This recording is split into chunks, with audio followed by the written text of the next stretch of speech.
guys, what's up? Kevin aka Cute, aka Charlotte Zero here, and welcome to this very special, unique idea that I came up with.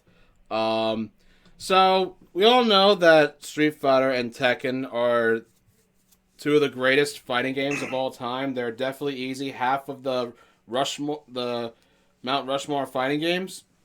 But which of these characters are the best? Who has the best characters? Well, I have two of my very good friends there to help me out and decide on that. And so one of them's representing Street Fighter, which is Noah NNBandicoot. Yo. And for representing Tekken will be Eli K912. King of Iron Fist tournament supporter right here. Tekken, more like Sausage Fest tomorrow. We got a lady in there. Yep. Oh, yeah, one taco. Good for you. So, as you can see, I have these characters down below right here. And these are their top 10 favorite characters. So, what I'm going to do is pit them up against each other in a fight.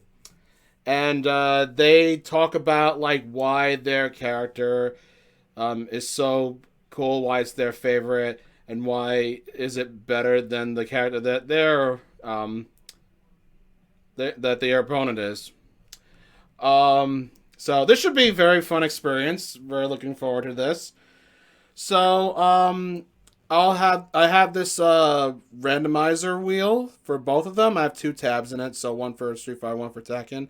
Sadly, you can't see it. I'm doing this through my phone, but it's there. Damn. So let us get right into it. So here we go, Street Fighters. And the first one is Sagat. So let's put Sagat in here. Sagat. Oh, boy.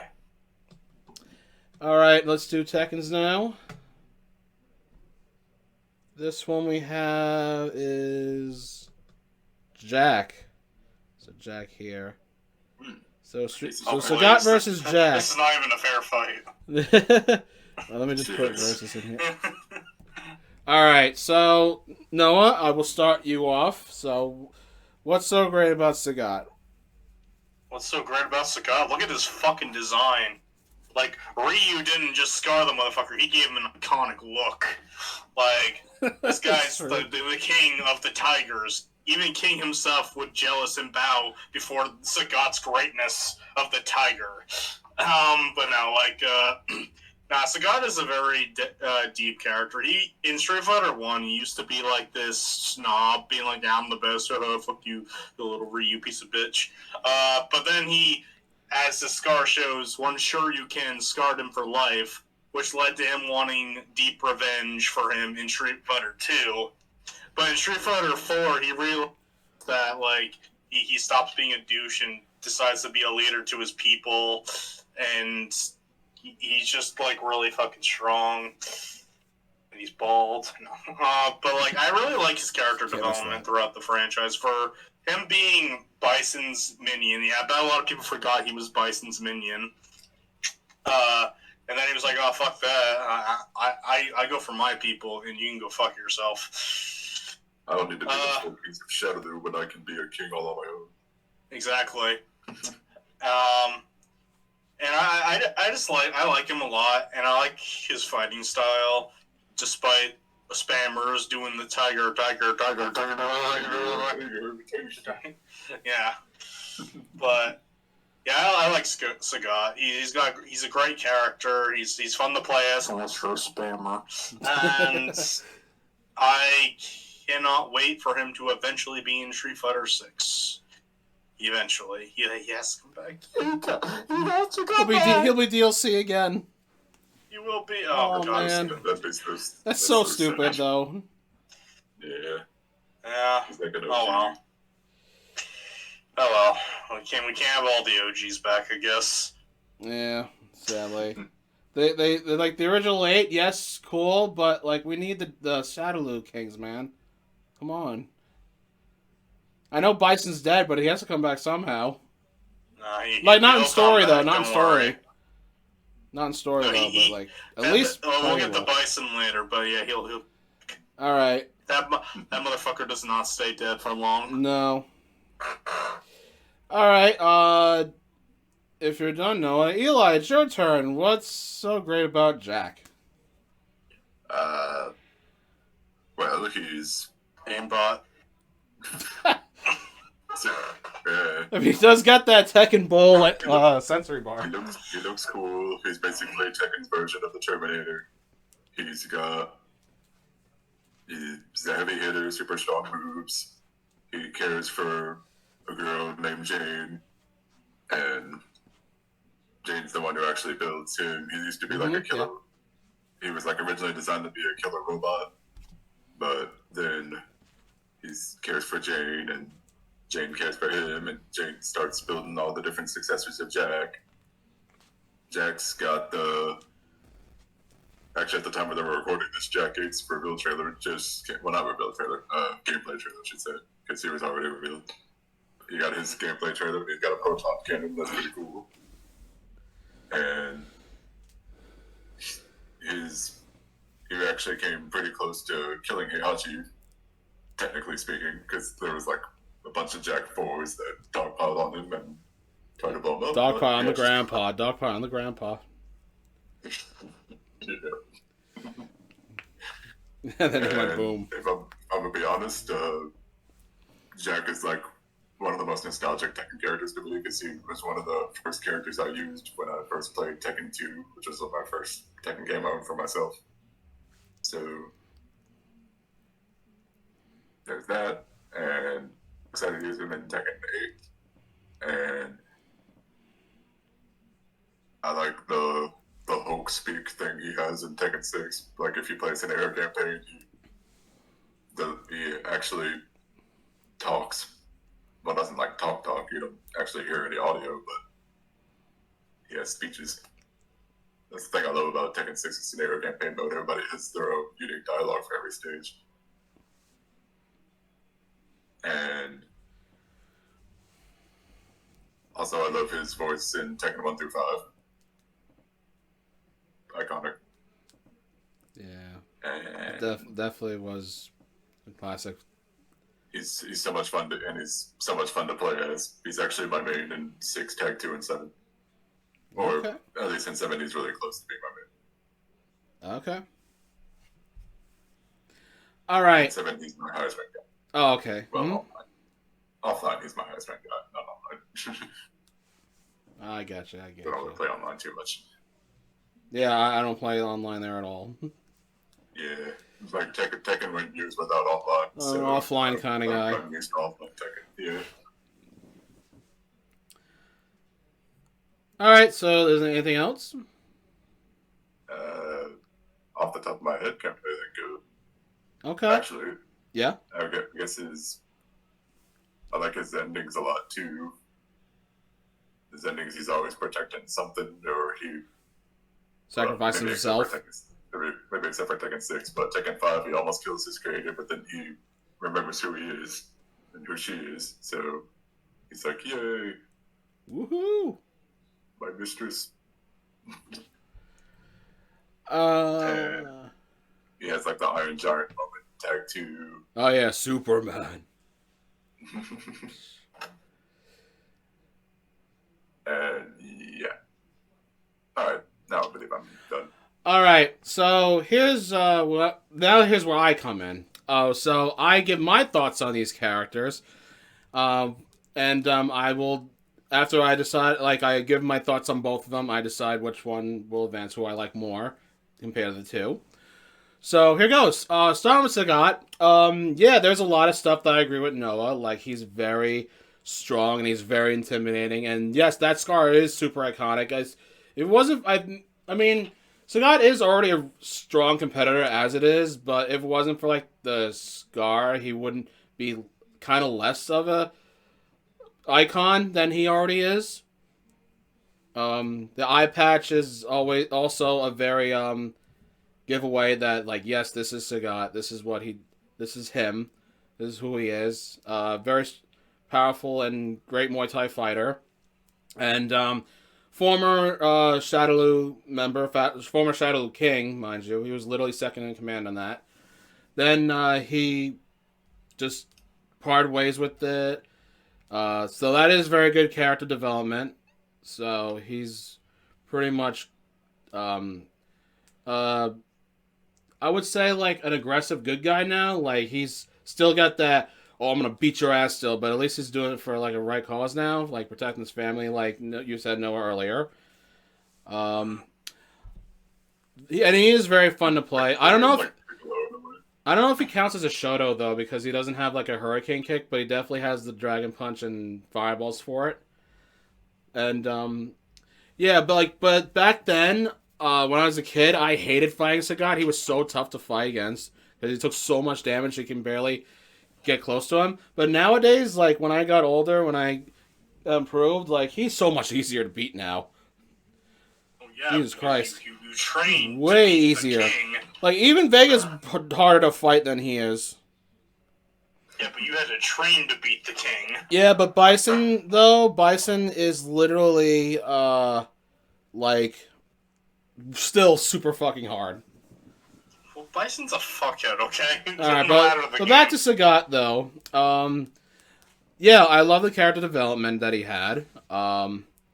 He still like tries so hard to like train himself to fight Ryu again and all that. Just a very nice character. He's definitely I definitely like playing him a lot. He's very fun. He's super goddamn busted in Capcom vs. SNK 2 and Street Fighter 4 Vanilla. Holy hell, that's a nightmare. Remember Vanilla Street Fighter 4? How much damage that guy took? That it takes? Well, I'm definitely familiar with how Vanilla Sagat in. He was so busted. He's like super good for no reason. Tiger. Yep. Tiger. And if you want to try jumping, Tiger Uppercut. Tiger Uppercut. And it takes like 25 damage or 30. 35 if it's the X move. Oh yeah. Don't fuck with this guy. But yeah, still like Sagat a lot. So now to Jack. Yes, it's very sweet that he protects like Jade, and then that the bond that they have together, because like she's the only like human being that really like shows support for him, so that cares about him. But sadly, mostly like he's basically like I wouldn't say like jobber, but like there's like multiple people, like there's multiple Jacks, and they break so easily. Like if you hit them really hard enough, basically the fucking DB Bridge cooler return. Like I think we should hit them really hard, and they'll die. Well, I don't know if they like break apart in 7 when Heihachi and Akuma. I don't think so. No, but they do like get malfunctioned and all that. Yeah. But yeah, Maybe Jack 8 will be more to him. I wish Jack in Tekken 8. I wish Jack would be more of. I mean, I doubt it because I'm pretty sure there's gonna be more Jacks coming the way. But maybe one day he'll be his own person and actually have like a story again with I wouldn't be Jane. surprised if he's a jobber character in 8, but I'll still love using him anyway. I mean, honestly, I don't really use Jack too much. He's definitely not the worst, though. That's for sure. There's way worse characters than Jack's, but I like Jack though. Like I'll play him from time to time. Yeah. Like, I still think it's a good time. I really like using machine gun fists. You know, like where he like punches you forward, like it's like he's pounding his chest. That one was really fun to use. I think my favorite ending for Jack, I think maybe 5. Because that's when he actually got, like, he like, the inner, like, his inner human, like, came out there and recognized her. And then, yeah, it was very sweet. Like, it's a very nice change of pace for, like, endings where he always, like, ends up getting blown up. Yeah. So, yeah. But ultimately, compared to these two, I would have to go with Sagat because Sagat is more a memorable character, and he's more fun to play, and just a better story overall. I don't give a fuck about the rest of this tournament. He fucking clobbered that aimbot mother. Yeah, he literally punched through that. Bitch. He literally broke this robot, so. Fuck this. To be fair, I really do like Sagat. He's one of my favorite Street Fighter characters. That's fair. Yeah. Alright, so Sagat wins. Jack is eliminated, so goodbye to this guy. You will be back right here. Hold on, I'm just gonna take a real quick bathroom break. Be right back. Alright, back from my bathroom break. So let us continue. Let me get the wheel out. Alright, so next round will be, let's see for Street Fighter. Alright, we got Birdie. Little birdie. Keep your eye on the birdie. Alright, so for Tekken, we have Nina. Alright, so Nina will be right here. God. Poor Bernie. Wait, hold on. Let's make this fair. So he's up against Nina. What?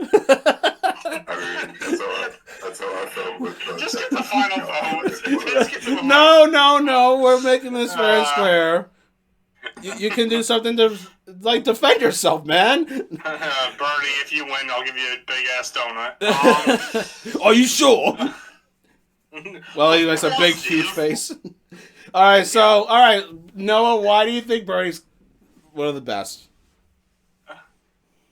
Well, honestly, I think he's like one of the most underrated characters in the franchise because I like him. Like I know he started out as like the street punk in like the Alpha series, and I don't remember, was he in one? I don't think he was. No, he wasn't in one.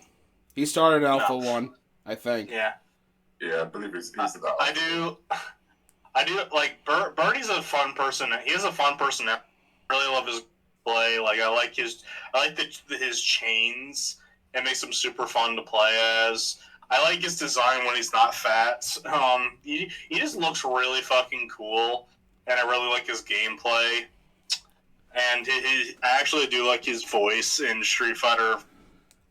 But the reason why he's gonna lose this is because they gave him this this food addiction of his, like, oh, I want to eat everything 24/7, mate. And I agree, like that's no, I don't like that change. I still remember that moment, like when Maximilian replayed Street Fighter V story mode, and he gets to the scene where Brody's like, "If all that you escaped, they won't fit it anymore." Yeah, he was confounded. Yeah. He's like, "Are you fucking serious?" Yeah, like I know he's supposed to be a joke, but like, you know, he's up against Nina. to be more fair, he's less of a joke than Dan and Sean are. Well, that's a fucking given because Sean is just a kid, and Dan always sucks. Yeah, but he's awesome at the same time. To go back to Sagat for a second, another reason why he's a great character is because he killed Dan's dad, and he felt bad for him, so he let him win. And you know something? They never had an interaction, Dan and Sagat, except if you played Dan's story in Alpha 3? Or was it 2? Yeah, that's the ending where he just he fakes a victory for him. Right, yeah, he feels bad. Just because he felt bad. That's why Sagat is great. Birdie doesn't stand a fucking chance against Nina. Because he is a horribly under character. I'm so happy he came back in Street Fighter V, but I will probably never see him again. Excuse me. Alright, Eli, why do you think Nina's wonderful? Well, for one thing, I consider her the... Just say she's hot, she'll win anyway. Yeah, just throw out all logic out the window. You don't need logic when This is hot. Nina's going up Who against cares fucking about Birdie. character development? Who cares about personality? She's hot. Compared to Birdie, fucking probably. I love Birdie, but even I have to admit Nina's the better character. It's not even a fucking contest. Well, I was going to say. So you can go ahead and talk. I was just joking around. Yeah, it's All fine. right, you can go. All right, give us your explanation. Well, for one thing, I consider. Well, I've always said this. I consider Nina the queen of Tekken because she's the only female character in the entire series to be in every game, including 8. And she's basically like she's an assassin for hire. She's cold and like got all the deadly things. She's like really serious about her jobs and stuff, and she's got some snark in her, like just snarks from time to time. And I love Tekken 4 Nina the best because she's just more snarky than usual there. I just like how sassy she gets in that game where she's like, "Come on, baby, show me what you got." And she's like, "What a nuisance. Finished already, please." Yeah, like you cannot imagine the immensity of the fuck that Nina does not give. It was nothing. Goodbye. And I also like her endings a lot because, like, she almost always gets the one up on her sister Anna and her endings. And I love Anna as well. Anna's a lot of fun too. But I just like how Nina just ends up being kind of the troll. Actually, in her Tekken 2 endings, she makes peace with Anna. In a way, they just agree to not fight each other because they're visiting their dad's grave. And I like how her ending in 4, where she's hired to kill Steve, but she learns that Steve's her son, and she learns that not even she can bring herself to kill her own son. And also love the duel that she and Anna has in her ending in 5. Well, they have it in Anna's ending too, but the sword duel is really cool with the Raphael Soul Calibur 3 music. And I just like how Nina is she's basically the professional type. She's like always serious about her work and always dedicated to her job. Not like she takes sadistic pleasure in it either. She's just the professional. Like basically the noble demon type. She just does it just because, oh well, that's life. And Life sucks and then you die.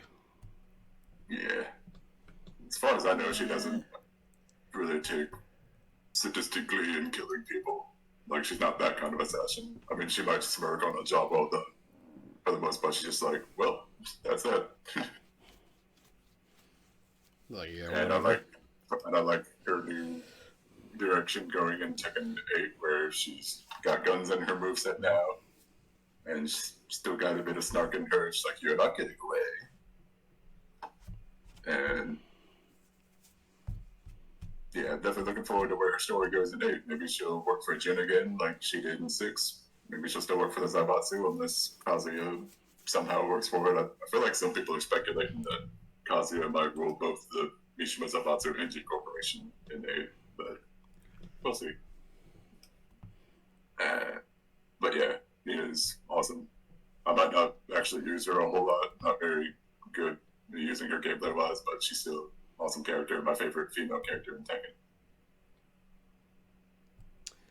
Okay, so, starting off with Birdie. I like Birdie. Like, definitely in the alpha games. I never really played him as much though. But when I did, I was like, okay, I could dig with him. I could fuck with him.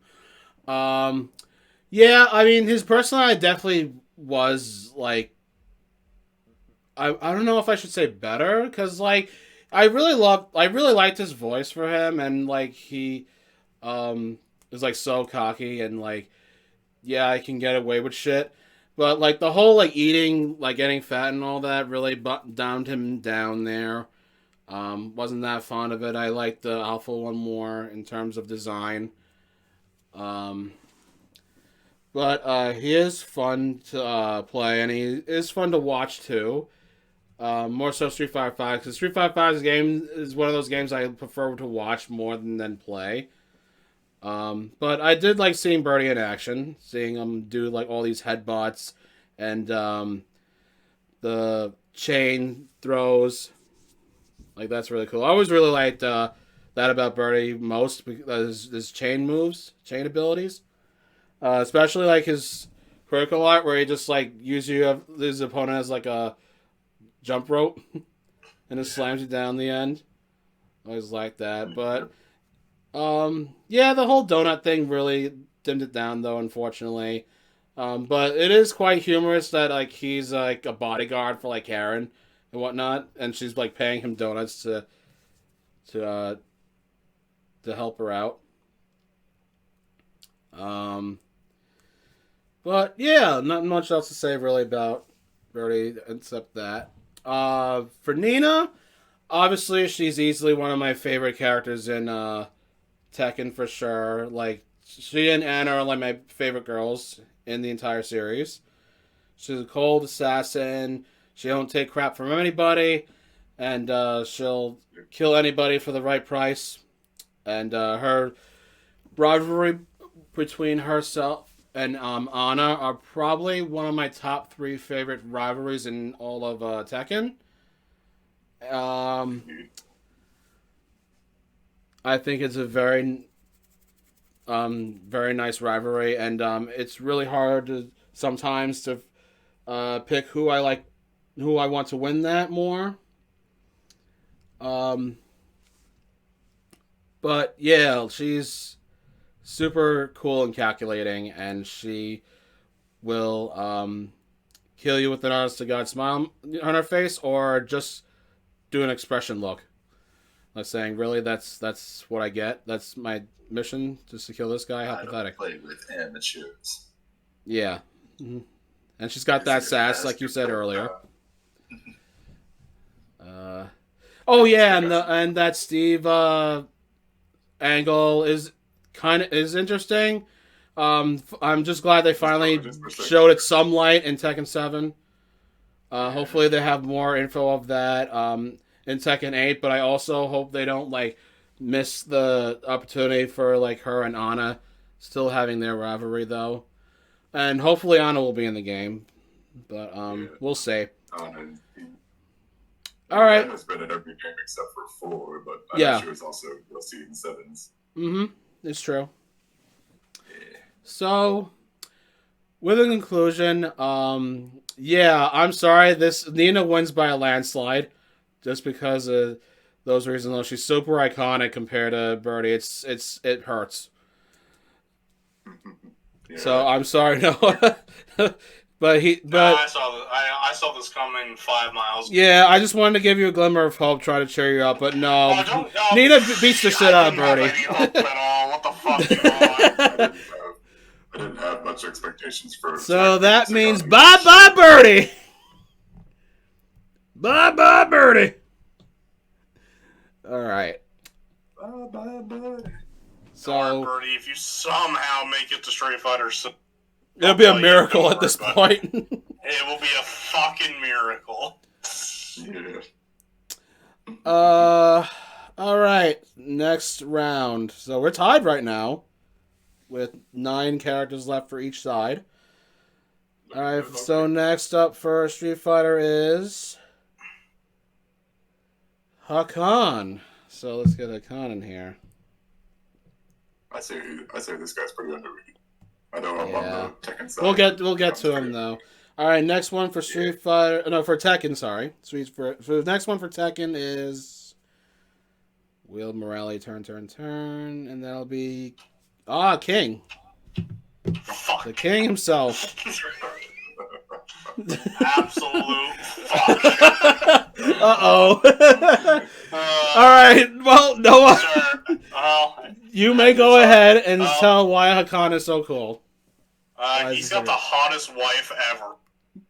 I mean, yeah, but there's also Candy. That's just Rufus's wife. Nah, dude. Hey, Candy's S tier, man. This guy, he has like 9 children. I mean, yeah, fair. Company, he's probably loaded with money.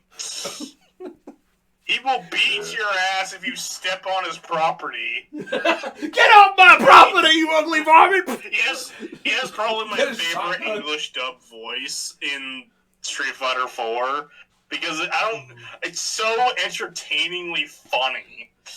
He is. He did have a good time in it. I tell.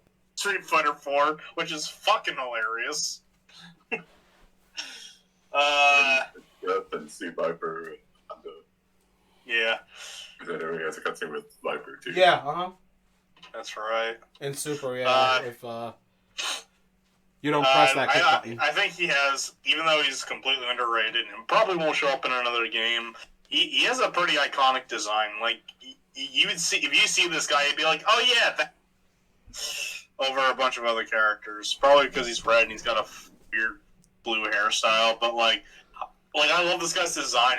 He's got a wild personality. He's a friend of one of the original Street Fighter 2 characters, which gives him a little bit more clout. Yeah. Did I mention his wife is fucking hot? Yes, you did.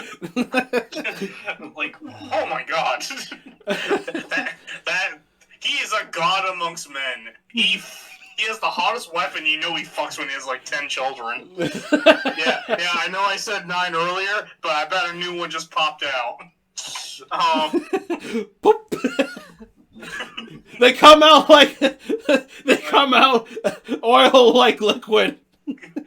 Honestly, I think the oil probably makes them pop out easier. His wife performing Hakan's Ultra 2. Or his one, doesn't matter. They both end up like opponent just like getting spat at. But I also like his unique gameplay style where you put oil on yourself, his moves get better. Yeah, I kind of like that. It makes him faster, and he also has like one of the funniest fucking level 3s ever. Just like he takes the guy, and because he's so oily and slippery, he's just like holding on his arms, and the character's like spinning around him. That's Ultra 1. And then they just go fucking. Don't forget Ultra 2, the reverse 69. Oh yeah. Another proof that he fucks. Yep. Like, he is easily the character amongst all these characters that has scored the most. I bet that's not even his first wife. He does 12. Oh my god. A pip named Hakan! No man, it's a pip named Hakan! And it's so criminal that he's gonna lose. He out of all the characters that need to be brought back from Street Fighter 4, this is the guy. He needs to come 6. He's great. I wouldn't mind that. Neither would I. Alright, I guess you're up, Eli. Let's talk about King. The King. Well, King, there's a lot to love about him. He's a professional wrestler, got all the style and flash that comes with it, and he's super fun to use. Like, it's so satisfying to do all the grapple chain combos with him. Like, I wasn't able to do that for years. It's recently figured it out, and it's just super satisfying. And he has an awesome design with the Jaguar mask. And his wrestling outfits are always pretty cool. Even like his casual clothes are cool too. I love his casual look in 4, especially the long hair and the blue shirt with whatever. I mean, something like that, yeah. And he was able to forgive and forget with Craig Marduk. Like, at first he wanted revenge on Marduk for killing Armor King, but he was able to realize that revenge was not the answer, and Arthur King's death wasn't entirely Marduk's fault because Marduk was in a bad place at the time. Bad state of mind. Bad state of mind. I don't know. I have to interject. I don't think anybody would be chill with your friend's murderer, no matter the state. Like, I get maybe understanding, but I would never team up with such a guy. Well, I think he just desperately needs a tag partner. I think that's why. They did bury the hatchet, and now they're a really good tag team, as evidenced by the Tekken 5 ending for King. Speaking of which, I think King has some of the best endings in the entire series. Like, they're always either action-packed, or they're heartwarming, or they actually advance the story. Like, I love the beginning. I love the endings in the first 2 Tekken games where he's like, yeah, I'm a hero to all the kids, woo! And that's another thing I love about King. He's all about helping out orphans. He grew up in an orphanage himself, or at least the second King does. King's actually 2 characters, because the first King was a street thug, and then he got into some trouble, and after he barely got out of that trouble, he was like, no, I'm going to change my ways, and I'm going to help the orphans, and I'm going to make sure they don't turn out like I did. And that's when he starts trying to win money for win money for the orphans. And he starts to really care about them and treat them well, and then one of the orphans in his care dies in Tekken 2, so he gets all depressed about that. But then he gets out of his funk thanks to Armor King. The first Armor King, of course, because the second one's not around yet. And then the second King comes in Tekken 3, and he was an orphan in the original King's care, and he wanted to keep the original King's legacy alive, and Armor King helped him do that. And again, he's all about helping the orphans. And I love Tekken 4's ending where it advances the story between him and Marduk. That's when he realizes killing Marduk's not the answer, so he just spares Marduk when he had the chance to kill him in the hospital. And super excited for King in Tekken 8. Like, they're fully embracing the fact that he's a wrestler now. He's got even more wrestler moves. He's got the microphone. He's got the pyro. And I'm hoping that with Tekken 8, they'll continue his story with Marduk and Armor King. That is, if Marduk and Armor King also get in the game. Because I'm sure that I want to say that their story isn't complete yet. Armor King hasn't completely gotten over Marduk's killing of his brother.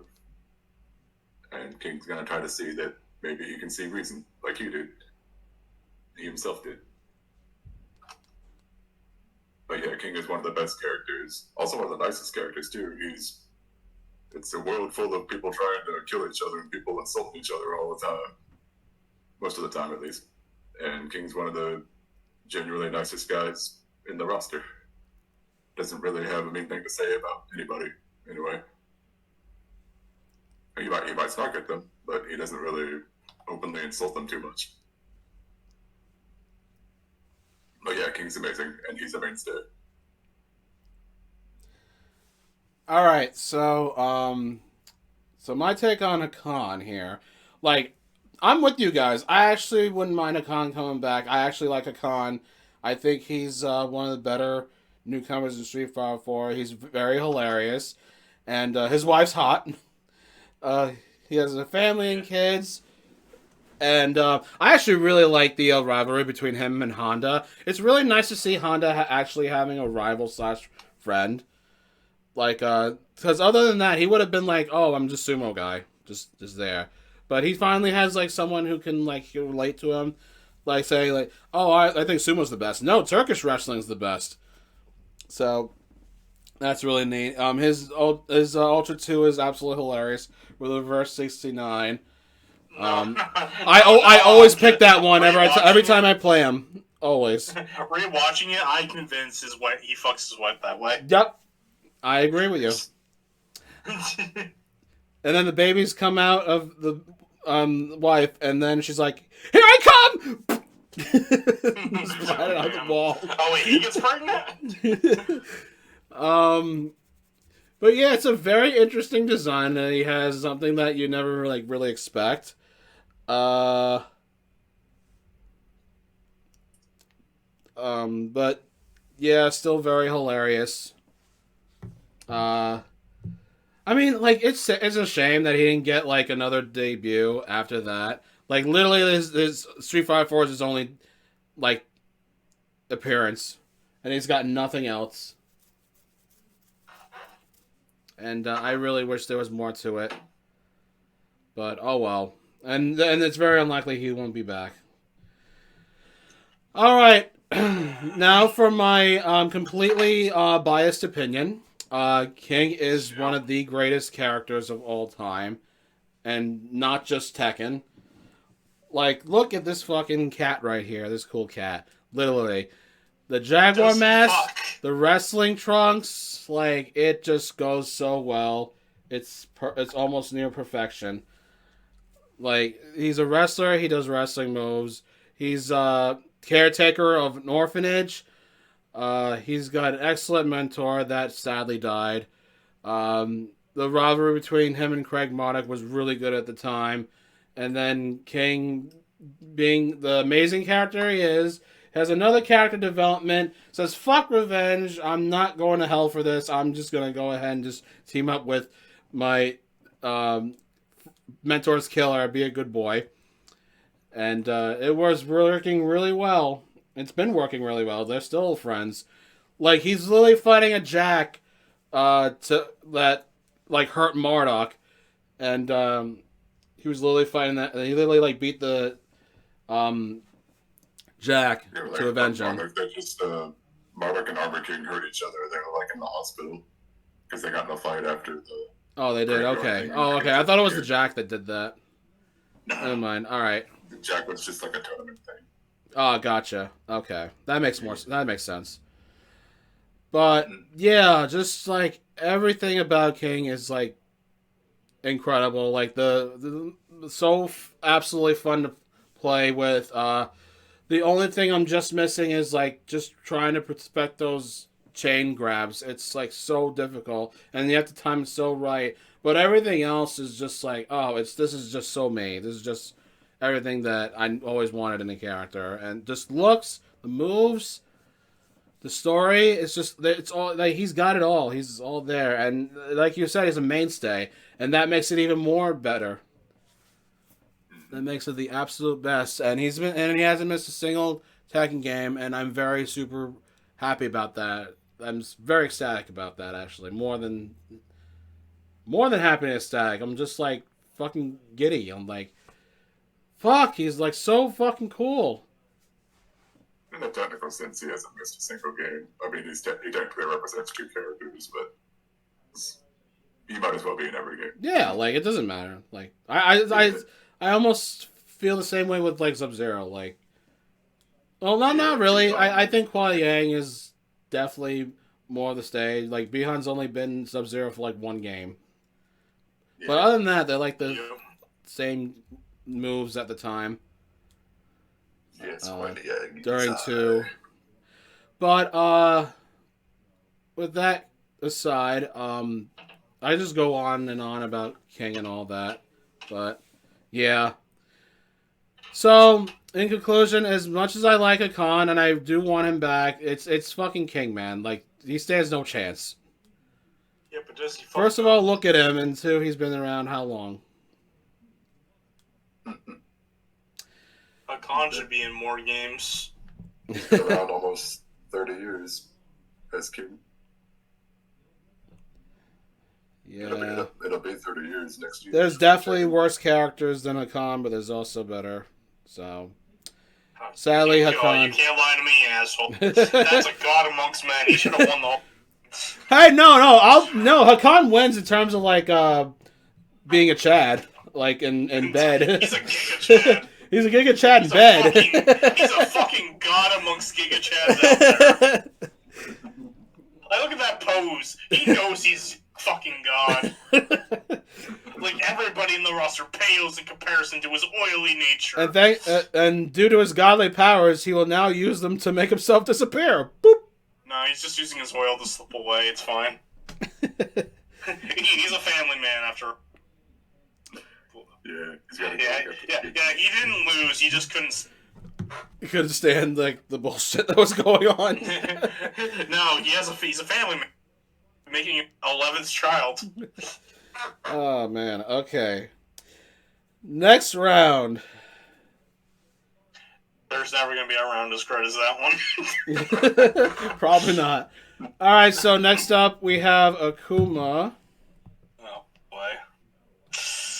All right, and he will be going up against Miguel. Miguel. I don't know about my chances here. All right, we'll see. We'll see. All right, Noah, start us off. I know that Kuma's your best character, your favorite character. Why is that? Yeah. Because he is the boss. Like, if you think of all fighting game boss, Akuma is, like, up there. Like, from the very beginning, where he's soloed Bison, one of the versions of Street Fighter 2, you're like, okay, I'm gonna fight Bison. Nope, he comes in, does the most iconic level 3 super of all time, and then, no, you're fighting him now. Not only that, he is so great that he is canon to the franchise. Whether he should be there or not, that's absolutely. Although Akuma, he just does whatever the fuck he wants. He just wants to beat up people. He crosses different universes and he doesn't give a fuck. He just wants to fight the strongest of all warriors. Like, and he also has many different forms, like Cyber Akuma and Marvel superheroes. Oni from Ultra Street Fighter 4, where he's basically a Super Saiyan Blue. And he's easily like the biggest antagonist to the main character Ryu of Street Fighter.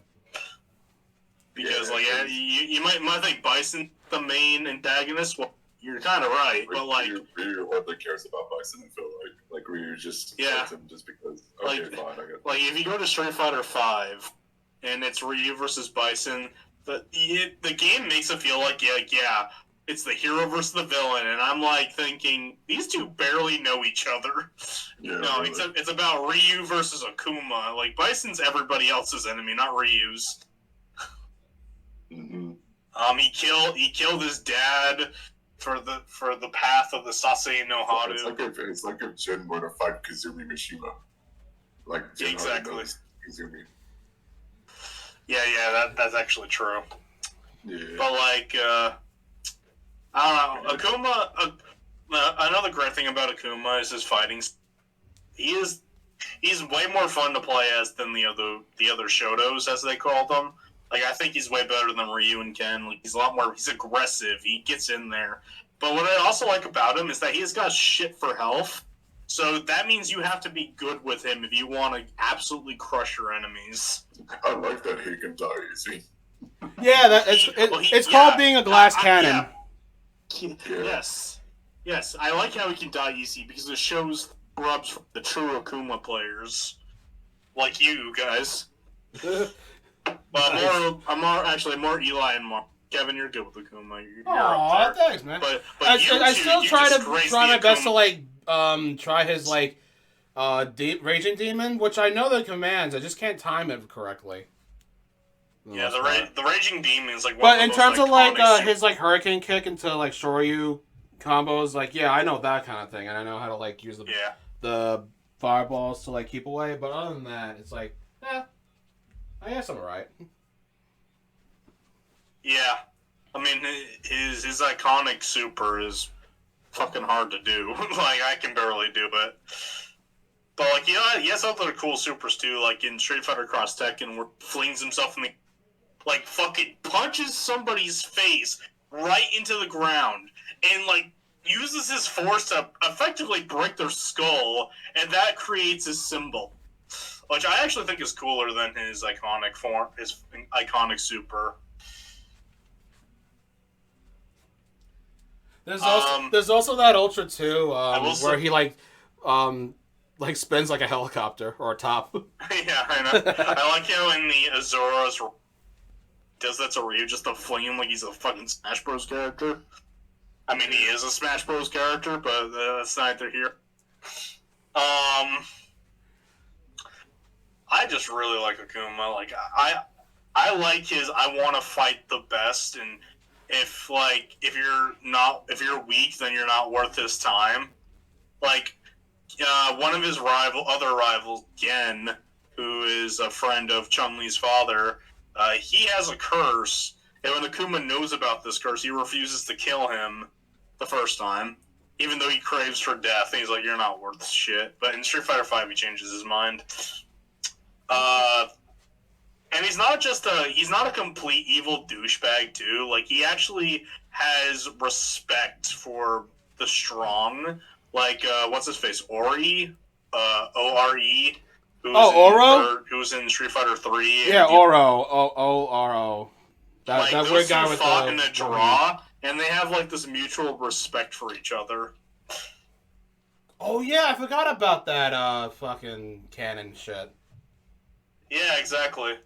Which I actually like. In Street Fighter V's in his story in Street Fighter V, even though the presentation was awful, I did get the sense that, like, after fighting that, like, that Akuma may be, like, an evil bastard. Like, he's willing to kill his own brother. I mean, at the same time, Nina's willing to kill her own sister, but, you know, it's there. But, like, I get this feeling that at the end of Street Fighter V, I actually feel like there's some character development, because while he will never change his ways, I think he gains respect through certain fighters. And I don't think he's out to kill everybody. He just wants to fight a bunch of strong guys at the end of the day. He's just really fucking vicious about it. Yeah. And I'm going to be the odd man out. Like, if the graphics of Street Fighter V were better, I would say I really like his beard avatar look in Street Fighter V, but it does kind of look like shit because of the art style shit. But in that leak for Street Fighter 6, his design looks fucking awesome. Like, they kept the beard and all that stuff, but he also looks fucking great. And we know Street Fighter 6 looks fucking great, so he will look great when he eventually gets into the roster. And I really hope, like, I love Akuma. He's probably my favorite fighting game character of all time. Just because I respect him as a guy who wants to beat the fuck out of everybody. And I really hope when he is eventually out as in, like, the world tournament mode where you get the character, I want to fight him as myself to prove that I am superior. I want him to see me as the worthy opponent that he wants to murder. That's not good for my health, but I don't fucking care. Alright, well, I'm gonna miss you. Yeah. I'll miss you too. Thank you, Eli.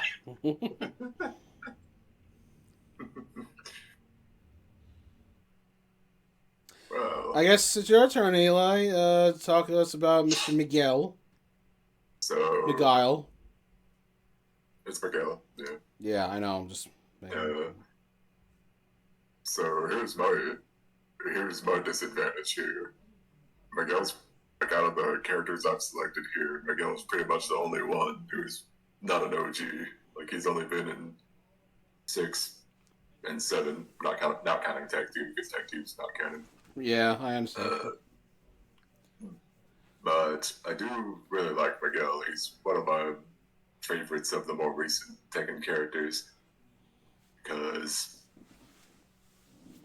well, this is a flimsy reason, but I actually enjoy how manly he is. Because he has that. He's got the manly look to him. He's like the rugged, tough guy who, like, rugged, angry, tough guy who doesn't take crap from anybody. And I like how his fighting style is that he doesn't really have a fighting style. He's just, like, he's a pure he's a character that actually would fit into the Street Fighter universe because he's a literal Street Fighter. He's pretty much the brawler type guy.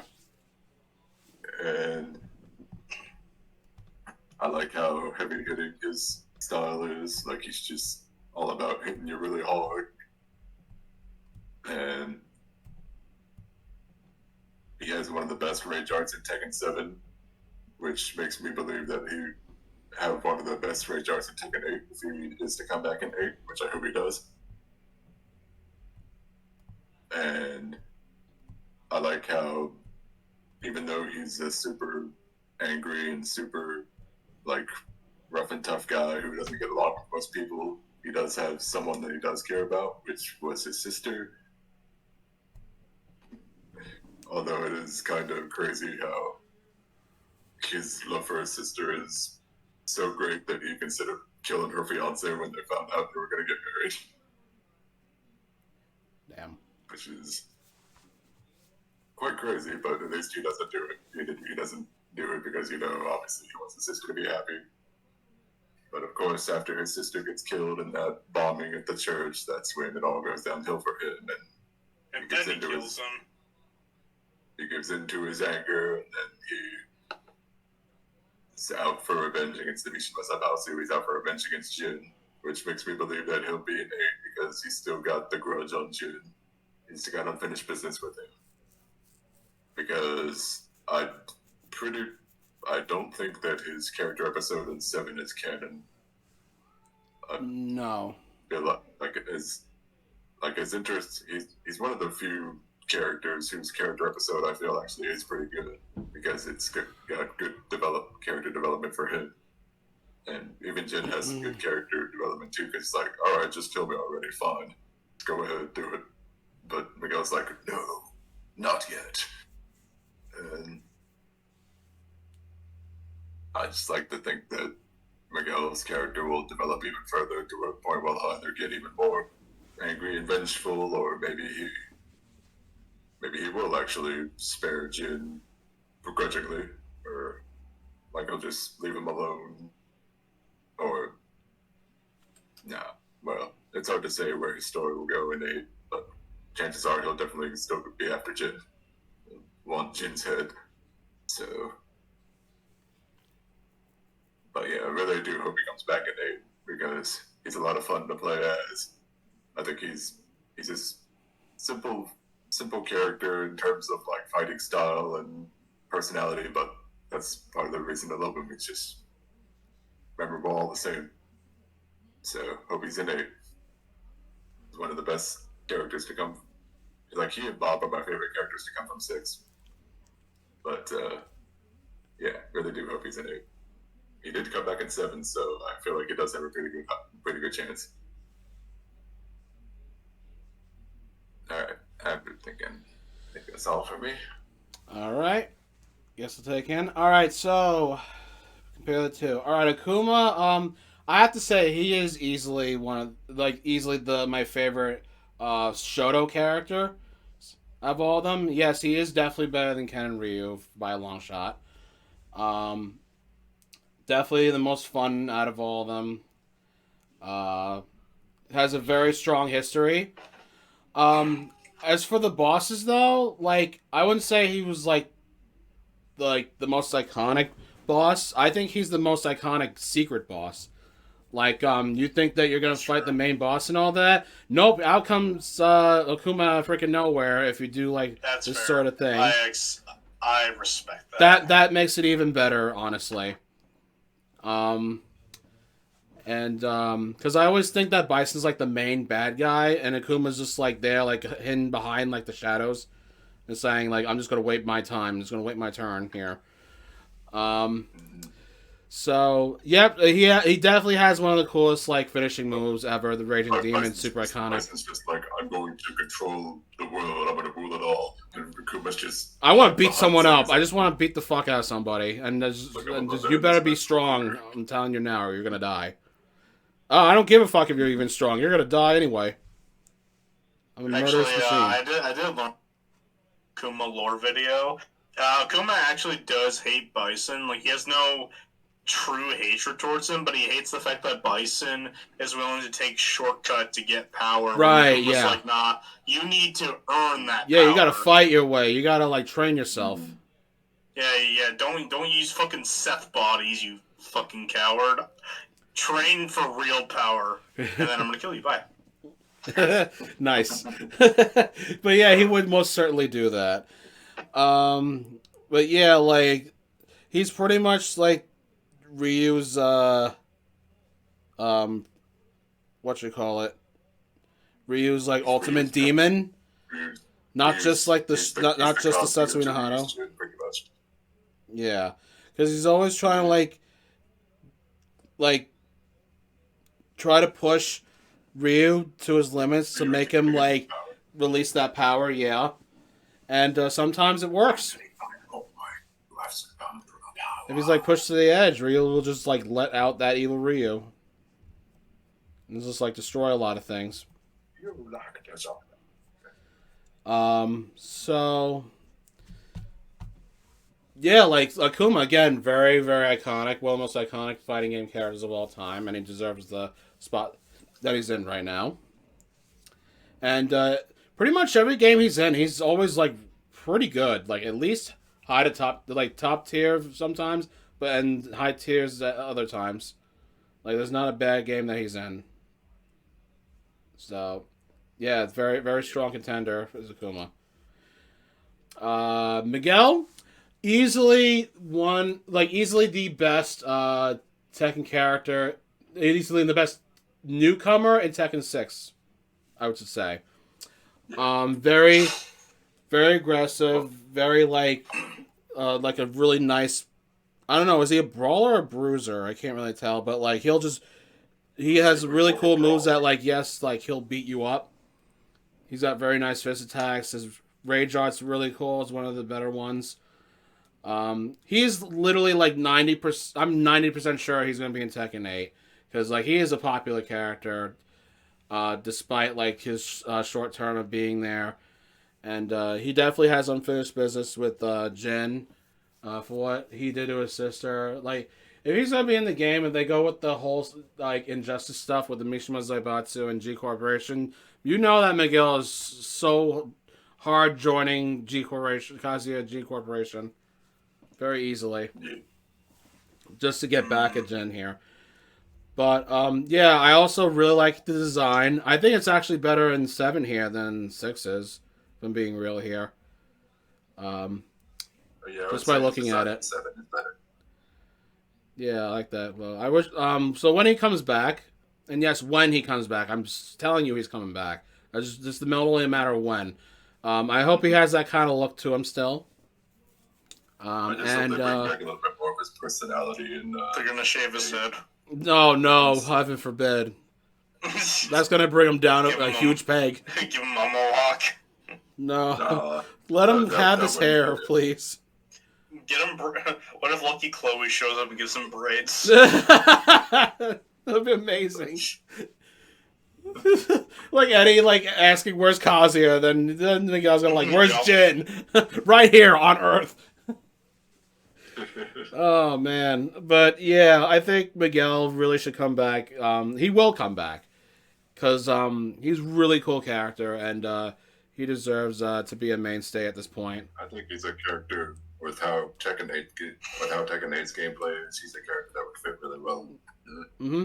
And, yeah, he's very fun to play too. Like I have fun with him. All right, well, honestly, like despite the obvious choice, it is still pretty. It's a kind of close call. Like I still really like Miguel a lot, but if I really had to choose here, I definitely have to go with Akuma. Like it's just the iconic character that he is what really did it for me. I love Akuma too. One of my favorites. So yeah, winner of that is Akuma. So Miguel, you will go bye now. Sorry, thanks for coming. He's like swearing at you. He's like saying, the winner is Miguel. Like, what the fuck? All right. Well, on to the next round. The wheel is telling me Ibuki is next. Ibuki on the scene. Yep, she is on the scene now. Versus Paul. Ibuki. All right, it's Ibuki versus Paul. So Noah, why is Ibuki one of the best? She's like she's a ninja. Ninjas are cool. Yep. I'm not the when it comes to I like Ibuki a lot, but I feel like I like her better than the actual character. I really like her design, the shinobi outfit, and because she's a female, you get to see them hips, pretty nice, pretty A tier hips right there. Not S tier, but A tier. She's probably my favorite Street Fighter 3 original character.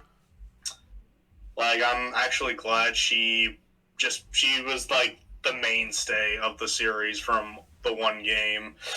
I'm actually kind of curious with Street Fighter 6's art style. I wonder what redesign she could have gotten. That'd be cool. I really like her gameplay, swift and quick. She's a lot of fun to play. She's got a fun personality, and I like her design. But she's at the bottom of my character list for a reason. Is that I don't think she's a fantastic character, but I do think she's a good one.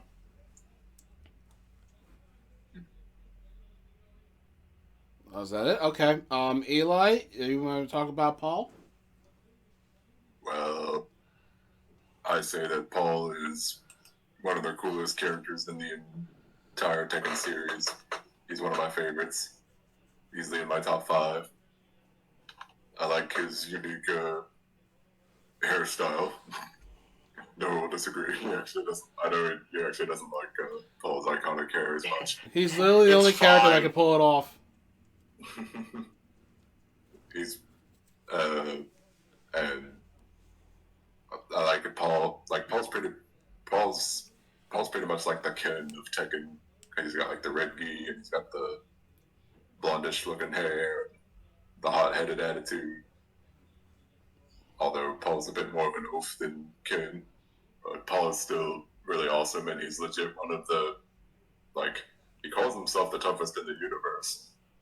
But to be fair, he does have a lot of credit to his name to declare himself to be such a thing, because as far as it is known in the Tekken canon, he has only ever lost twice.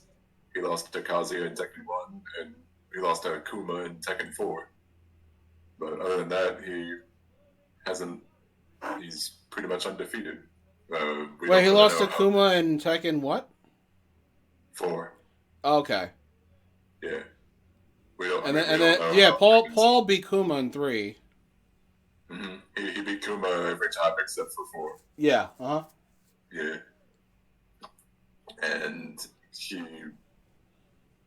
we don't know how 6 and 7 went for him, but if you lost anything there, but it didn't really happen because of what happened to Jin. Yeah. He literally disappeared. And the tournament kind of got canceled anyway in Tekken 7 because he actually died. Yeah. Yeah. Well, he pretended to be dead and then he died for real.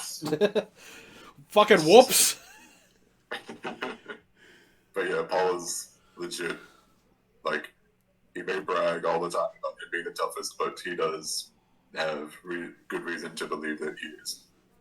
Because he, even though life isn't entirely fair to him, most of the time when he's not able to, prove that he's the toughest in the universe, because he has really bad luck, because, of course he loses in Tekken 1, but he gets stuck in traffic in Tekken 2, and that's why he can't fight Kazuya there. And then in Tekken 3, he believes that he won when he beat Ogre. He actually did manage to beat Ogre, but then he left because he thought he already won. So he didn't stick around for true ogre, and that's when Jin won. And then of course he loses to Kuma in Tekken 4. But Tekken 5 he beats him again, even though that leaves him really exhausted, so he has like no choice but to withdraw from the tournament because he's just super exhausted. Fighting Kuma in 5. But I always love how infectious his personality is, with how like proud he is of himself.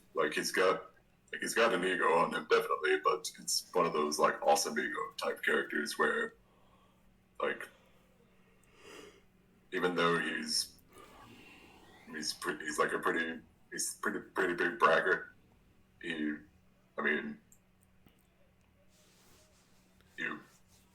He's so infectious with his braggart personality that you might actually believe that he's the toughest in the universe. And yeah, maybe his new design in 8 isn't entirely the best. Like, maybe his hair could definitely be better. Like, his brush hair is always my favorite hairstyle for him. But I can get used to it. I still really like how he looks in Tekken 8 so far. Like, he's still every bit the same confident, and he's like the same brash, confident, and proud fighter that he's always been. Like he's still confident, super confident in his abilities, and super excited to use them in 8. Because Kevin can speak from experience. I really enjoy using Paul. We have like super awesome matches. Paul v King. Whenever we fight, it's literally a mainstay of this. This is literally a main event at this point. I might actually do something special with that. It's that good. That's fun. But I'll feel that when time comes. And also, Paul is one of the few characters to be in every game in the entire series. He is an ultimate mainstay. I mean, we can say a lot of Tekken characters are mainstays, but Paul was an ultimate mainstay because he's been in every game, and he hasn't been like succeeded by. It's not like there's a Paul Phoenix II or anything like that. There is only one Paul Phoenix, and that is Paul, and he is awesome. Nothing like a good workout. No pain, no gain. Nice. Well, way to end that. All right. And also, yes. Also, his ending in 4 is amazing. Oh yeah, endings. Easily my favorite one. Mm-hmm. Hey, master. I missed that look. They need to bring that back. They need to put that in the customs. Mm-hmm. Yeah, I hope that. Actually, one more thing. I know a lot of people are complaining about how he's treated more like a joke after Tekken 4, but I still say he's every bit the awesome character that he always is. Like, yeah, he has his funny moments, but at least they're still funny. Yeah, it may be kind of sad that he isn't really taken as seriously anymore, but maybe Tekken 8 will have him be taken seriously again. Well, we'll see. But yeah, like whether he's the goofball or he's like the super serious tough guy, I still love Paul. All right, now. All right, so okay, so Ibuki, I never really like played much of Ibuki, but when I did, I was like, okay, she's fine. Like, I like her playstyle definitely more than her personality. Not that her personality is bad, but it's like, oh hey, I want to date every cute boy that I see. Like, there's some regular high school girl, but I like her ninja moves, and her outfit is very nice. She strikes me that she would be like Luke's girlfriend in Street Fighter. That's what she strikes me as. Hey, that's a hot boy. Let me ask him out. Yeah. Yeah, but she's cool. She's outgoing. Like, she's not afraid to be going out on an adventure. Yeah, she's really cool with the ninjas, kunais, and she has a really cool ultra too that I really like using when I use her every once in a while. And she is like pretty. Well, I don't know about a mainstay, but like at least like she's been in most games as of late. since She's like been in every game since her debut. yeah, she's been Nice. she's in Third Strike. She's been Street Fighter 3, 4, Cross Tekken, And 5. and 5. Yeah, like she's a popular character, and that's definitely good for her. She's got that going for her, and I can see why. As for Paul, easily one of my top 10 favorite Tekken characters for sure. Love the personality and the design is like so simple but so effective. One of the most satisfying punches in the game. Definitely not when in the opposite end. Um, Yeah.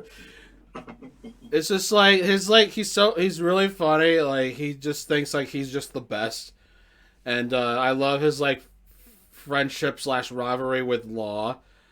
More of a friendship. Like it's more of a. It's complicated. Wait, what? It's complicated. Yeah. It's a Maybe complicated there's, like, relationship. Maybe there's at least one time where Law wants Paul to eat white rice through a straw, but other than that. Yep. White rice through a straw, what I'm done with you. Yeah, he's an absolute mainstay. He'll always be in every Tekken game, no question asked. Like it's such a like he's one of the greatest in the series for sure. Literally the strongest ever. Where he's in his 70s and he'll still be fighting. Yeah, definitely. Mm-hmm. Just like the history alone, just what makes Paul so special. Like what he'd done, like through his endings, through his like trials and tribulations, like trying so hard to like be the number one guy, and he and the closest he ever gotten was 3, even though Jin already won the whole thing. Paul just somehow like showed up and just like, hey, I beat Ogre, yes, and then just leaves, and then True Ogre shows up.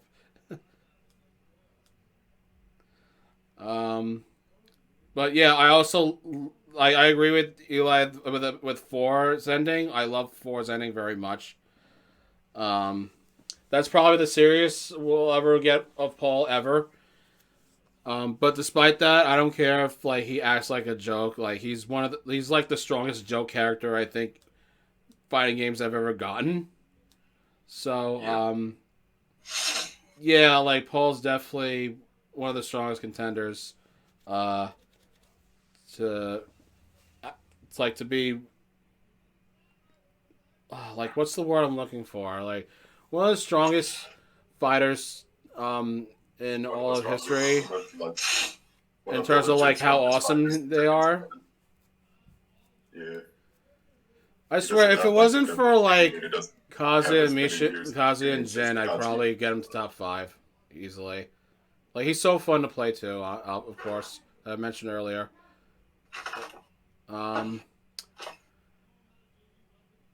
So yeah. I have to go with Paul in this one. I think Paul completely demolishes Ibuki in comparison. If I'm being real here, so that's another Street Fighter gone. What's the score now? Isn't it like 3-2? I guess so. I have to. 1, 2, 3, 4, 5, 6, 7. You got one more fighter than I do. 4, 5, 6. Yeah. All right, so it's not totally hopeless. No, it's been pretty even so far. Pretty even That's so fine. far. I haven't unleashed all my big guns yet. I know a few heavy hitters in there to enter the ring. As well. All right, so next up we have is Bison. So we got big old Bison. He's the mighty Bison. You weak, pathetic fool. Versus, let's see. Oh, wow. Well, this is convenient. We got Heihachi. The 2 big... Wow, what fate. This is going to be quite interesting. This is interesting. The fucking wheel was like, oh, I got Bison? Hey, alright, bring up that old man there, sir. Alright, so you're up, Noah. Let's talk about Bison. Alright. So, Bison is like one of the greatest fighting games of all time. From like the design alone, he looks fucking awesome. I love his English dub voice. Oh yeah, it's so good. I love it He so has much. like the best evil laugh you've ever heard. At least one of them.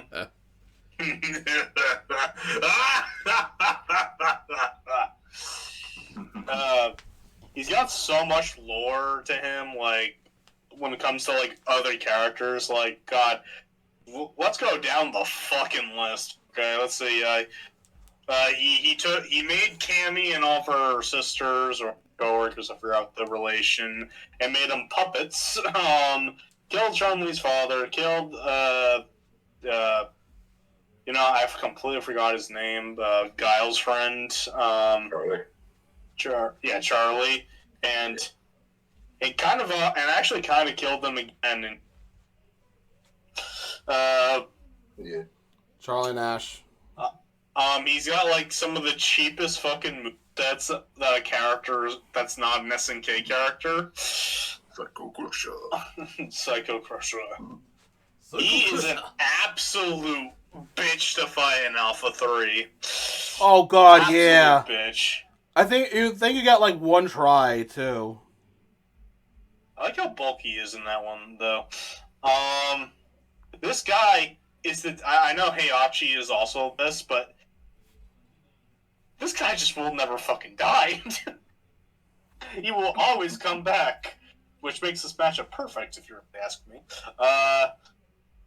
Like he also is like he has some of the best, admittedly crappy cartoon. Like like I don't remember the line by heart. This is delicious. There's a line where he's like, "I ruined your life one day. For me, it was a day," or along those lines. I think one of his lines too is, "I killed my father too," and I killed my father. You're me whining about it. Yeah, exactly. Yeah, that's how it went. Like, even though that continuity is super goofy, but that's just the type of thing Bison would do. Like, all this band craves is power, and he's gonna fucking get that power. Even if you kill him, he'll probably just take over somebody's body. This fucker won't die. He'll be in Street Fighter 6. If not Street Fighter 6, he'll be in 7. Like, this guy's not dead forever. He's coming back. There's no fucking but it feels way. so weird for him being DLC. It feels really weird. Probably. But yeah, he's a great villain. He has a great voice. He's a cheap boss in a fighting game, especially in Alpha 3. Like, Bison is like the bee's knees when it comes to fighting game boss fights.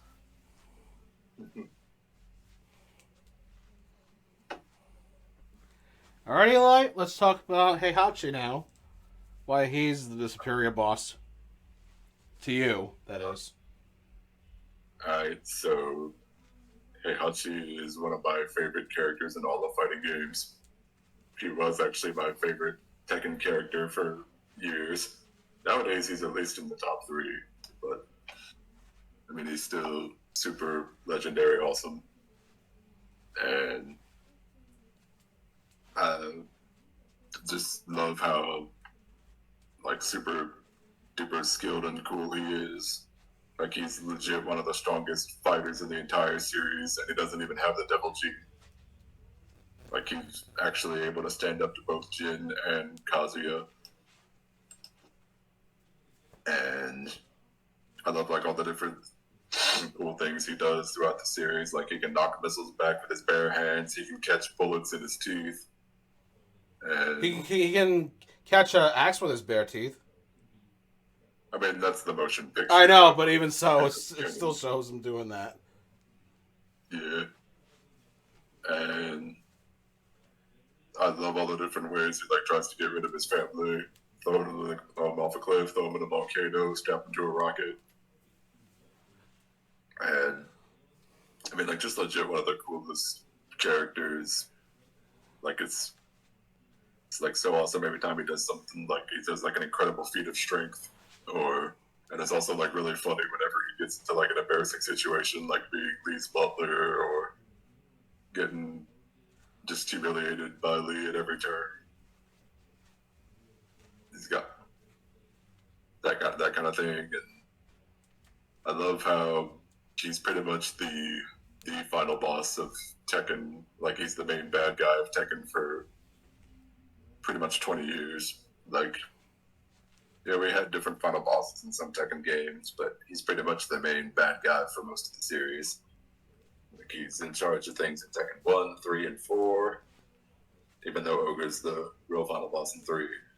And I like how in Tekken 6 he's kind of working behind the scenes. He's waiting for his moment to take back the Zaibatsu, and then he finally takes it back in 7. And he works out a plan to ruin the good image that Kazuya made for himself. And then he plans to kill Kazuya again, finally finish things.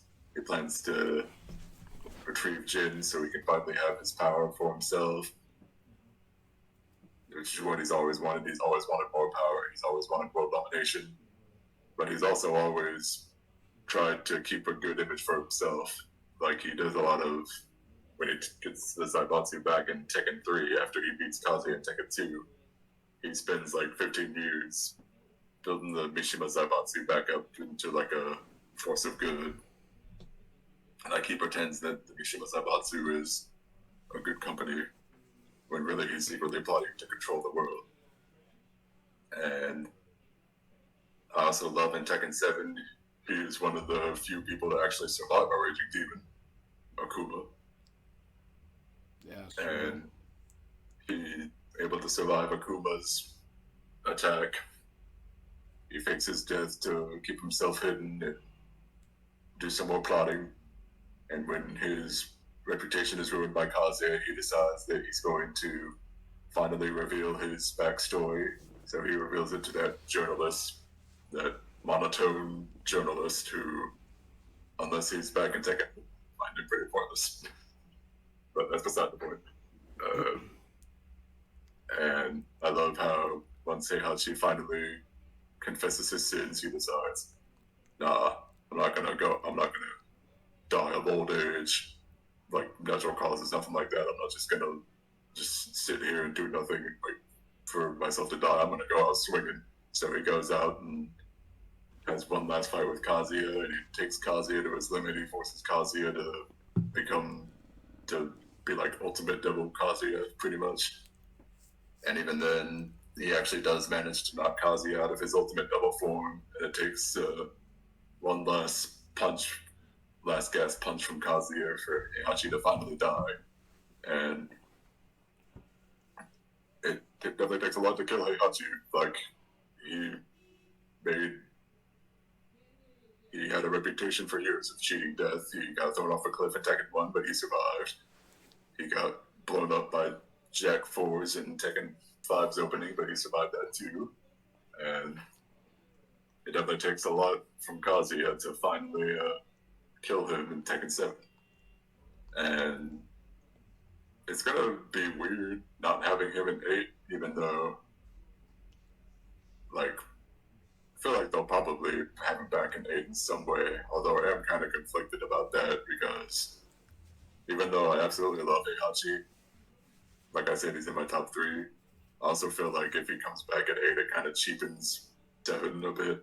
Like, the best thing about Tekken 7 was that final fight between Heihachi and Kazuya. It definitely felt like a finale in terms of their rivalry. Don't kid yourself, he's coming back. Nah, that's DLC. I mean, I'll still use. He's coming back. I'll still play as him, but I just don't want him to like suddenly be like. I want the main focus of Tekken 7 to be Kazuya versus Jin. Yes, he'll be back. Yeah, he'll probably be back. He will be back. But, yeah, I want the main focus to be Kazuya versus Jin with June back and involved and whatever role her. Yeah, which whatever they her will role focus be. on. I promise you that. I just don't want Heihachi to suddenly be like, "Hey, surprise, guys! I'm not You dead. Cause you're like, what the fuck? He will. He Nah, will. And Kazuya's gonna be like, how many times do I have to kill you? How many times do I have to kill you, boy? How many times do I have to teach you this lesson? Oh, I hate the young people. I hate the young people. I'll gladly use Heihachi and Aid if he comes back. Which, yeah, it's probably more of when than if because he is a mainstay. He's been in every Tekken game. He'll most certainly be back in 8 some way, shape, or form. Like even as like a kind of a what-if character because 5 actually did that. Because technically he sat out of 5. Like he was still recovering from his injuries at the beginning of Tekken 5, so he didn't actually take part in the 5th tournament. But he was still there anyway. It's kind of like, what if he did? What if he was actually in the tournament? So I like to think like maybe they'll just do a, oh, what if he actually was in this game? Like, but maybe his inclusion won't be canon just like in 5. But we'll see. Heihachi is still amazing. He's my favorite old man in any fighting game, and he's top 5. Top 3 in Tekken. And I also love using him in games where he's a guest fighter, like Soul Calibur 2 and PlayStation All Stars Battle Royale. God, he's just awesome. Super. They'll be back. Alright, shut up, I get it. You will be back, Eloy. You'll be back. He's gonna ruin the story because it's his nature to ruin everything of the young people. Just like every old person in real life. Because they'll respect you're an old person now. Yeah. Yeah. Okay, so first off, Bison, yes, definitely one of the best fighting game bosses of all time. Awesome design. One of my top 5 favorite Street Fighter characters ever. Super fun. Love using Psycho Power and Stomp. The Psycho Crusher and Stomp move. Ultras are excellent. Especially his second one. Like such an iconic boss. Such a bitch to fight. And yes, just like Alpha 3. Because you only get like one shot of him and then you like get an instant game over. It kind of sucks, but oh well. I like fighting him in 2, obviously, but I still hate fighting him in 2. Like there's never gonna be like a main Street Fighter boss like Bison is. Like no one will be better than him. He's better than Gil and Seth and all them guys. Always has been, always will. Just like he's just so iconic. Like in the shows, like in the show and movie, like it's hilarious. But he also had really cool moments in the animated shows. Like there's a Street Fighter 2 movie, there's a Street Fighter 2 series, which are way better and way more better remembered. Where he's like way more serious. Trying to think of. I think I covered everything actually. Just like he's just amazing. I love Bison. Heihachi, he's definitely one of my favorite old man characters in any video game, not just fighting games. Super iconic, super mainstay. Just such an intense rivalry with Kazuya that just ended in tragedy for him. He's now dead, even though I don't think he would be dead unless they do something wacky in the canonic story. But he's definitely going to be DLC. Like he can't ever miss a Tekken. Like they're gonna do this somehow. He'll at the very least be DLC. I feel like he'll be like a pre-order bonus. Yeah, definitely. Mm-hmm. Something around there. You'll be in the main cast in the main story. But it won't make sense though. It makes sense. He's fucking Heihachi. Kazuya literally stopped his heart with a punch. Yep. Yeah, and he'll be back while he's in the lava.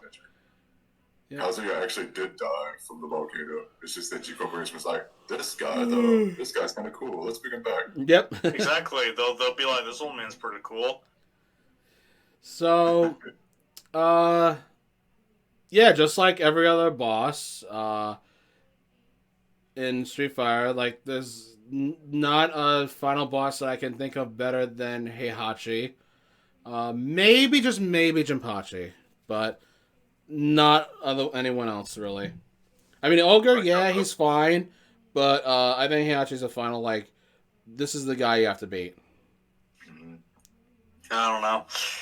Part of me doesn't agree with that. I feel like he loses boss material after like the first game, honestly, because Tekken likes to have monster of the week with these games. Like, that's a nice way of putting it. Yeah, because you got Ogre. That's interesting. Well, first you got Heihachi, but then it was Kazuya, and then it was Ogre, and then I forgot what was there. It was Heihachi again. But what was after that? His grandpapa or his father. Father, yeah. Heihachi's father. I just wanted to say grandpapa because it's a funny name. Grandpapa. And then after that, we got He Who Shall Not Be Named. Yes. And doesn't count. Wife. So like, I actually don't agree that he's like the Tekken final boss, because Tekken final bosses are monster of the week. I mean, watch. that is a good point. Tekken 8 is going to have a unique boss monster. I guarantee it. True that. They're going to pull something out there, but. Yep. They're gonna revive the Tekken 6 boss, and he's gonna have the Devil Gene, and he's gonna be the worst final boss ever made. But other than that, Heihachi's ruthless and he's aggressive, and he will do everything to get power and to, like, just kill the Devil Gene.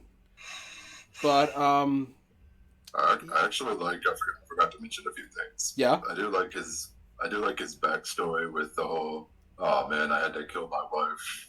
Yeah, that was kind of deep. Yeah. And I like how when he's in charge of the Zanbatsu, he actually doesn't treat his minions like crap. Like, he's just like, all right, do this. And if they fail him, he doesn't, like, chuck him across the room and just be like, you idiot, or whatever like that. Yeah, it's pretty much his, like, slow path to evil. They retconned his character. I gotcha. Good argument. No, he's never like that. Oh, and his... I remember that Tekken, that Tag Tournament 2 ending where he just, like, shoves his scientists out of the way and wants a bear, a fucking bear. He turns into a bear, and then he's like, what the fuck you doing, man? I'm gonna fucking slap you. Yeah. Yeah. Yeah, he treats his minions well until 7. I don't know. Even though the outfit's not really good at all, I do love his entrance in Tekken 4 for like the final stage where he just like walks to the arena with a thong. Well, I just said, yeah, the outfit could definitely be better, but I like the entrance itself. He just walks to the arena down the ramp. Yeah, like, but that part's really cool. It'd be so much more serious if that outfit was not on him. Yeah.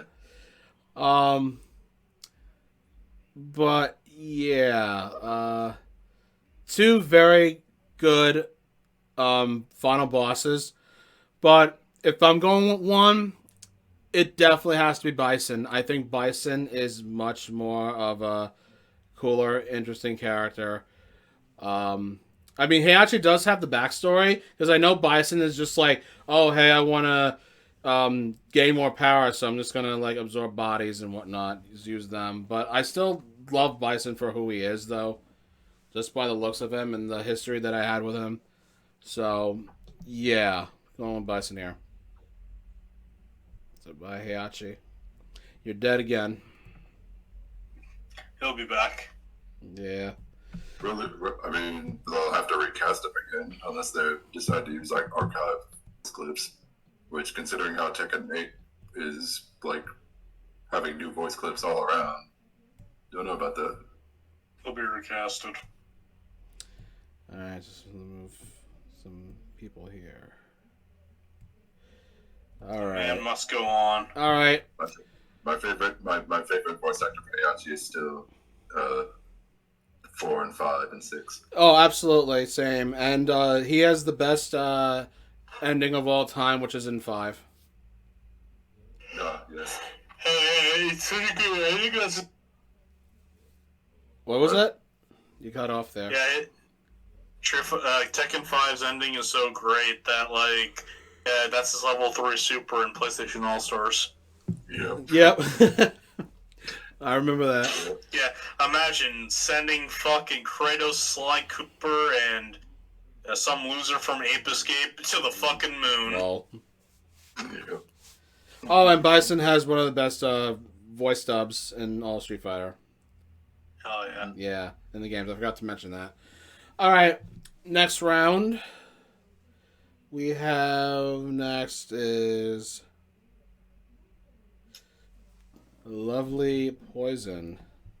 So I believe it's 3 Lovely to 3 Lethal now. Poison. The memory serves me right. Okay, for Tekken, we got Law. Oh, this is Down. easy. All Fucking right. easy one right here. All right, so Europe, Noah. Let's talk about Poison. Why she's It's not even a fucking contest, man. All right, let's get the obvious one out of the way. yeah. Okay. She's fucking hot. It's like goddamn. Like I said this joke. You gotta remember, like there was some controversy about her because we didn't want guys punching girls back in the day. Oh, so I'll they talk made about Poison a that dude. when you guys are done. Yeah, but let me tell you something. If she was a dude, I'm fucking gay. Like, that makes sense. like, oh I would my too. god, there's no way. she has like I love a lot of things about her. She has like the fucking hottest outfit ever. I like her long hair in 4. I don't really like the short hair in 5, but 5 just looks like garbage anyway, so whatever. In every game she's playable and she is fun to play as. She is one of my mains in a gameplay sense in these games. I'm glad she was added in Ultra Street Fighter 4.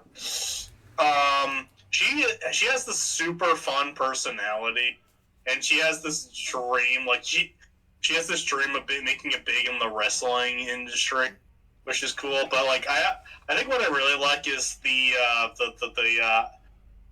relationship between her and Cody. Not like an actual relationship, but I like the fact that like Poison's the reason why Cody goes to prison in Street Fighter 4. And then once he becomes mayor, they're like old buddies. Like, yeah, remember when I threw you in prison? Yeah, good.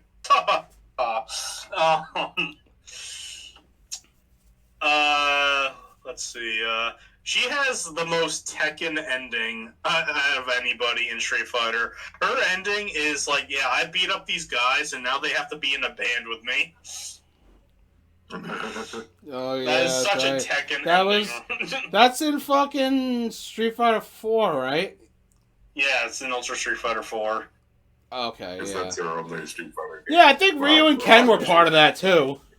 Yeah, they were. Like, all the Final Fight characters were a part of that. Ryu and Ken were. I could have sworn there was another character, but I don't remember. I think it was Guy, Cody, that army dude. I completely forgot the name of. Oh, Rolento? I think him. I can't say that name, so good. I think Hugo was also there, but then you had Ryu and Ken as well.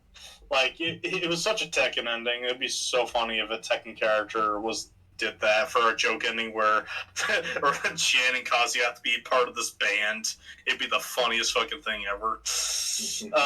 But, like, other than that, like, I really love her design. She's a fun personality, and I really dig the rogue officer look. Like, he's like, yeah, I'm hot and I know it, and I got a police hat because fuck you, that's why. I actually kind of like that. I kind of like the whip she gets in Street Fighter 5. While it's not as kinky as the one she had in 4, but like gameplay-wise, it's a lot of fun. Like, you can do, like, a Spider-Man move with it, which is really cool. I really like Poison. I feel like I have a strong suspicion she'll be in 6 as DLC. Like, she's a very popular character. Mhm. Did I mention she's hot as fuck? Yep. I agree. Because holy shit. Yeah, but I love Poison, and I hope she comes back.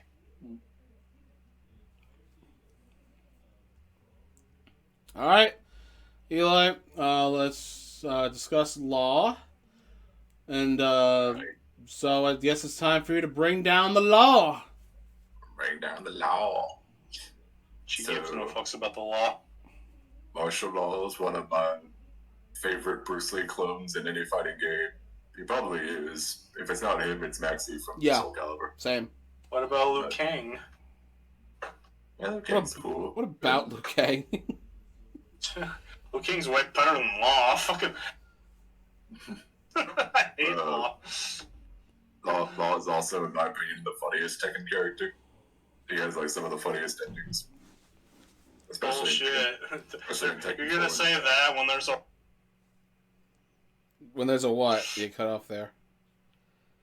You're gonna say he's the funniest character when Mr. Rogers and Alex and Slim Bob. Well, yeah, there's that, and there's Kuma also. Yeah. And Panda and Heihachi and Lee's endings. Yeah, no, you're just wrong. Go ahead. That's mean.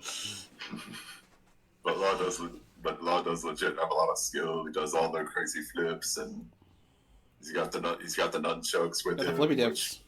Really cool that he's having that as part of his moveset in 8.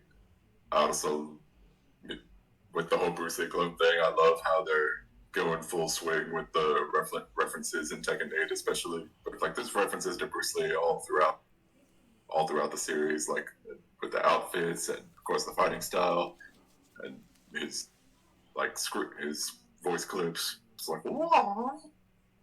But like in Tekken 8 especially, he's full on Bruce Lee clone, like embracing the fact that it's Bruce Lee clone. He's got the nunchucks, he's still got the voice clips, and he's got the Bruce Lee flex now, which like super duper jacked in 8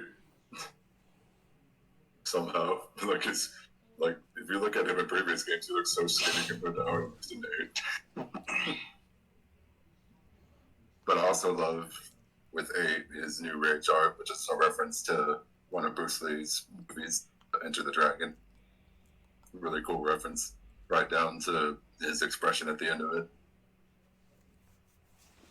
And like, again, I think he's a really funny character. I love his friendship with Paul, and I love how I also love the relationship he has with his son as well. Even though we don't really get to see much of it on screen because Forrest Law isn't in the series as much. And it's actually kind of felt bad for him because of his money troubles. Because every game he's having money problems and he's trying to help his family and he's trying to make money. And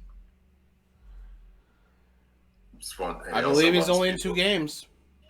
He also wants his dojo to stay alive. Like he's in 3. He's in dojo. Tag 2. He's the owner of a dojo and he's the owner of a Chinese restaurant. And he's always really fun to use as well with his counters and the punches and kicks and the flips. And of course, again, the nunchucks in 8. Super looking forward to using him in 8. He'll be a ton of fun in that game, just like he is in every other game. He's a series mainstay, and yeah, definitely, he's pretty much tied with Maxie as my favorite Bruce Lee clone, as I already said. I love Law, and he's definitely going to be like in every Tekken game from here on out, pretty much. Also, I prefer his look in Tekken 5. Actually, no. Tekken 8, I like him I like his look in Tekken 8. It's definitely the best look for him since Tekken 5. Because I love his mustache, his old mustache that he had shaven off since 6. Like if he had his mustache for his Tekken 8 design, his 8 design would be absolutely perfect. But now it's just a 9. 9 out of 10. Actually, no, he still looks great. And whatever. But yeah, love watching ball.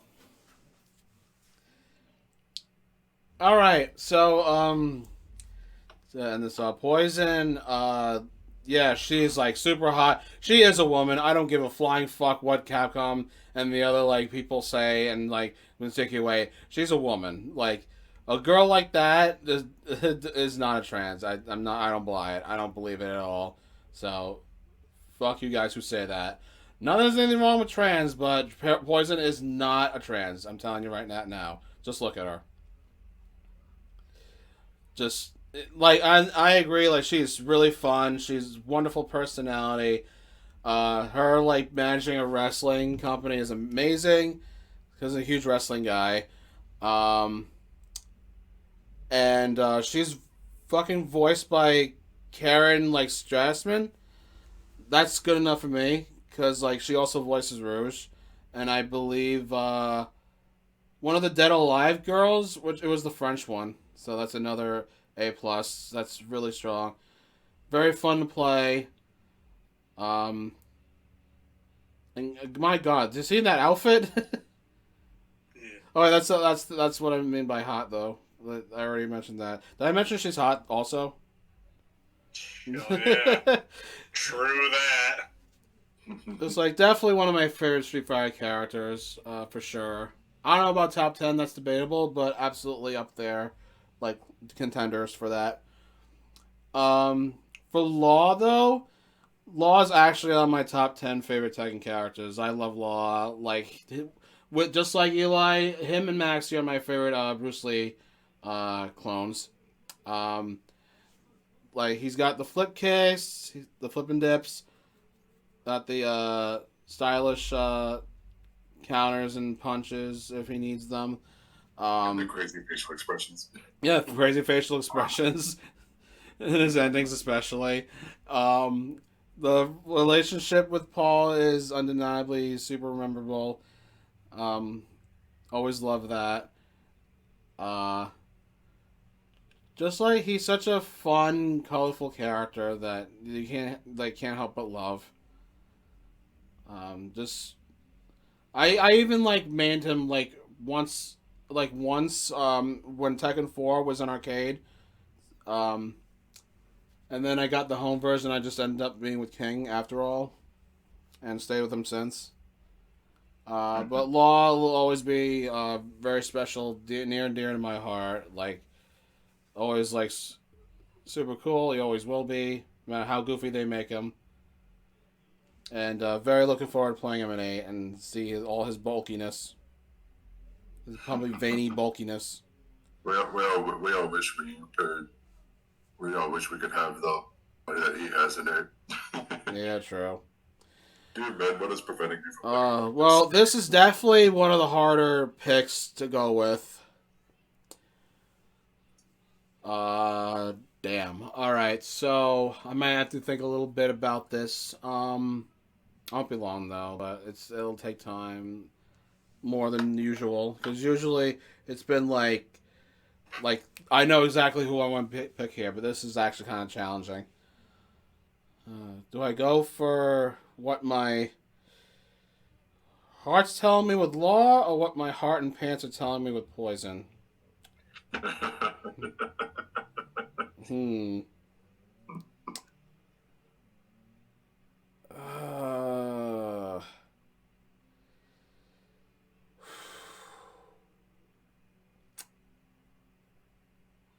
yeah, this is a decision that separates from the men for the boys, folks.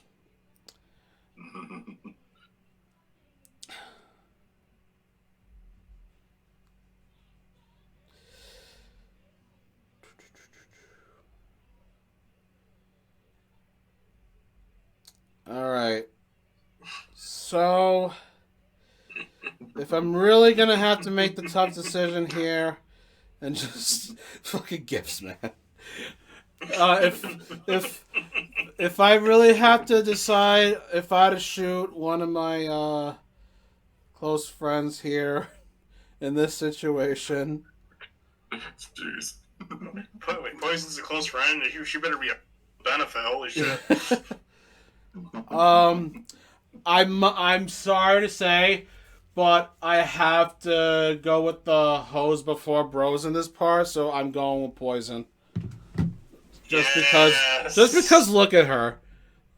Like, my God, she's such a fun time. Hell, if you ask certain people. Blah blah blah. Oh, whoa. Okay, there we go. Alright. So, Poison stays. That was really tough, though. It actually kind of sad a little bit. Alright. Stop being salty, Eli. You can tell. Oh, he's so trying hard not to hold back his tears. Anyway, next round will be. Next round will be. Oh my God, this part. I have 7 people. You have 6. Yeah. Oh wow, Street Fighter's in the lead right now. Okay. Next up for Street Fighter, we have Cammy. All right, let's bring Cammy over here. Of course, you got her an ass shot. Oh well, no shit.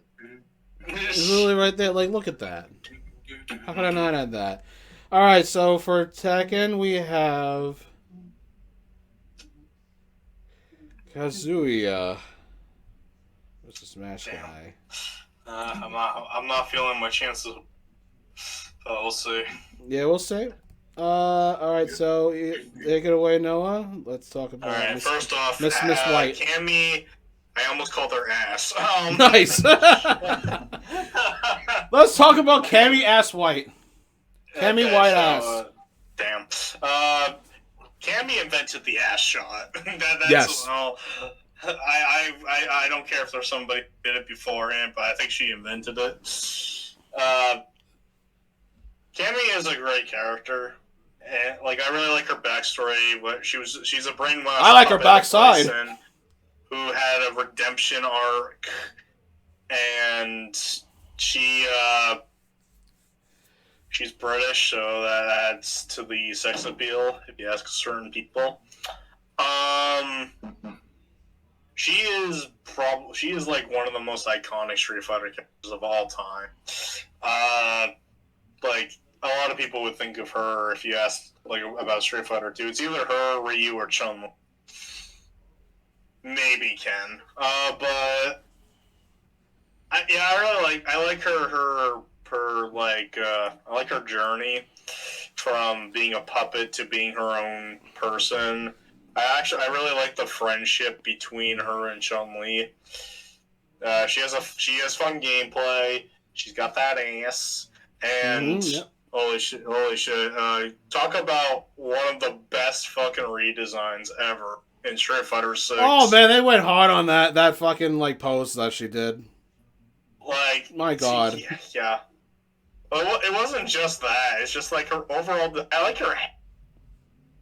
Yeah, very nice like, hair. I like her like jacket and goddamn those yoga pants. Right? I am a sucker for yoga pants. Like if any girl out there wants to win, it's easy success. And yeah, good job, Eli. Yeah, that's the one. But yeah, like you guys can't see it, but we can. I know that design screams Britishness, but I think that's a really good design. Yeah, her character development is she wore pants. And yet she's still trying to show it off. She somehow does a better job showing it off. Bro, literally Capcom knows what we want. I know. They know what they're doing, the motherfuckers. Capcom, take my money. Take it. Oh, God. But yeah, Cammy's a great great character, great redesign in Street Fighter 6. Super iconic. Miss Cheeks. Yeah. Although I'm not 100% confident she's gonna win this, but like We'll say. She's a top contender easily. Honestly, this fight's gonna be harder than Poison Law. Well, I get this is kind of not fair, honestly. Looks like I get some boost now, but yeah, Cammy is one of the greats, and she is better than Chun-Li. Fight me. Yeah, absolutely. No, I'm with you on that. You don't have to tell me agree. twice. Cammy's way better than Chun-Li. Oh, I'm sorry. Street fight me. Fight me in the streets. Hot take, I actually don't like Chun-Li. That's fair. Yeah, like Street Fighter I wouldn't 3, go that Street Fighter far, 3, okay, Third but- Strike made me feel that way. She's not in my top 10, but like I don't like her. I mean, I get that she's an iconic character, and that's fair, but I'm just not really a fan of her all that much, really.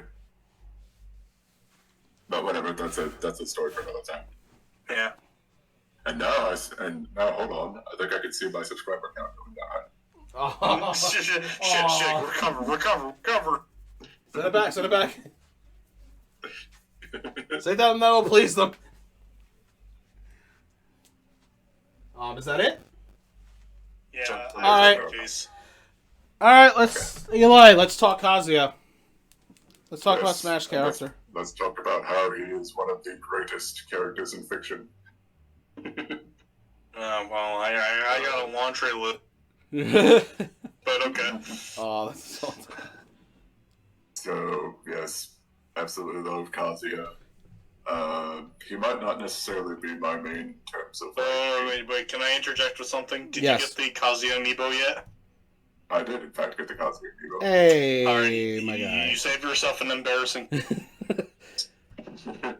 Oh, I was gonna say, if you did, I'd be like, he's a fake fan. He should what a lose by fake-ass default. fan. But you do have the amiibo, so you are worthy Wait to a minute. continue. Let me get rid of this thing here, actually. I'm sorry. Let me just... The thing's getting in the way. This little thingy. You can keep going, though. Okay. Oh, I was so, saying? Oh, I was looking for a eraser there. Yeah, so... No, that's heal. Oh, this is the eraser tool, you liar. No. Pencil. Motherfucker! Oh, dear. Who dares? He might not necessarily be my main It's not in working gameplay, for some but reason. he's certainly up there as one of, if not possibly my favorite character in the entire series. Like, I absolutely love Kazuya. He's super duper awesome and probably my favorite villain in the show. Well, I almost said show. It's not a show, it's a game. Yeah, he wasn't in the show. Yeah. Well, he was briefly in the show, only in like a cameo. Not good enough.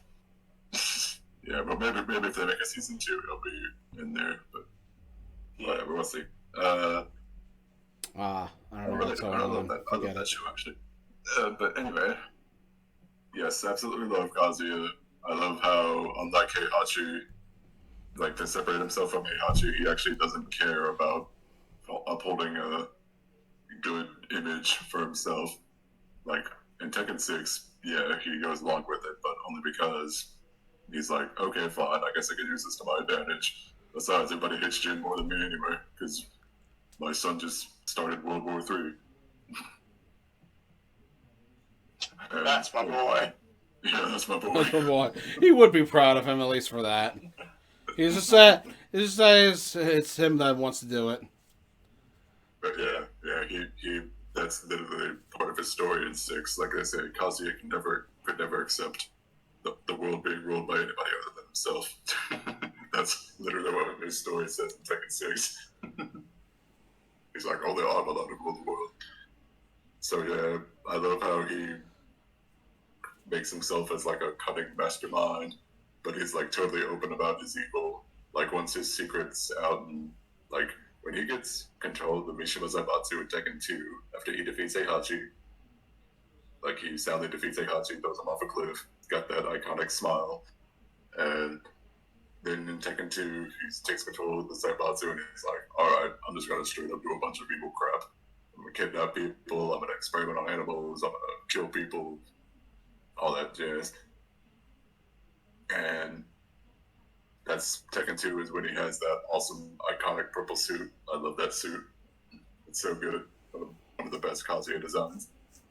And Tekken 2 is also when he first gets his double form proper. They kind of hinted at it in Tekken 1, but they showed off properly for the first time in Tekken 2. And then he's killed by Heihachi at the end of Tekken 2, but then he comes back and even though he's gone in Tekken 3, his presence is still felt because he's still in the opening. Well, he's in one of the openings. Tekken 3, he's in the arcade opening. And then he's like briefly shown in pictures in Eddie's ending in Tekken 3. And you can tell, like, you like kind of get the hint that maybe he's not entirely dead. And true to form, actually at that point in the story, he is in fact still alive because he's only revived just a few days after he died. And of course, he's succeeded by Jin. So Jin kind of takes his place at first, but then Kazuya comes back for real in 4.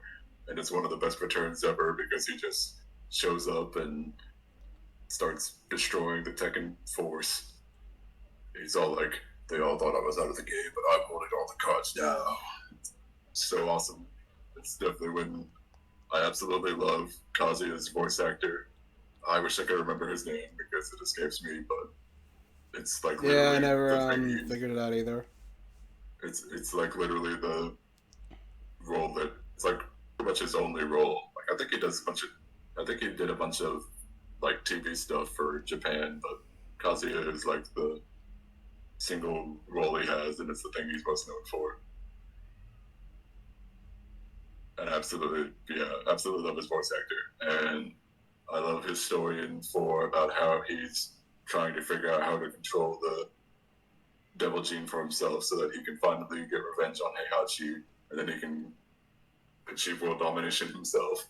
And then he decides, no, I'm going to go after my son because my son inherited the devil gene from me, and I want my power back because when he died before, part of the devil gene left and it got into Jin. So now it's like, now I want that power back. But Jin, of course, beats him up. But Kazuya survives and he teams up with Heihachi to fight off the Jacks, and then he's like, oh, I'm sorry, Dad, I still hit you. Here, have fun with the Jacks. Bye. It's like such a douche move. So awesome. He's part of the, like, he's literally part of some of the best Tekken openings, Tekken 4's opening, Tekken 5's opening. It's so good. I love the little smile he makes just before he escapes Homaru at the beginning of Tekken 5. And, you know, just like, Tekken Kazuya, oh, I hate you. And he has so many still awesome moments in 5. Like, I love all this dialogue. Like, one of my favorite moments is in Lee's story mode where Lee's just complaining to Kazuya. He's like, oh, Kazuya, why do you always get in the way? And Kazuya's like, man, you, as usual, don't know what's going on. It's a shame how stupid you are. This is such a savage, and I love it. And, yeah, I love his role in Tekken 6 of how he's decided to play the role of good guy, even though he's very clearly still evil. Very much clearly still an evil guy. And, I love, as I mentioned before, I'm talking about Heihachi. I absolutely love the final battle that he has with Heihachi. It's the best part about Tekken 7. And I actually really like his, the new double form he has in Tekken 7.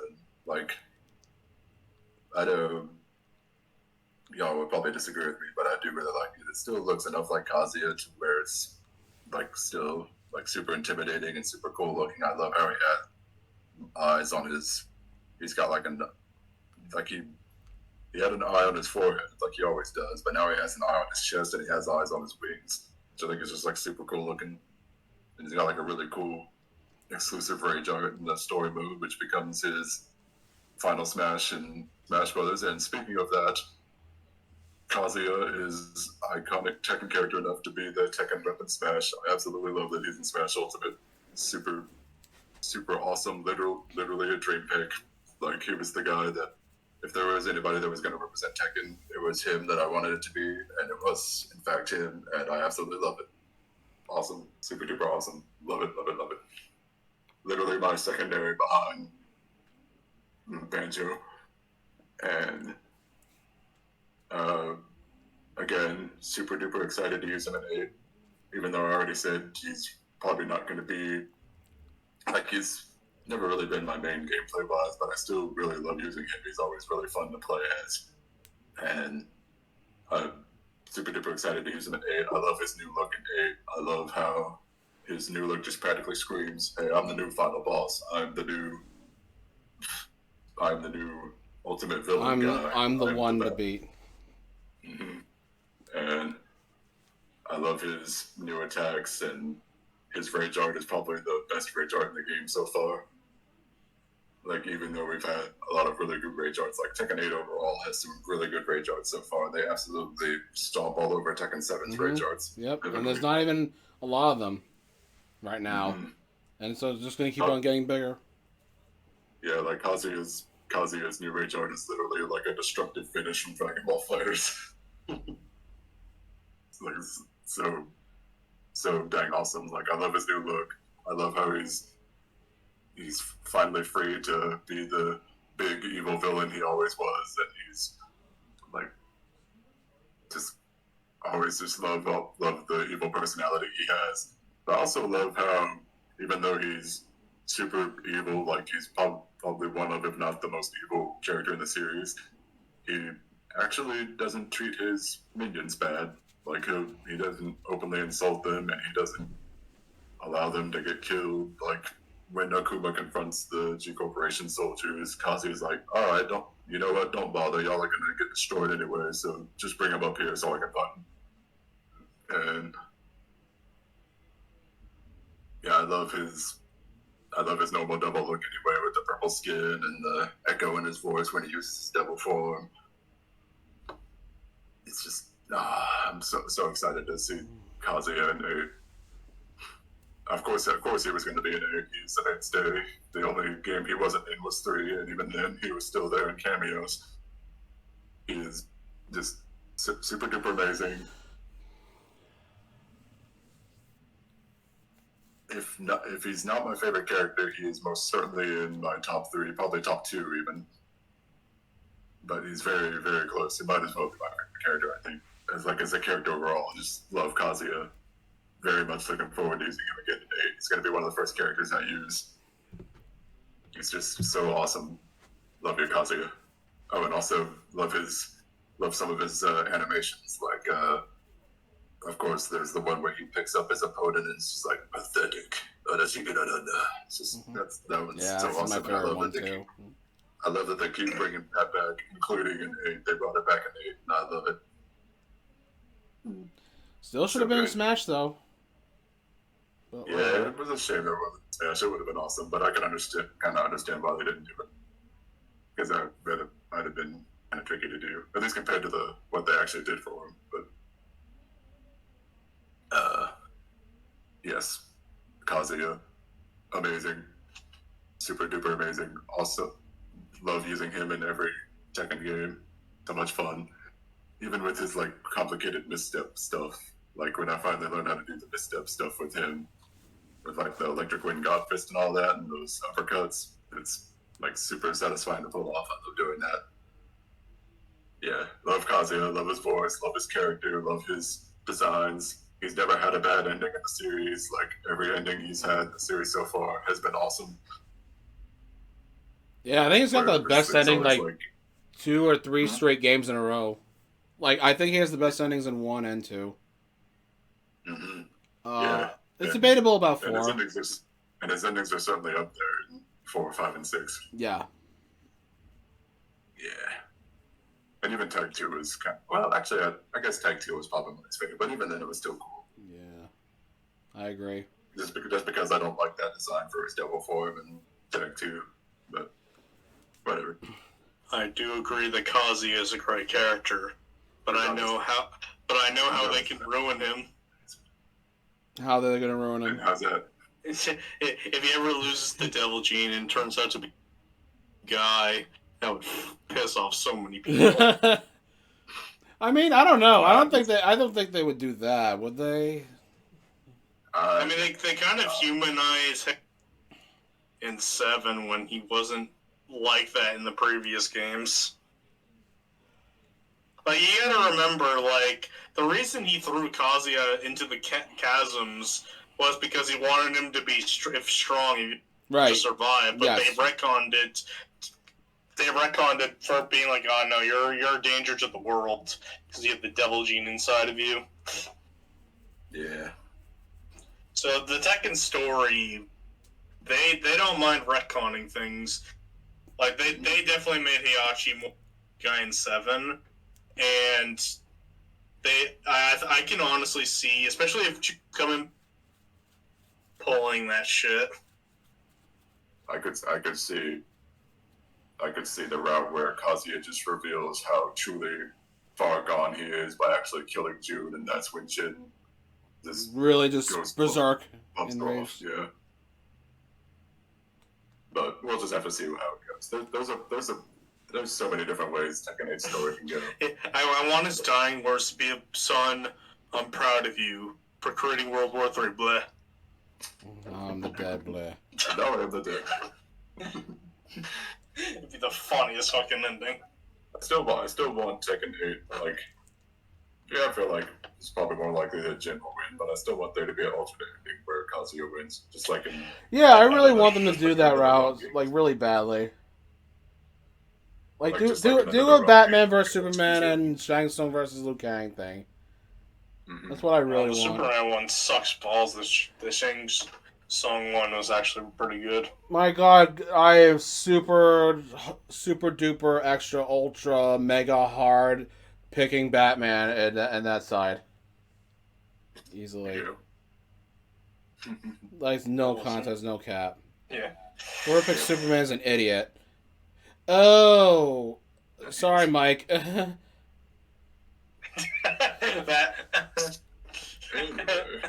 Anyway, all right. So, Cammy versus Kazuya. Oh boy. All right. That's again, as I said, this is gonna be harder than the last one. Cammy. Look at that ass. What more can I say? But no, besides having one of the best asses in gaming history, yep, I love the British, like she's British. Love the design and outfit, obviously. Very like cold but also caring person.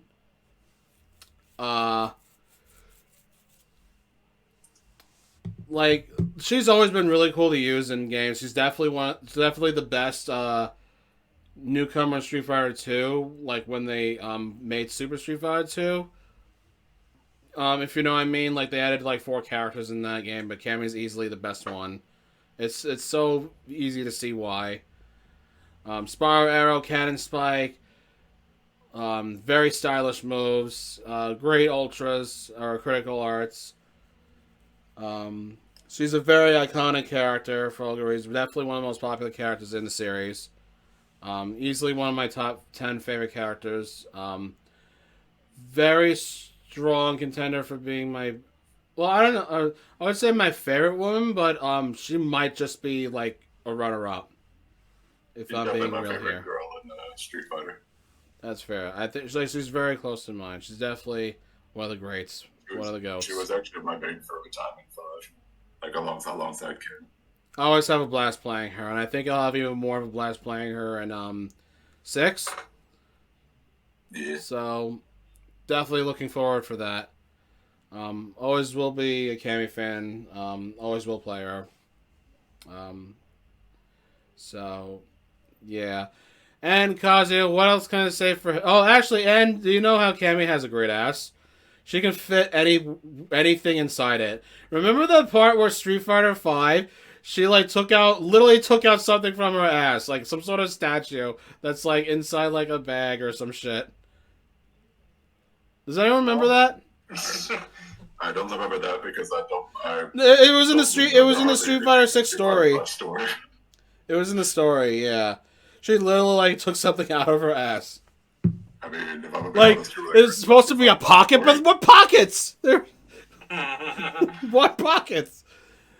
Oh man, it was so funny. It was so awkward. All right, so Kazuya, like again, what can I say about Kazuya? Such a strong contender for top 5. It's always him and Jin tying it up. You can never decide. One of the coolest fighting game characters ever, without a doubt. Easily my top 10 in terms of Smash. Like, such a fun time with him. The only time I need to master that God Fist. It's so hard to like get that perfect sweet spot. Yeah. But Kazuya though, like he is so fucking cool. Like the outfits, like whether it was black or purple, it still looks so good. Got those amazing white pants. Um, the gloves, like the hair, the eyebrows. Just this, like everything about him is just like, yes, this is the guy that you want to get behind. This is the guy that you want to see succeed. Um, and he just did just that. He killed his father, and now his son's in the way. Yeah. Yeah, but like he's like the big, like really one of the very very few main characters that is not a good guy. Mm-hmm. Like I how think often that's do you part of see that? You have like bringing up so Scorpion. interesting to me. Wait. You have Scorpion as an example. Um, who else is the main character that's a bad guy? Uh, Nightmare? Not really, I guess. No. I say Yeah. more like Killer or Mitsurugi or Siegfried. Yeah, but they're not. But they're not bad guys. Yeah, exactly. Yeah, Soul Calibur yeah, like that. changes You see, that's how every like game. that's how crazy it Yeah, is. pretty much. Like Kazuya is the man. Like he is just everything a tough evil guy should be. Mhm. Like when he wants something done, it gets done, no matter how long we have to wait for it to happen. Like it will happen eventually. And is that going to happen with Jen? I don't know. We'll see in 8. We do not know. So yeah, and obviously the Kazuya and Hayashi rivalry is iconic as well, unforgettable. But I'm more of a Kazuya versus Jin person, so. They're both awesome. Actually, I'm more into Tekken 8 than I've ever have been because of that. You mean 7? So, I said 8. But anyway, regardless. It's not out then.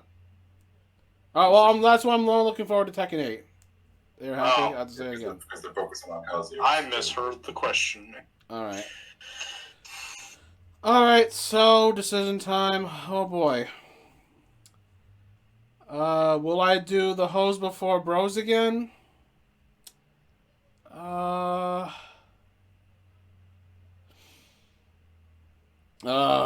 man.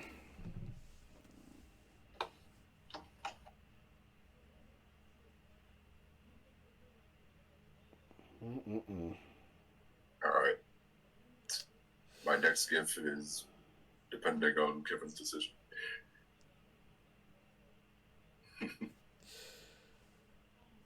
Fire away. No, I was just gonna say. No, I just said like the gift. No, he is a gift after. Yeah. Oh, there's a gift It's like after. depending on whether or not you vote Kazuya, I have a gift ready for like either or. I have a gift ready for if he wins. I have a gift ready for if he loses. Okay. Oh, I got you. All right. All right.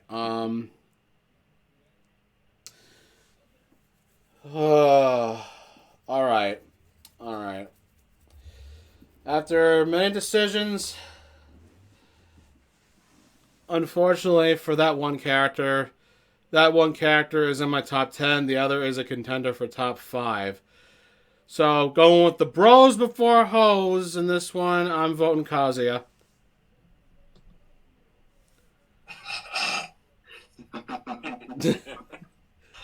Sorry, Cammy.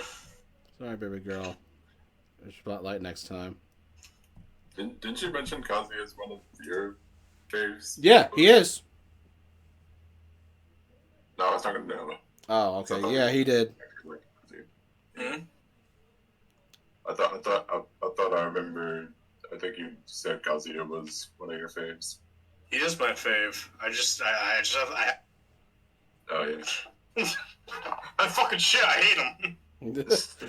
Hey, how is such an asshole? Yeah, no, he's one of my favorite. He's top 5 easily. Shout out to that Kazuya t-shirt you got me last year. Yeah, absolutely. It was not easy to find. But yeah. I kept searching. I'm I sure kept on searching. I feel like there's not that much. I feel like there's not that many. There really isn't. And Amazon has almost everything. That is such a crime. Quote, almost everything. Merchandise out there. Yeah. Alright. Next round. I believe we have 2 more left in terms of round 1. Okay, let's see here. Next up we got... So 4 to 4. For Street Fighter, Ryu. Step into the ring. Step into the ring. Alright, for Tekken, we got... Oh my gosh, we got a Death Battle rematch. We have Jin. Ultimate good guy for each game. Well, sort of. Well, ultimate good anti-hero. For each franchise, I should say. I don't fucking know about that either. Alright, start us off, Noah. Let's Cause talk World War about III, Ryu. the good guy. Let's just talk about Ryu.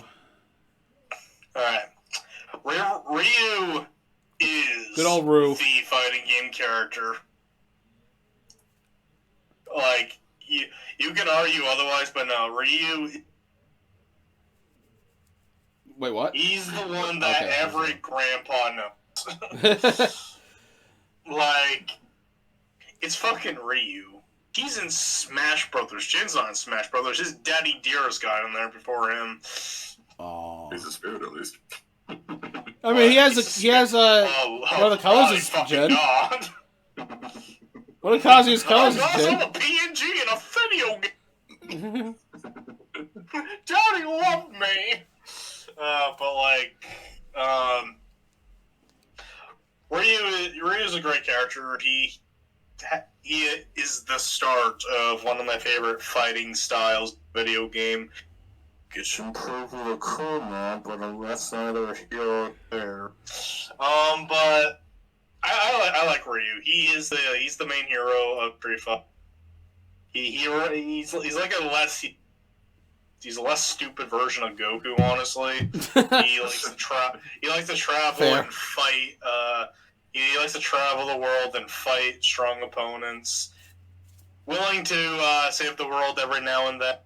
But I think the most interesting thing about Ryu is the fact that he grows a beard. Is that People really love Ryu as a beard. Ryu as a beard is fucking. Even great. before sex. I will be straight until the end of the day, but I'd be gay for a second. Like when in Street Just Fighter 1 5, second. when they talk about Ryu, it's always about that hot Ryu. Yeah, Which is the hot one with Ryu, the better beard. than pretty boy Jin over. Damn, we're doing call-offs? Yeah, one of Ryu's best features is his character development from this trying to surpass the Satsui no Haru. And what I really like about it is that the games acknowledge him surpassing it and being consumed by it. Because in Street Fighter 4, there's actually an evil Ryu you can play as. And he's not just a one-off character. He's in Street Fighter as like a spirit of what Ryu could be. So unlike Cole from PlayStation All-Stars, this actually is 2 characters. Yeah. I like him trying. This is what also makes him and Akuma the best enemies. Is that like Ryu is learning to be better than Akuma without giving into the dark power.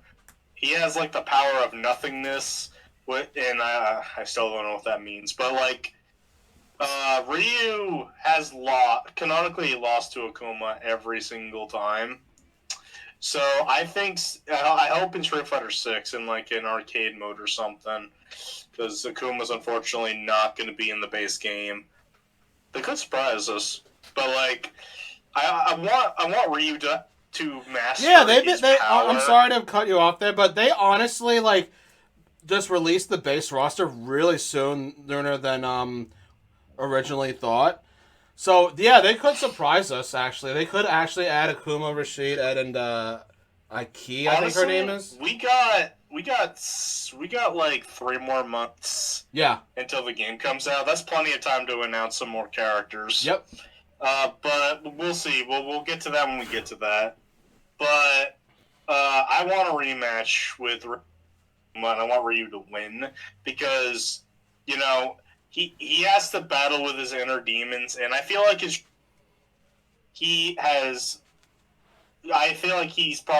mastered the power of nothingness. So he is this wise fighter that I can't wait for my character to fight him because, like, again, he's the fighting game character.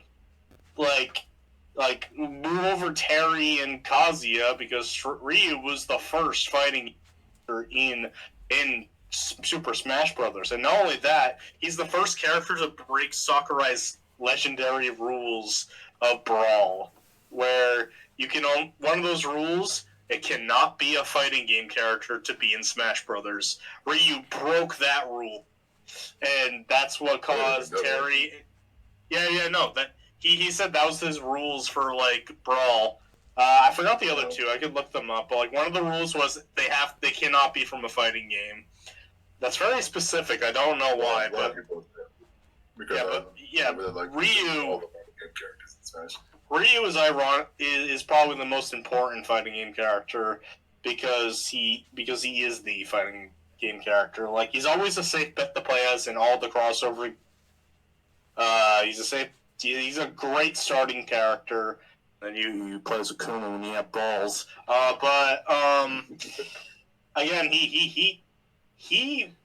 I guarantee if Ryu didn't get in, Terry and Kazuya would not get in either. Like, I feel like he's way too important as a character. And imagine if Ken got in before me. I fucking doubt that would happen. Fucking Jury would have a higher chance than but well, I was talking about in Smash. I was talking in Smash too. Oh, well, okay. But like, yeah, I really like Ryu. He's got an iconic design. He's the only person that can rock that white gi. Because I feel like everybody else that rocks that white gi looks like a fucking idiot. Damn. Like fucking Kim from King of Fighters. What's his face's original design from Tekken 3. Like any punk with a white gi. Hooray! I can't pronounce his name, but he's on your team. Yeah, Hooray, yeah. Yeah, that design fucking sucked. Like you cannot convince me otherwise. That just I like that design he has right now. It's way better. That's fair.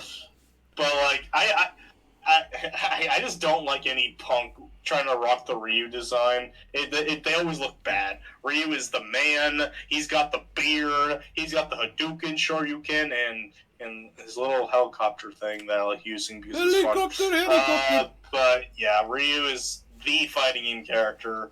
And while he's not my favorite, because he is the most vanilla of every character ever, but he is the vanilla. And when you use EX moves, he is the vanilla chocolate chips.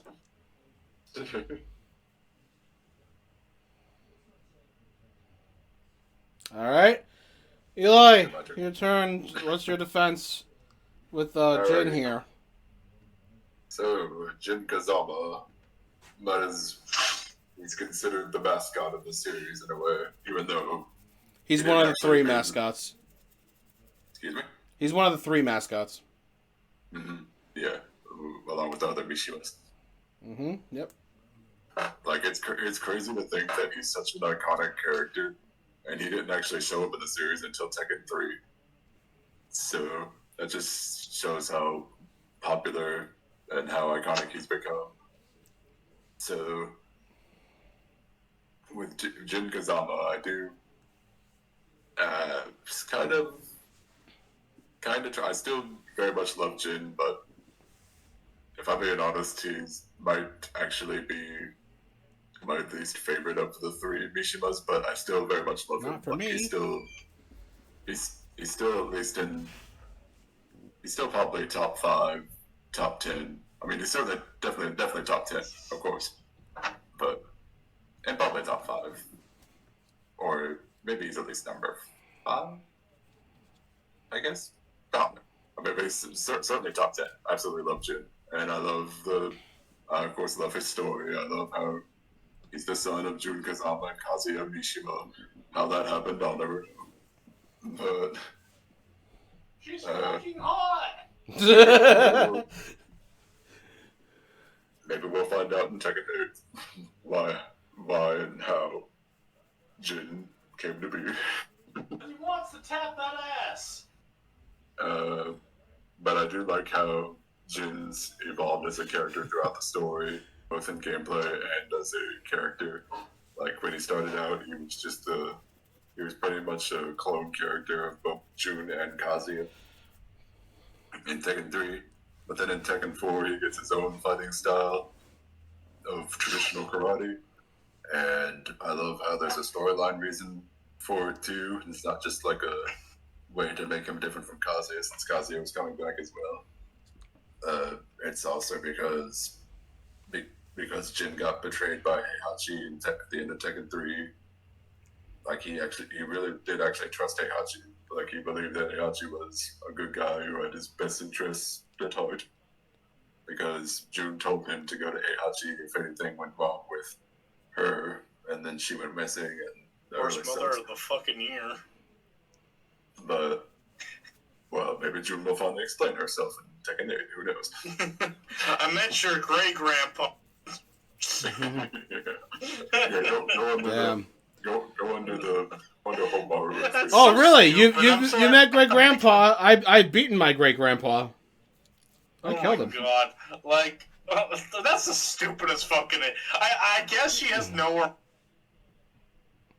But like, yeah, go to your grandpa who fucking like threw his son off the cliff and stuff. And I don't know that movie. I don't think that movie's canon. But if it was, No, it's there's not. definitely. It's not canon. But like, if it was, there's because she witnessed it all. It's not really good. It's not really that much of a good movie anyway. But fuck, that fight was amazing. That final fight. God damn. Oh yeah, great movie. Fuck you, Watch Mojo. And you can actually watch it all on YouTube too. Hell yeah, it's that great. But yeah, I do love the storyline reason for why he has a different fighting style in 4, because he got betrayed by Heihachi, so he grew to absolutely despise everything about the Mishimas. He hates that he's related to them. He hated that he got their fighting style. He hates that he got the devil gene from his dad. So he unlearns Mishima Ryu and masters traditional karate instead. And then he goes off to. And then once the next tournament gets announced in Tekken 4, he goes off to enter the tournament and destroy the Mishima Zaibatsu. And it's strongly implied that he'll pretty much kill himself after that, because he doesn't want to. Like, he just wants the bloodline to just completely end. But then you have like the awesome final fight at the end of Tekken 4 with Jin vs. Kazuya, then Jin vs. Heihachi, and then he spares them both and flies away. Literally one of the best endings in the entire series. Tekken 4 overall just has some of the best endings. Probably like the most greatest endings overall is Tekken 4. Easily. But I love that Jin, like even in does Double Jin count here No. as a rep? Okay. Same goes with Devil Kazuya. Well, alright, but I do like the confrontation with Jin and Jinpachi in Tekken 5, he like introduces himself as the heir of the cursed blood, and just And like Jinpachi wants that see the power once and for himself all. also. Excuse me. And Jinpachi wants that power. Mm-hmm. And I actually do like the ending of his ending in Tekken 5 where he takes control of the Mishima Zaibatsu because Yep, the canon ending. I really like The canon ending. yeah, the canon ending because he actually takes over the Mishima Zaibatsu, and I like how the music just actually implies that, oh, yay, good guy Jin finally took control of the Zaibatsu. Mm-hmm. Surely everything's gonna be alright now, right? And then Right? Tekken 6, World War 3. Yep. And that's when Jin develops into an antagonist. Like he definitely acts more jerkish in Tekken 6 and 7. He's got like the whole powers. Oh, speaking of that, Tekken 5, do you know that I heard that in the canon that him and Harang fought and Harang actually won? Mm-hmm. And then Jin got kicked in and then just almost beat Harang to near death, and they just let Jin advance to take his place.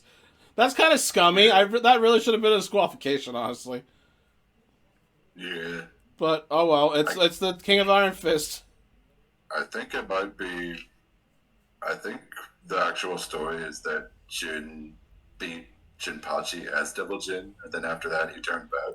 Oh, okay, that makes sense. Yeah, because that final boss was a bitch. Yeah, I hate that. I hate Jinpachi boss fight, but it's like the boss fight that works. You haven't seen the worst of it. Like, there's like a re-release on the PSP that gives him a more bullshit form. Oh no, I'm aware. Yeah, Oh, you're aware? Well, Yeah. fuck. No, at least you're aware. But yeah, even like I guess it is kind of a bummer that he's more of a jerk in 6 and 7. Like especially because he's like probably so used to him as a good guy by that point. Yeah, but 8 though. I guess it is something. Good guy with It was issues. something different, and it was still like in like advance the story at least. And yeah, I definitely do like the direction they're going with him in 8. I think his new design in 8 might just very well be his best design in like a long time. Mm-hmm. Yep.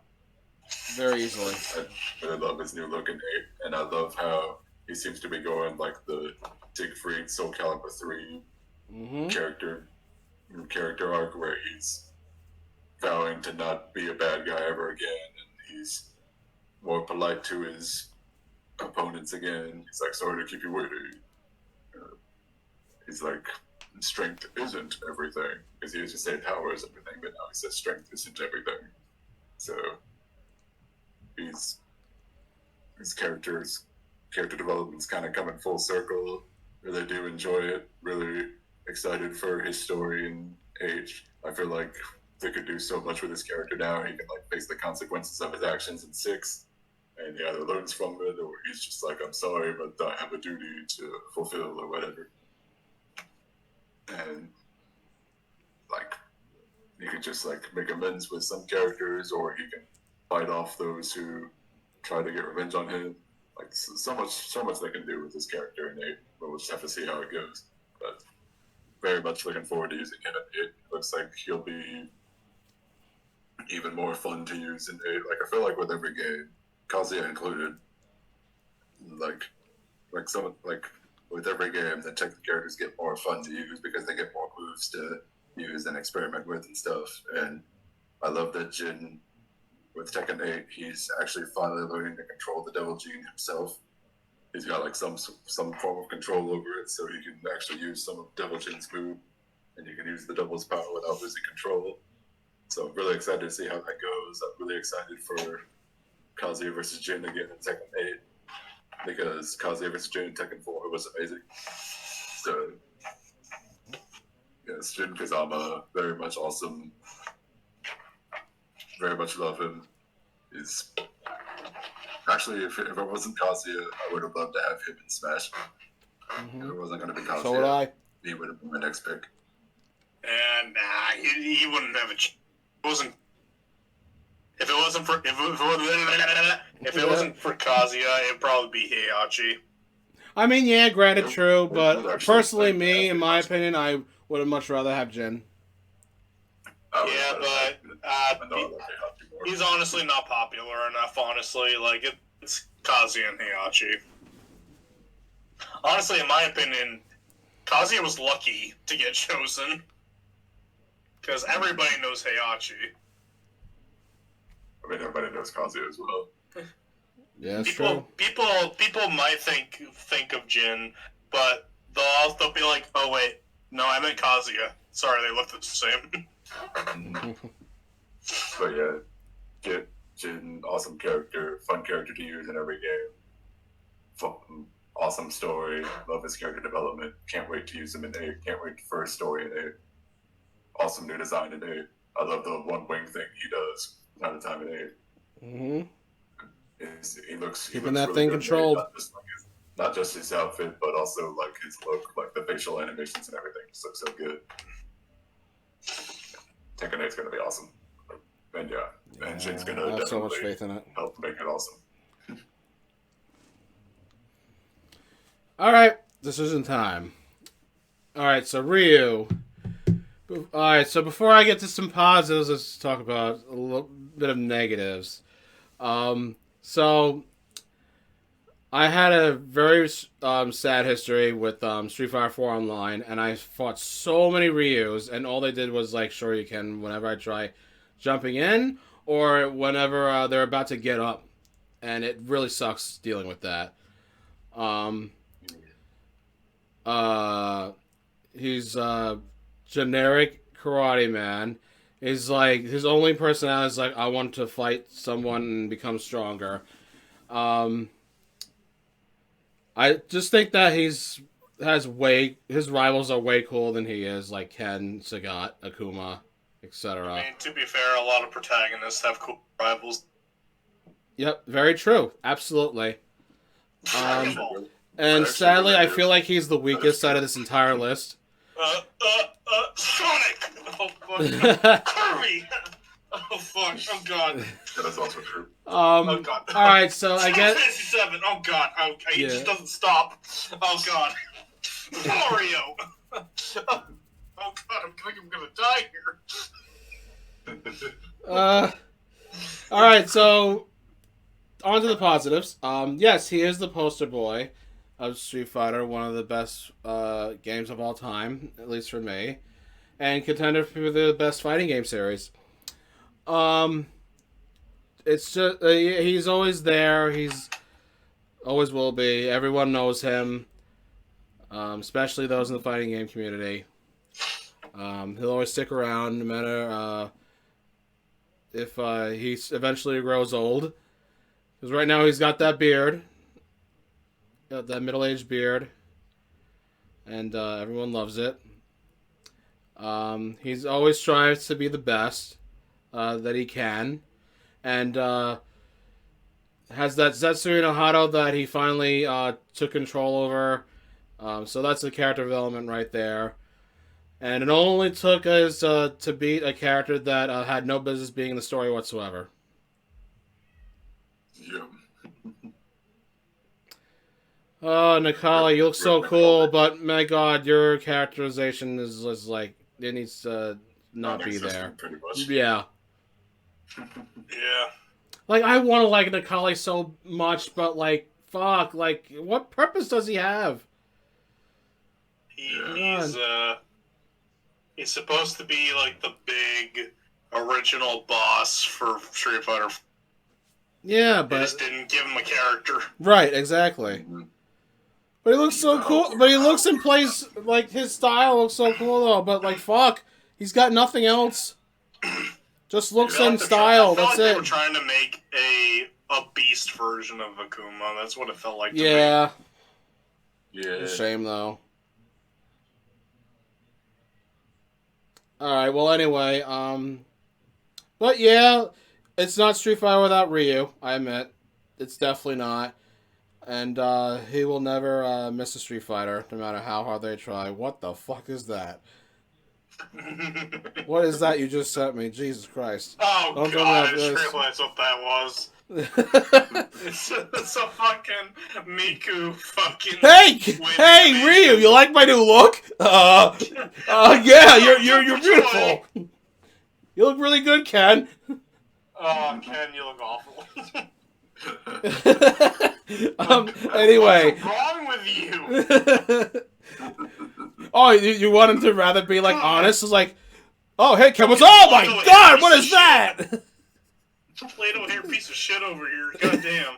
Oh my God, it just loaded for me. I thought it was just a freeze frame, like a regular picture, but it's a gif of fucking Ryu and Ken and Mika's and like Nikos' thing. I hate it. It's so fucking Get weird. Victor to jail. Let's move. It's I so don't want to be here fucking weird. anymore. All right, on to Jin. One of another like contender for like top 5. I absolutely love Jin very much. One of the other coolest main characters in any series. I definitely love him in 4 and 5 the most, and 3 might follow. It all like 8 might follow. It all depends, really. But so far it's looking really good. He's finally back to his like strengthening and everything kind of thing. Like I will follow my own path. That is not the path of evil. And just very looking forward to seeing like how his fight with Kazuya will go. Easily one of the most fun characters to play in Tekken. Always love doing combos with him. Feels good to actually get one of his throws in. You know that one where he grabs your neck and just throws you down on the ground. Yep.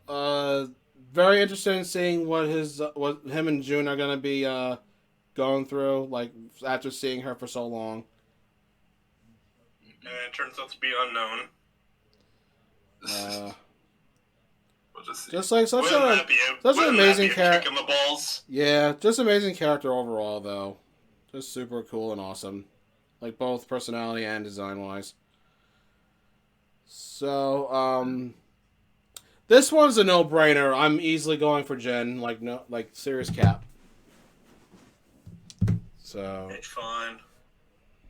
Sorry, Ryu. And I just want to rub it on Mike's face more. Hey, you know what? I can accept that. I also accept that. Well, better, or otherwise I'd have to call the ambulance for you. Alright, so if my knowledge serves me right, we got two more characters, one more for each side, so that would be Jury. Yep. Yeah, no need for the wheel for that. More. Wasn't it? No, I already did Akuma, Poison, Bison, and Sagat, and I already did Kazuya, Paul, King, Yeah. Harang, and... Oh, no, not Harang. Harang's the next one. Yeah, Oh, wow, we Harang's got 2 of the Korean Taekwondos fighting each other. Yeah, but one's better than the other. This is true, and we will reveal that when you guys are done, when I'm done. So, let's go with Noah here. Why do you think Jury should advance here? She has been a fan favorite. Wait, she's a fan favorite since what? Since her debut. Mm-hmm, yeah. Ever since Street Fighter 4, she's the character everybody wants. Like, she is probably the most popular female character in Street Fighter. She has the best personality ever. She's a sadomasochistic. She wants you to hurt her. Wait, you're cutting off again. There's 2 separate kinks for you right there. She has the best outfits in every game. Like, I love her original. They give her a pretty slick biker gear in 5. And then you got, like, a mixture of the 2 and 6, which looks really great. Nice. She is so popular that she has her own about how she just likes to fuck with Chun-Li and Cammy specifically. Lesser extent Guile, but yeah, he was more there than being around. Like she like I really like this character. Like she is super fine, and She has a great backstory. Bison fucked her life. Okay, maybe it wasn't that great of a story because everybody has that backstory. But like she has an interesting where Bison takes her eye that Seth replaces with. Somehow Bison took the eye again. She took it. I just realized That's so the irony. fucked. Fucking Street Fighter eye again. At least she found it in Street Fighter 6, but so fucked now I think about it. That's why pretty Bison's fucked, dude. villain. He's like, I did this thing to you. Well, do it again. But yeah, like Jerry has a very fun fighting style as well. It's both like ruthless and get the fuck away from me. I love the spinning kick move because that's the ultimate. That's like the ultimate Punisher move.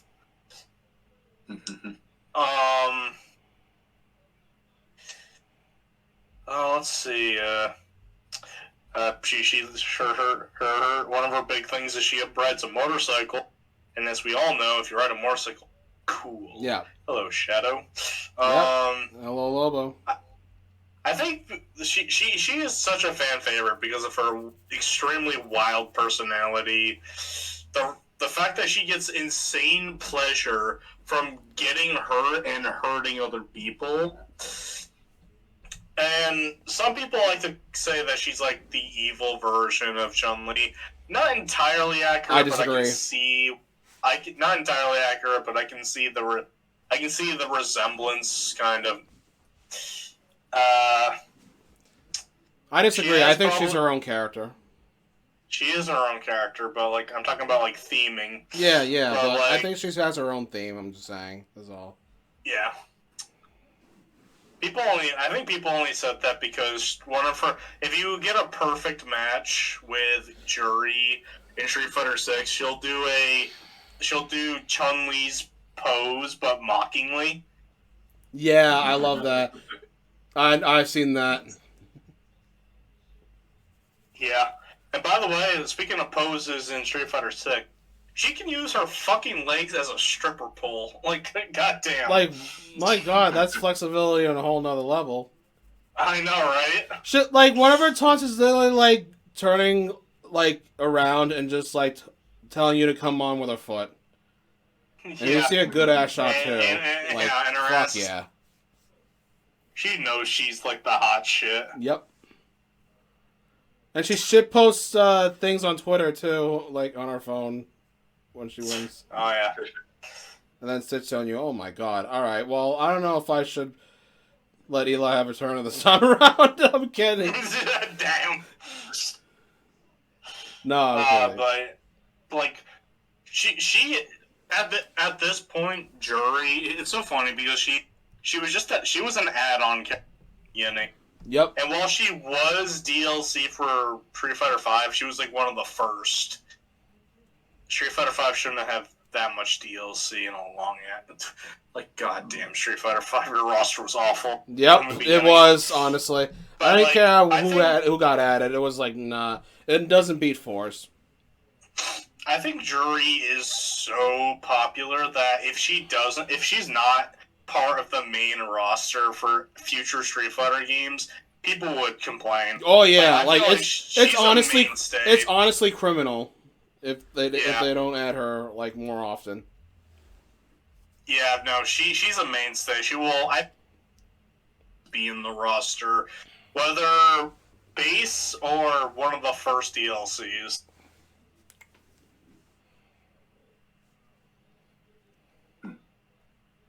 Yeah, she's a great character. One of my will always be my second main in the Street Fighter games. Very fair. Alright, Eli, let's talk about Horong or Horang, whatever we call him. That changes pronunciation in every game, pretty much. So it's Horang again? I think the actual pronunciation might be Warong. Horong, okay. I usually call him Horang, though. Make it easier on me. That's how they say it in 5, and most of the time it's 6, too. Mm-hmm. I guess. I mean, not 6. 4. Okay. All right. So go ahead. So Hwang is a nostalgic fan favorite for myself. Like, there was a time where he was pretty much my main, like back in the PS2 era. Like, he was one of my mains in 4 and 5, and he's like one of my favorite cocky characters in a fighting game. Like the guy who just thinks he thinks he's all that, thinks he's hot crap and everything, but but I think he does have a lot of good skill to it, and I really do like his fighting style. I think, actually, his fighting style of Taekwondo. Little bit of personal fun fact trivia. Back in the day, when I was a kid, my sisters and my dad used to practice Taekwondo. Oh, interesting. And Very that nice. was part of the reason why I went to Hwarang so much as a kid, especially when my dad used to play Tekken with me. Like, he used to play Tekken with me back in the PS2 era, and he would always pick, and Hwarang would always be his favorite because of the whole Taekwondo thing. What was your sisters? So on a personal level, Hwarang is there for me as well, and I think I've already said he's like a super fun character to use, and he's one of those like characters who he might be easy to get into, but it's very difficult to master because he's got a lot of different stances within. But you can also, if you're a beginner, you can just like pretty much spam the kick buttons and still have a good time. So there's that, and I like all the different stuff. Like his character arc is all about being Jin Kazama's rival, and he wants to always get the rematch with Jin. And Jin, for the most part, is aware of this and he respects Hwarang enough to grant him a rematch if he wants to. But of course, never does. Jin's always got like other plans. He's always preoccupied with other stuff, so he doesn't really have the time for it. But I don't know. I think he just fucks. I think Jin has a secretly fuck with the guy. And I remember that one ending where they were drag racing and then he slows down. They're approaching a cop. I love that. I believe that was 5. I think You're he's talking great. about. Like, you stupid! Yeah. Come on! I'm winning! Arrested. Later, bitch. What the fuck? Fucking S tier rank. And then Jin just like slowly drives by. It's like, no, I didn't do anything. This fucking S tier Just ending right flipping him off like when he's driving away. Like, that's a fucking S tier Kazama! ending right there. Yeah, it's really good. Actually, I feel like Hwarang is another character that's never had a bad ending to me. Like, I think he's always had. I always liked Hwarang's endings. Like, My favorite's 4. To be fair, how many characters have a Tekken? Oh, like it's kind of hard. I have to really have to rethink that. We really have to like think about it. Yeah. I mean, it's been a while. It's been a while since we did the whole rate the endings on Tekken, though. Here, obvious example is most of the Tekken 7 stuff because yes, a lot of them are underwhelming. But like, there's a reason why we didn't rate those. Mm-hmm. You didn't rate those? Nope. Fake fans. They're not endings. It's just like one battle. That's it. Yeah, but they got ending. They have ending cutscenes. Yeah, they do, but like, it's just one fight. I mean, not all of them are complete cuts. Some of them do. I mean, granted, I do like some of them, like fucking Lucky Chloe's, like Eddie's in the breakdancing now. There's King's, there's Brian's, there's Miguel's that I really like. Yeah. I like Lily's for only one reason. Beat Asuka, yeah. I like Lily's ending for one reason and one reason. That bitch slap. Yeah, bitch slap. God, that was the most glorious bitch slap ever. Easy S rank for that alone. I'm not a fan of either of the two, but I definitely pick Lily over Asuka. I hate Asuka, whatever the fuck her name is. Asuka, yeah. Yeah, I hate her. So getting that bitch left, easy S rank right there. Yeah, like after fives, like she like serves no purpose now. It's like, oh, Yeah, I'll just have a rival with this French She's girl. Lily's punching bag now, and that's the Yeah. best for me. so yeah, I think I've always had the great ending. I mean, we already talked about the Tag 2 ending, but I love the 3 ending as well. He sees Jin getting chased by Tekken forces, and then he interferes and he beats them all up, and then he sees Jin jumping away, and he's like, huh, well, I think I might just have the strength to do this. I can still take him on even if he's jumping out the window like that, all crazy like. And then Tekken 4 has one of my favorite, like Tekken 4 overall is my favorite or whatever.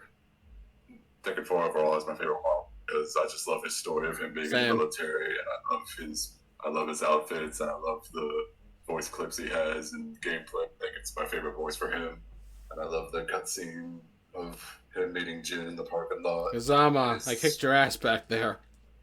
Yep, it's so good. It's so good, and I love how he actually gets Jin to smile at him. It's like one of the rare times that we see him smile.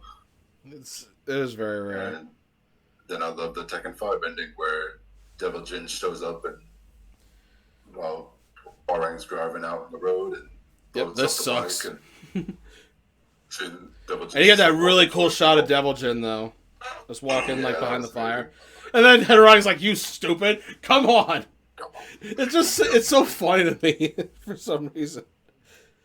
And even in 6, I like how when he gets the power of he who must not be named, he's like, no, oh yeah, and he like fucking rejected it. That's badass. Yeah, it was awesome. It's like, I'm not like him. Yeah, it's so good. But and I even kind of like his interaction in 7, even though it's like he's still like he wants to beat him up, he wants to win against him, but he doesn't want him to get like captured by the military or anything. It's like, hey, Jin's mine, not you guys. Get out of here. And the other thing that just kind of bothers me about Hawk, that's just really just a design thing, is his design in Tekken 7. Like, I don't like his design in Tekken 7. It's too busy looking to me, and it's just too unrecognizable from him. But I absolutely love Hwarong otherwise. Like, I love his personality, I love his gameplay, I love his story. I actually love that even though he is kind of a jerk most of the time, he does have a soft spot for his master. He treats his master Beck with so much respect. He's the one guy that completely respects, and he's there for him if Beck is ever feeling down, figuratively and literally. So, yeah, Hwarong has been a bunch of mainstay. He'll most certainly be an 8. He hasn't been announced yet as of us recording this, but he'll most certainly be an 8, no question.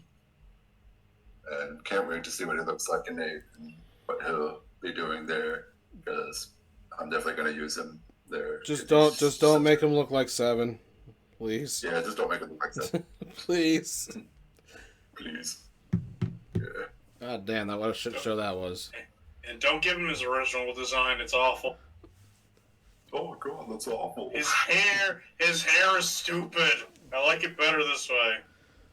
What you're seeing now, I mean, that's fair. I mean, I love both outfits for him. Yeah, I love all the outfits for him except for he's Ryu, but a gingerhead man. So fucking bleh. Alright. Decision time. Alright, so I fucking love Jury. Like, literally now my new second favorite character, but now my favorite female character in all Street Fighter. I really want her to main her in Street Fighter 6, but in terms of like skill wise and what my history is, like I might go with Guile, but like my heart's telling me Jury, like I really want to. Like I'm gonna make it work somehow. Like I love this character so much. Like I always loved her, but now like I really love her. Like she's like my absolute favorite next to Vega. Like I love the character, like how sadistic she is, and super hot, super sexy, and she knows it. And she's like, she'll talk shit to you, of how absolutely pathetic you are. If you don't like, give her a good time. Um, she's got that sadist personality going. Like, yes, hit me more. Like, yes, that's the girl for me. Hey, baby, one more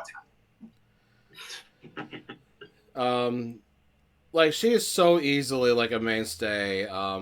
At this point, like it's like the best newcomer of all time in terms of like new, like I don't know, I wouldn't say new generation, like at least in 3D generation of Street Fighter, she's easily the best newcomer in the entire franchise. Like have you seen like the stuff that she does, like how flexible she is and all those flying kicks, the feng shui eye that she glows. She sends you up in the air, like picks you up with her foot, and then just slams you down the ground afterwards. And then 6, like her, what was it, critical art, like where you're like really low health, she'll just like put her foot in your chin and then just like kick you, like just disrespectfully. And I'm not much. I'm not much of. She says you have a lovely face. Yeah, such a lovely face. That was the one. Such a Yes, lovely that's face. the one. That's the one. What an utter disappointment. Wrong character. Yeah, wrong I know, character, wrong but character. I get what you're trying to go for. But yeah, I'm not really much of a foot guy, but man, she got feet. She got good feet. I'm not a fuck guy either. Even with Cammy that and Armika, who have the asses, like Jerry's got some pretty nice cake in her, man. Yeah, she does. She does. She's great. Her, Laura, Viper,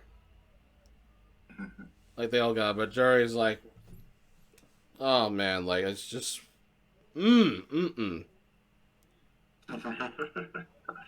damn man, I love her so much. Cannot wait to play her in 6. I think I'll have more fun with her than I ever have with her in the other games. Especially 5. I wasn't really a fan much of 5. She was too hard. I liked her alright in 5. She's better in the other 2 games. She's better in 4, but I like her as well. I got used to her. But I love the biker outfit though. I do love the biker outfit though. It's great. The purple jumpsuit. Yeah. His jumpsuit. It's really But good. to Harang though, I like Harang a lot. I think he's at least top 20. Like I love the rivalry between Yikes. Jin and wow, you really don't like Harang.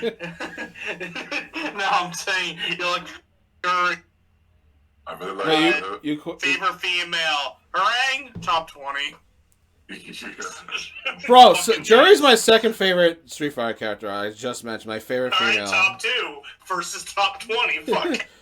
Well, let me say my piece for Harang first, okay? All right. So I do love the Jin Harang rivalry, especially in 4 and 5. Really kind of unrelated, I suppose, but I like it in Bloodline as well, where it's actually Yeah. friendly there. his moveset can kind of be quite tough because there are times where like I press like some sort of punch button, he just like turns his ass around for no reason, and he'll just get like my opponent will just get a free hit in. But when it's not, when I'm doing kick moves, it's like yes, this feels really good doing that, all that. And he's very stylish when he does it though. He has that respect for Bake, which I respect that also. Even though he's not really much around in the games. Yeah. He just wants to prove to be the best. He just wants to be better than Jen. It's And not. I mean, no, granted he's not. I agree, but he at least I give him points for trying. Like he does have his moments, as I said. He's definitely one of the most popular characters in the Tekken series. Always rivalry is basically summed up like this. Yeah, and hopefully in Tekken 8, No, he miss will. me! No! Yeah, and hopefully in Tekken 8, things will be better for him. Like, he'll get his hands on Jin one of these days, and so he'll score once and for all. So if he's gonna be joining that Kazuya side. If they do this. I found Kevin's new favorite gift. Oh. Oh yeah. Oh. I mean, it's not my favorite gift, but it's pretty good. I think that jury intro from 5 is better. Did you just say that? Wait, go back up a second. Did you say Haranguer is going to cause the outside? Yeah, like if they do that whole. No fucking way. No, just a fight Jin. He's gonna be on Jin's side. You mean like going like just say like I'll join you, but only if I get to fight you at the end, kind of thing. Okay, I respect that. I mean, Harang's character with Jin is that he wants to have a friend. He wants to have a friendly rivalry with. Yeah. You got a point there. He's not gonna join his father's side just to get a fight. He's not that desperate. And Beck wouldn't approve of it anyway. I don't know about that. I don't know about the whole like not that desperate thing. He kind of is desperate. That's literally his old. Is really his only. Desperate, but when it's the fate of the world, like I literally Jin, like Harang's main characterization is to like I want to fight Jin all the time. I mean, actually, part of his story in 6 is he forms a resistance group against Jin. But really, the only reason he does it is that so he can try to fight Jin again. Right, exactly. But Jin was causing World War III at that point, and everybody basically knows he did that just to kill what's his face, Ezreal, whatever. Like that's the reason. That's the reason why it was World War III is because he wanted to kill a much greater evil. He wanted to kill a giant chicken. Yeah. Wow. He wanted to make the ultimate KFC. Yeah. KFC, the place to be. Join the Mishima Maibatsu KFC branch. Yep. Alright, I guess with that being said, I think this is no surprise at all. I think Jury is definitely the winner here. Just look at her. Sorry, Orang. Yeah, it's whatever. Yep. Alright, and that's going to do it for the round 1 of that entire thing. So, we got people who advanced here. So, 1, 2, 3, 4, 5, 1, 2. What the fuck? We have a tie here. Yep. Yeah. Literally 5 from each side. That's amazing. Yep. Alright, so here we go with the wheel again. I think for this round we'll just discuss, like, we already discussed, like, the personality, like, the characteristics, personalities, gameplay, and all that. I think it's best if we talk about, like, why this character is better than this one. Okay. Let's speed round. So, Noah, you get to talk shit about Tekken, and you get to talk shit about Street Fighter characters, but Eli. All the characters I don't like, team are gone, though. Oh. God damn it. Oh, wow, really? That sucks. I mean, Law bit the dust. Fucking. But. Okay, yeah. I mean, Alright. Like, out of all those Street Fighter characters that are left, the other one I don't really mesh with as much as Poison. Well, I agree. Nobody should want to have poison injected in them. I'm the exception. Yeah. Alright, let's begin here. Alright, first up, we have Bison. Alright. Little Bipson. Good old Bipson. Versus, let's see here. Wheel morality, turn. Tell us a lesson that we should learn. Nina. Actually, I had a feeling This is a weird comparison. Go. No, you're up first. I don't even know where to begin here with this, honestly. This is the weirdest fucking comparison. Yep. Nina shouldn't proceed because her sister's. Hotter, yeah. I think personality and looks, she's better, and design. That's fair. I agree. I just think Anna's just better than I- Nina in yeah, almost every same. single way. And she's not even on the list. But extremely close, though. And Bison is like one of the best villains. So, like, I mean, poker hand. I got this. He's got a great. He's got better dub. He's got better evil laugh. Nina doesn't even have an evil. More ways than one. But they're so fucking different to compare. I got nothing. I'm just gonna go with. That's my argument. And Bison's a great villain, one of the greatest fighting villains. I don't know. Eli, do you got something? Eli, what's your turn then? Yeah, this is not a. These characters are almost nothing alike, really. Because Nina's like the cold, deadly, the cold, ruthless, and not very talkative assassin. Well, I guess talkative is. I mean, she does talk a lot, especially in like the later games. But she's not like loud and proud like Bison is, because Bison's so like I'm super evil, and it's just got that. It's got that whatever this world is weird personality going on.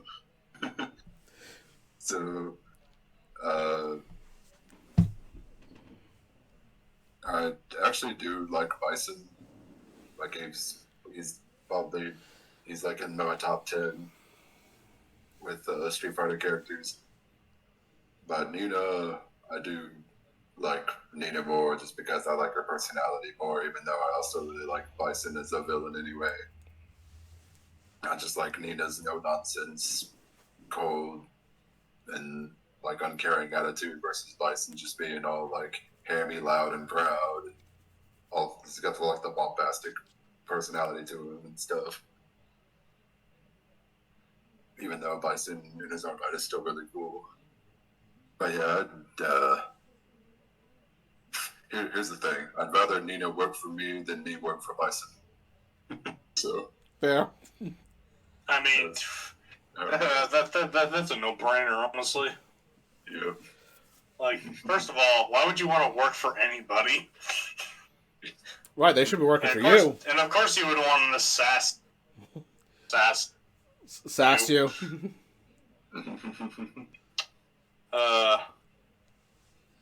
Bison has a nice hat. Nina has a nice hat. In fact, there's like a promo or a trailer of Street Fighter V where he's proud to put that hat on. Actually, here's why Nina's better than Bison. She has her own game. Was it good? No. Checkmate, bitch. Actually, trust me, I played that game when I was a kid. I was like in my neighbor's house and he had a PS2 and that game. I played it for just 10 minutes only, and I'm like, I want to play something else.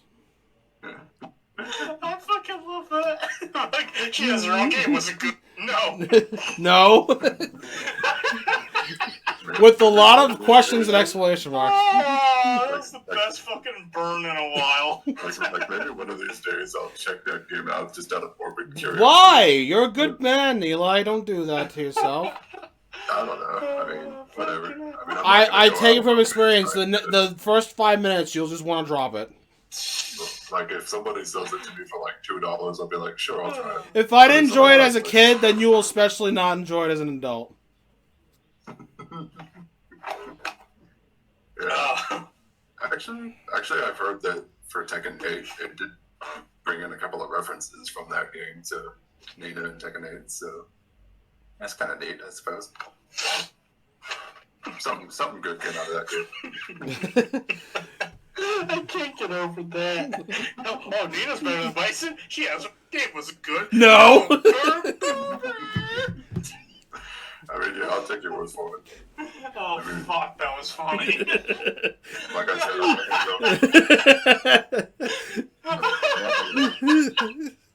No. like I said, I'm not gonna go out of my way to try and play it. But if I was presented a good opportunity to try it out, sure, I'll try it out, and I may end up hitting it, but then I'll know that I'll hit it, and it's all right because at least she still got Tekken. Okay. All right. So here's my decision. All right. Let me do some things that are better than the other. All right. Bison has better hat. Nina has a better ass. Bison has cooler moves. Nina has better looks. Game? No, Bison's the one with the better game. Trust me. Sometimes not having a game. Nina has the better style. Bison is more fun to play. Nina is more enjoyable to watch, like in story. Okay, I just want to stop you there. I love how you're like. Wait, you're cutting off here. I love how you're just listing off all of Bison's qualities, and you're all of the things you say about Nina is that she looks good. Yeah. I mean, true that. Alright, fuck it. I'm dropping all pretenses here. I'm voting Bison. Come on, be honest with me. Was Eli bringing up the game? That one? Yeah, he was.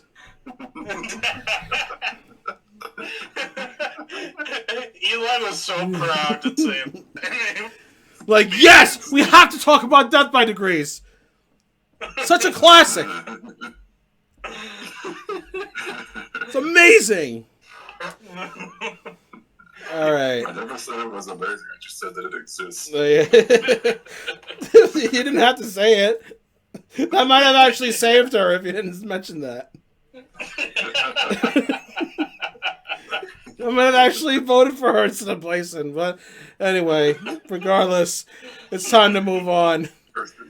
Next for this round is, if I get Bison again, I'll just like re-roll. Alright, we got Akuma. And then we have for Tekken, we got Paul.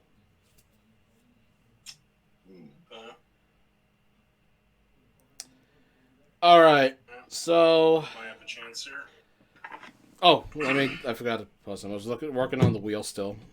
All right, here we go. All right, why do you think Kuma's better than Paul, Noah? Well, first of all, he looks cooler. He has multiple forms, and when he gets a new hair design, it doesn't.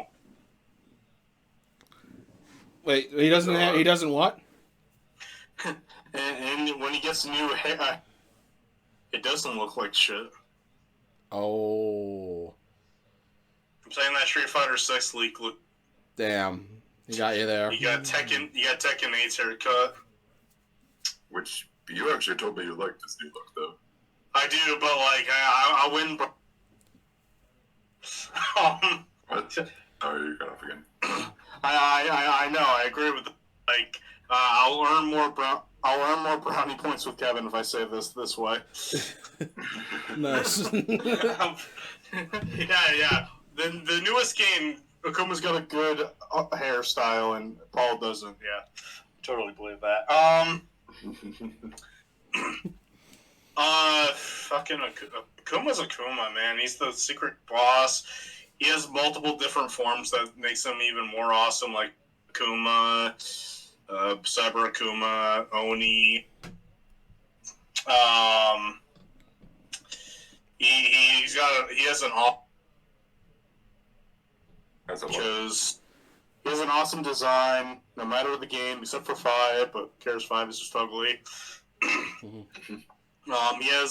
has some of the coolest looking supers in fighting game history. And Tekken 8's Paul's Super is lame as fuck. Damn. Although I'll give it a special attention to him, like charging up the punch and one of his sleeves being. But I bet doing it again would lose the same effect because the sleeve's already torn off. So it's not that cool. Right. Well, yeah. Never mind. Yeah. He's right. It still seemed like the detail of the flex, though, at least. I guess so. But, yeah, Akuma's got better supers. He's got a much cooler design. He's more important to the franchise he's part of. Paul was important at some point, but I think his ultimate problem is that he became more of a joke character than someone to be taken at least a little seriously.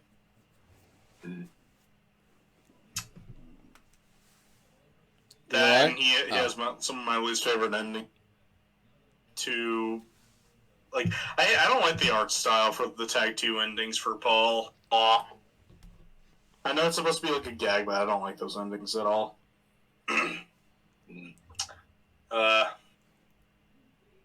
Akuma's also Akuma's is a secret DLC boss in Masora's Wrath, which was really cool.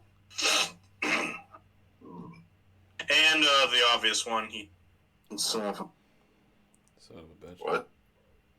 the obvious one is he's in Tekken 7. Of course, he has to throw that. And Marvel vs. Capcom. And Capcom vs. SNK. Also Tekken 7 and 6 and 5. I'd be concerned if he wasn't. I would be very fucking concerned if he wasn't. So Capcom, you're like losing money? Hey, let's take out Akuma. Basically. I'm sure Street Fighter V will do so well without him at first. You see, that's a true failure. He was DLC. Yeah, they would have gotten millions of copies if he was in space for and jury. Yep, it's true. Capcom, you fucking asses. Making the two best characters in the franchise deals. Bastards. Yeah. I didn't even have money. I didn't even have that much money for Street Fighter V. I had to grind to get fight money to unlock those two. Yeah, it took sucks. Fucking ever. I hate collecting fight money in that game. Yeah. I spent so many hours getting enough fight money for both of those characters. It took me 2 whole weeks to actually beat survival mode to get that one skin for Vega that I really love, and then eventually a better skin comes out, and I have no idea how to unlock it. Yeah. And I guess the last point I'll say is in 7, I can make actually Tekken 7 and Cross Tekken, Street Fighter Cross Tekken, I can make him look like Goku Black Rose. That's true. We did see it. Akuma Black Rose, best character.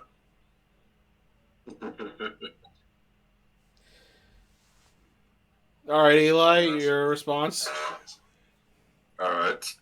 So I love Akuma, but I love Paul more, and here's why. I like that. Unlike Akuma, Paul doesn't take shortcuts to make himself stronger. That's bullshit. That's bullshit. That's a bullshit argument. Like that's literally why Akuma hates Tyson. Because he takes shortcuts in power. That's a bullshit argument. Slanderism. He should be disqualified. Hey, come on. No. Misinformation. Put Paul on trial. Get Striker to fatality his ass. Oh, that's just mean. Not Striker. Anybody but Striker. Alright, so on a more serious note, I like Paul better because he's I don't know, he's just a more nostalgic character to me, and I think he's got really good amount of skill, perhaps just as No, maybe not just as much as Akuma, but maybe put up a decent fight against him. And actually, meta example, I'm gonna say Akuma only started getting into the series in Super Street Fighter 2 Turbo, and it was DLC character in 5 and 6. Meanwhile, Paul's been the We base don't know roster about for 6. Yeah, we'll see about We don't know 6. about. We'll see about 6. We still got 3 more months. Not looking too good for him. 3 months. There's Give still, him yeah, some there's time, still, damn there's it! still 3 months. There's still 3 months. They can surprise Meanwhile, us. Paul's been in the base roster for every Tekken game there is. The day he's a DLC character is the day others That's face true. humanity. They fucked up his hair. And I like Paul's development in Tekken 4, where he finally gets the high life. At least in his ending, he gets the high life, but he's like, eat my style, so it goes back to being the Paul that's Paul. I just love Paul. And I think he has a better punch than Akuma. And I think he has a better... His hairstyle is better than Lion Akuma. Damn. No, that's not true. In Street Fighter, it was Street Fighter 5's fault. I rest my case, Your Honor. This is my main fighter, And I say Paul is better than Akuma because Kevin hasn't had many Vega versus Akuma matches. Meanwhile, he's got Paul versus King matches. And Oh, we got you there. Oh, yeah, snap. He wants me to. Matches. Those matches are special. Yeah, he just gets sloppy seconds with Paul. Well, would you want to fight as Paul? Beating brings up Paul, but for Akuma, you need to like plan it and have a very serious fight and emotional. Paul's just there. But I have a serious fight with his Paul all the time. Paul uses nothing but raw skill. Akuma Well, uses you prefer you over me. I didn't say that. I'm just saying his Paul, though. I was gonna say Paul uses nothing but raw skill. Akuma uses the Satsui no Hana, so Akuma's cheating. Oh. That's part of his being. That's spirit energy. Disclaimer: I actually love both of these characters. Paul cheated beating Ogre. Generally, we quote unquote beat him, and then leaves, and then the real ogre shows up Now Paul softened up Ogre for sure. with a snake arm and his bear. Yeah, but he didn't finish the job. He was too wings. stupid to finish the job. Oh my god. Akuma killed Bison. Also, Paul's amazing in Tekken Bloodlines. Akuma actually kills his victims. Paul's like, yeah, I did it. Bye, bitch. I like to believe that Tekken Bloodlines and Paul's character in that show is a step towards making Paul a serious character again. Because he actually was treated seriously in that show. He was, yeah. It was nice. Yeah. But they're gonna fuck it up someday. We'll see. That's in the anime. That's not canon. In the games, Paul's a joke. Like if he beats up a panda bear, everybody hates him. Fuck that guy. This is a regular bear, not a panda bear. Paul hates Kung Fu Panda. Fuck that guy. Jeez. What gifts you guys giving me today? Alright, so let's do a comparison first. Let's see which one's better than who. Alright, so Akuma has better kicks, Paul's better punches. Akuma's the better lion, Paul's the better Karen. A better Karen? Yeah, he's got the Karen hair. Nate. What the fuck? When he's charging that punch, he's like, I want to speak to your manager! Is that what he actually says? No, but I really want him to. I really want him to. Something in the trailer? just a lip sync. Just someone voice over. Akuma beats up an opponent continuously to kill/KO them. Paul only needs one punch to KO someone. Alright, so anyway, Akuma's... No, that's not true. People can survive that punch. The only person that's ever survived that super was Heihachi, but he had Tekken armor. He had Tekken armor. Yeah, plot armor. Plot armor. And said super is the only super in all these games that has a unique win screen if you kill with it. Yeah. Yeah, Do that. that's cool. More than his haircut. All right. Anyway. His character could be worse.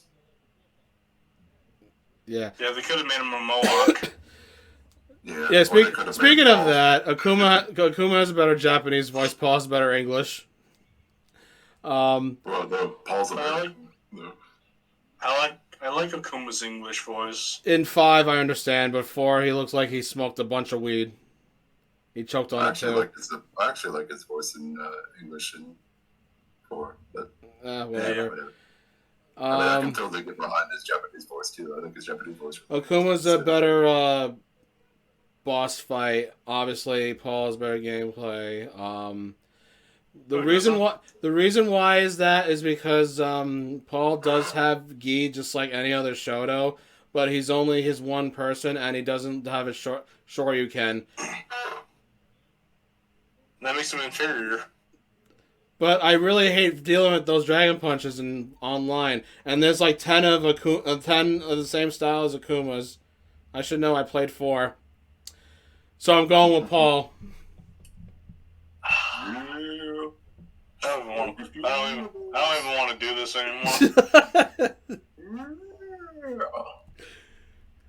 Nothing like a good workout. All right, Kevin. Yep. All right. Well, let's not push Noah any further, and let's just move on to the next one. All right. So if I get Bison again, I'm just gonna re-roll. We're still tied though. It's like 6. Yeah, I know, but my guy is out. You still got your girl? You got your 2 girls. All right. So next up is Sagat. Hakan should have won. Giga Chad Hakan. All right. Should have been Hakan from Outworld.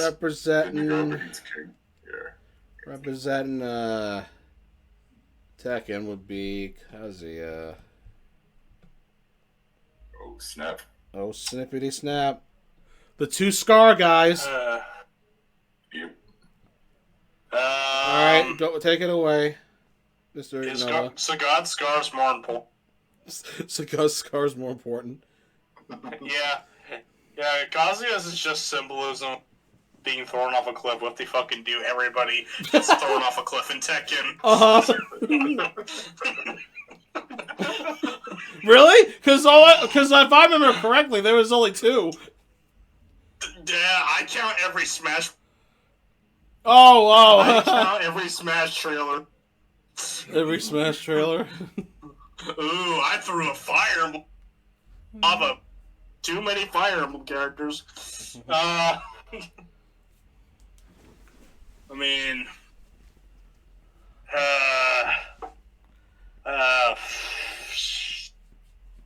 Sagat's taller, I guess.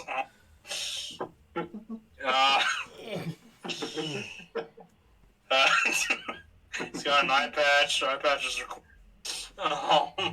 Unless your name is Barry. No. Never mind. Just give Kazuya the one now. wait till he says his piece first.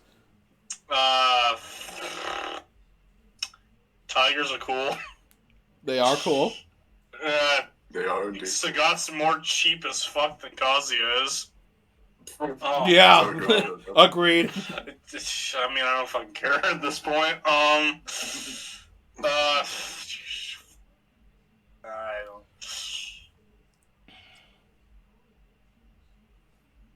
Just go, Eli.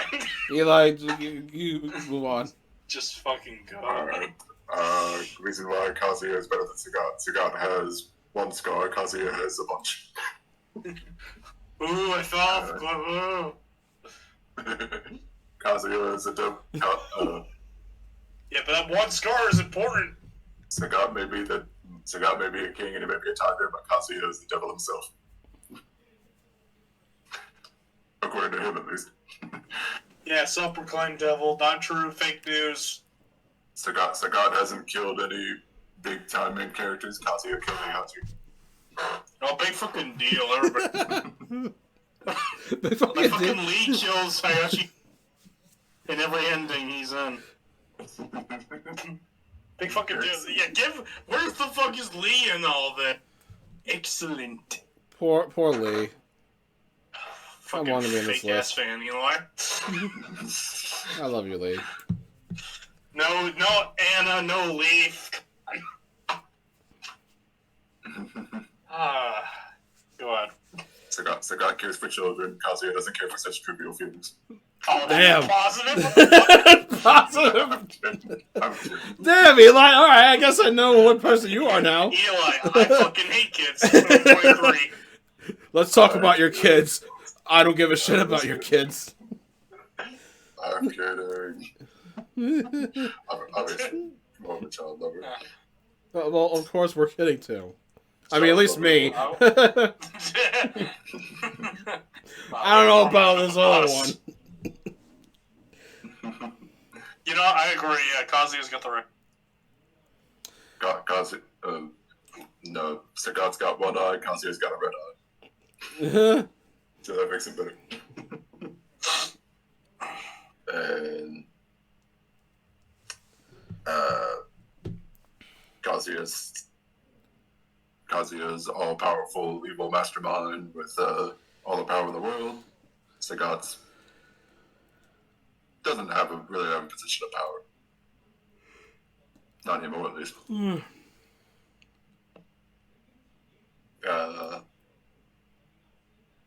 And Kazuya just looks cool to me. Even though Sagat also looks cool. Alright. Okay, so Sagat has a better bald head. Kazuya has better hair. Sagat has a better scar, even though it's one, but Kazuya has a bunch of them, so that's more than Sagat. That means he's more of a bitch. Wow. Sagat has a better eye patch. Kazuya has a better red eye. Sagat has better bandages on his hands. Kazuya has better gloves. They're both tied with shoes. Sagat is higher on tier list. Kazuya is better in like highs or mids.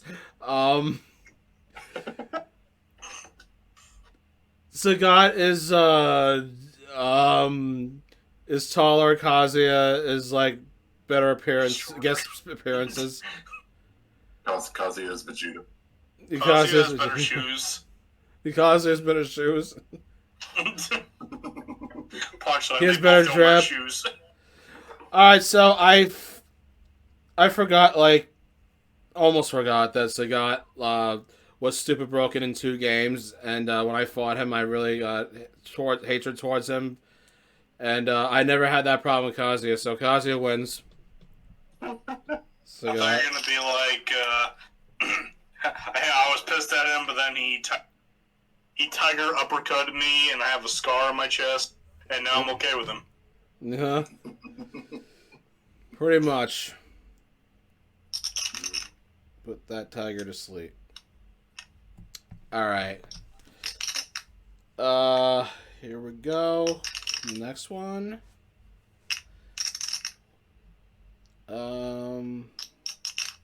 Let's re-roll that because I just got Bison again.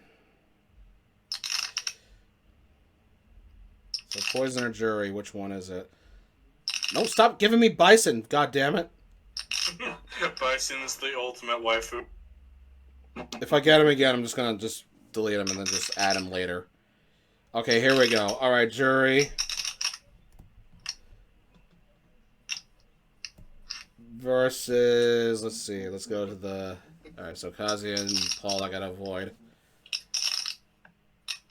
Nope, got Kazuya. Try again. Come on, Jin or King, Jin or King.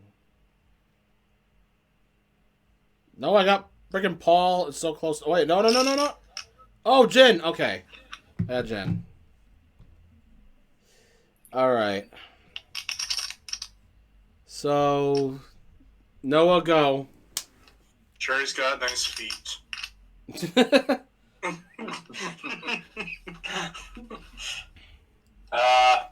Jerry has a better personality.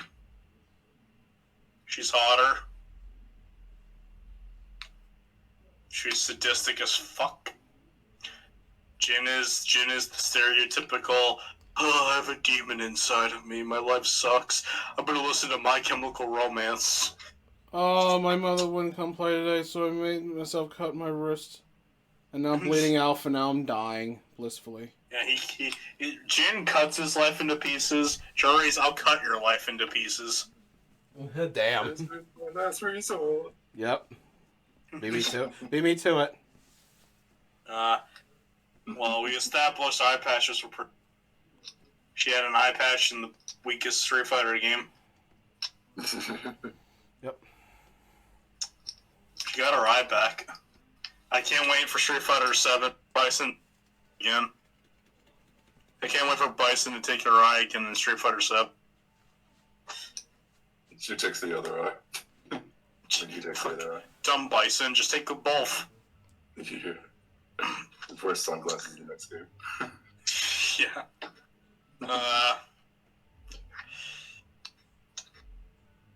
She got a better suit. She got better supers than Jin does.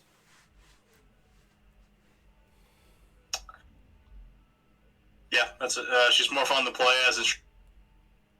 She's more fun to play in Street Fighter Cross. That's all I got. Alrighty. Alright, what's your defense? Well, I say Jin has better outfits than Juri. Only by a little bit, though. Jin has better character development than Juri. And Jin has a better story than Juri. And Jin has better development of his personality than Juri. That's the same thing as character. Yeah, I know. I'm not and Jin is crazy and broken, but in a good way in one game. Trey is a bigger dick. What? I don't know. So she's the trans. Jin also has better endings than Juri. I mean, Juri only has the one.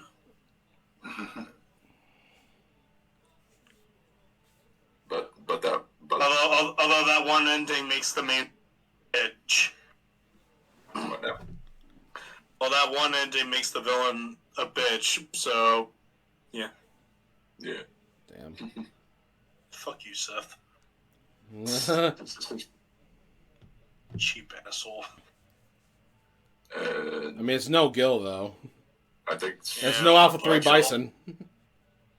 I think Jin has more potential in Tekken 8 than Juri has in Street Fighter 6. But that's just the Tekken fan in me talking. Yeah, it really is. Imagine your OC walking on his way, looking for the next street. I think Jin. And this crazy bitch. Also think that Jin has the better theme song than Juri. Kevin, he later interrupted me. Fire him. Wow. I mean, you guys interrupted each other, so why would I fire him now? Alright, put it on, bitch! Alright, let's go. I'll fight you in the streets. Jin's Tekken 3 theme song better than Juri's Street Fighter 5 theme song. Oh, that's not fair. But then she's got two others. I don't even remember their song. Theme song. Actually, Jin's Tekken 6 theme song better than Juri's Street Fighter 5. I mean, not to be fair, Jury's 5 theme is trash. I didn't even know characters had theme. It's not as common as well, actually, it was more common in the early Tekken days. Yeah. Not so much in, yeah, they stopped doing theme songs after 3. Yeah, pretty much. But they may occasionally do it from time to time, depending on the stage. I suppose, yeah. Yeah. It's like in Tekken 6, where Jin has his own stage, and Asazel has his own stage, and Jinpachi has his own stage in 5. Kazumi has her own theme song in 7. And then there's the guest characters like Geese and Negan. But anyway, off topic. Bottom line, I like Jin more than Juri, even though Juri's also cool. Definitely one of my favorite female characters in Street Fighter. All right, so this I think I'll change a little bit this time around. I think I'll just talk about what's better than the other character before I move on to the next one. All right, so Juri has better themes, better body, obviously with ass feet, fighting style actually.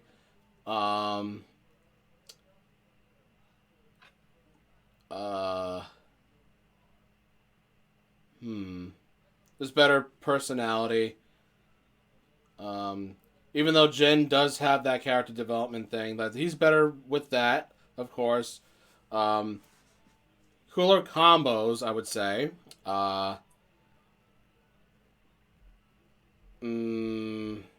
Better endings.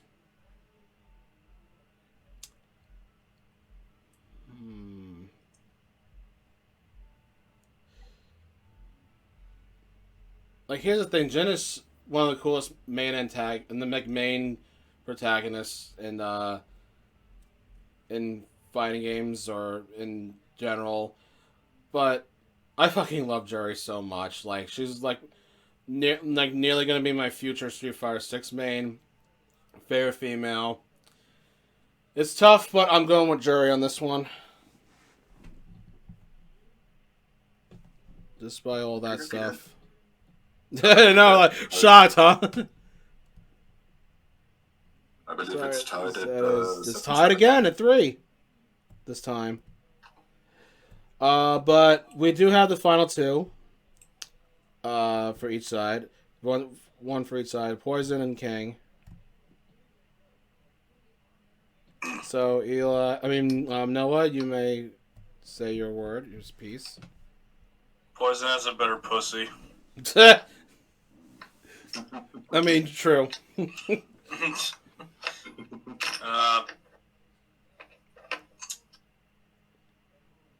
She's hotter, I guess. Yeah. Fuck, I don't got a lot of energy left in me. This is gone on for longer than I thought. Yeah, same, but we're almost done, though. We're up to finals. Yeah, no, we're almost done. Poison, she's fun.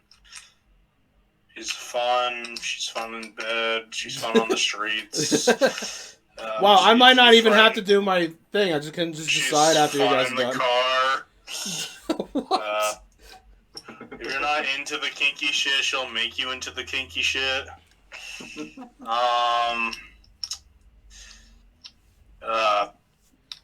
She has the best downward dog. I got fucking nothing. Alright. She's got a lot of fun. She's a fun character to play as in more ways than one. Alright, I'll let you go. So Poison may be a wrestling manager, but King is actually a wrestler, and he's far better at it. And King is nicer than Poison. And in what way? As far as I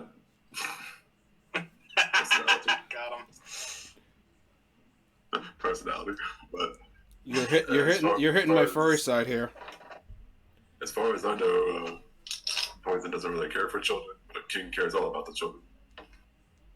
And yeah, she doesn't care about children. She wants some men. King has a better design. King has better gameplay. King has better animations. Okay, let's not go that far. Like I can overload the GIF of these messages of all for animations. King has flashy wrestling moves. Poison just has a whip. She's got some flashy moves.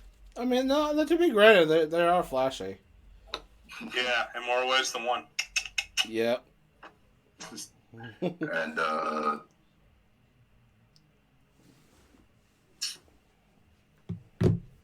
King has a better name. I don't know. I'm voting out.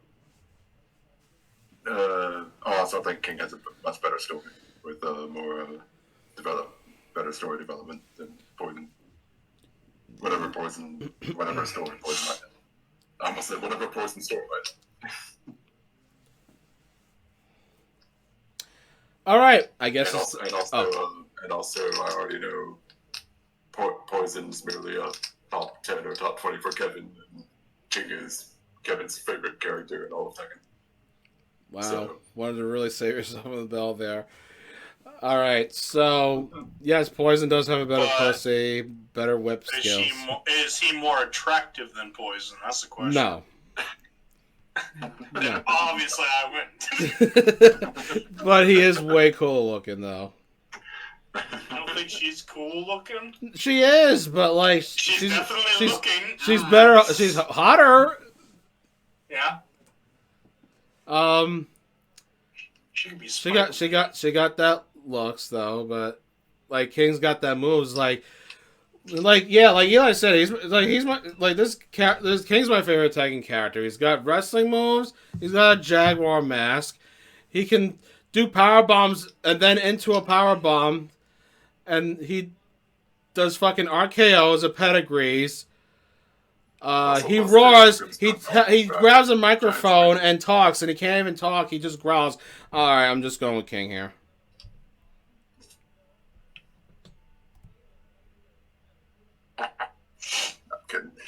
Look at that! It's the team from Street Fighter Cross Tekken left. How hilarious! How amusing! All right, now to get to the wheel again.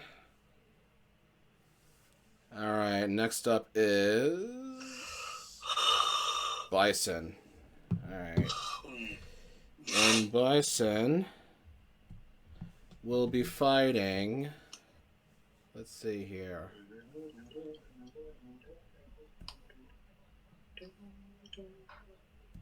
King. Oh, you're gonna get this shit done early. Okay, I see how it is.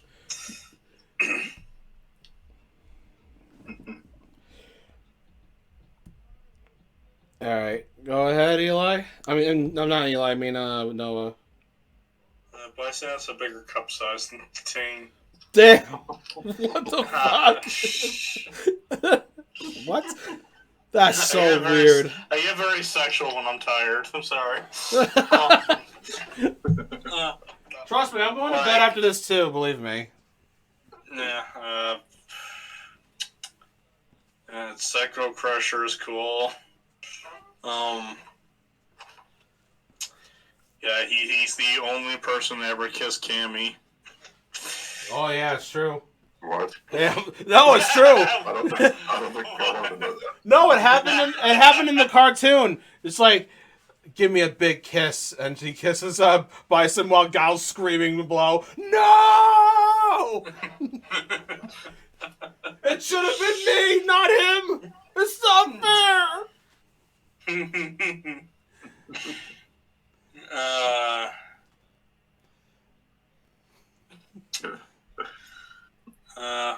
Final boss, bad.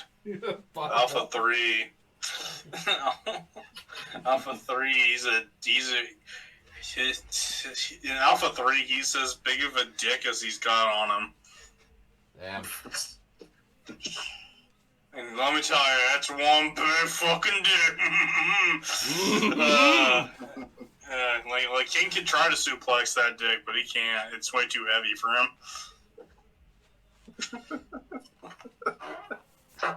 Not to mention he's a dickhead too. So yeah, evil bastard. Try to suplex him, you can't. Too fucking heavy. His dick is like 30 pounds by itself.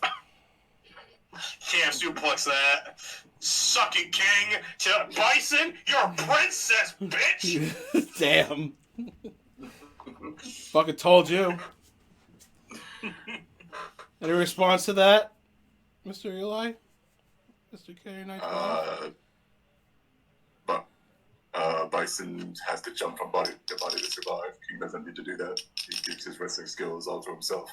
Yeah, but one of his moves is jumping on bodies. I mean, yeah, I get it. Nice. Really, a king is better than a bison. This is a fucking Pokemon. What is a king to a god? What's your combo? Non-believer. You know, the funny thing Like is King's I can pointing at actually him like visualize that. King is like Do you pointing to believe Bison right now, now? saying, "Let me tell you something, you son of a bitch. What's a god to a non-believer?" Do you believe now, I Worm? know for a fact that king is a believer. Yeah, so that's something to. Yeah, it's over bison. Because I'm pretty sure Bison believes himself to be a god. Doesn't actually. I'm sure. A lot of powerful dictators do. Oh, also, King's more fun to play than Bison. Yeah, but I got the winning arguments. You know how like Bison likes to call everybody worm? You miserable worm.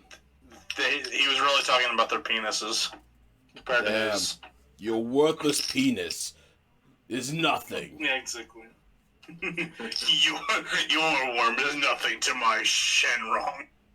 I still say King looks cooler than Bison too. But Bison still looks cool. No. I mean, it's hard to compete with a Jaguar mask. If it was Armor King, I would agree with you, but not regular King. Jaguar mask wrestling. Yep. Alright. Oh, Bigfoot. Anyway, Wrestlers all over the damn place in Street Fighter. What was it? Bison was like top 5 or top 10, and meanwhile King is the favorites too. Alright. I don't know, Kevin might think differently now that he knows his true dick size. Oh, alright, so instead of just comparing like which one had the better thing than the other, I'm just gonna put this in a song here. Alright. One of these things is not like the other. One of these things just doesn't belong. Can you guys guess what it is? Before I finish my song.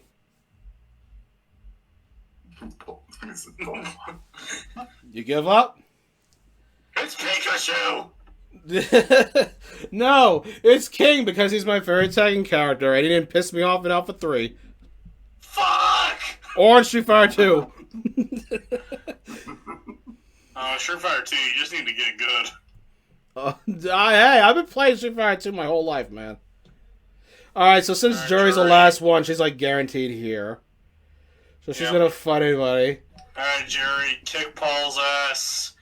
Let's see if she gets Paul first. Kazuya, and I don't fault you if you lose Paul to King. Kazuya, let's see. Paul Kazuya first. And it is... No, not King. God damn it. Yeah, slow down. There you go. All right, Kazuya.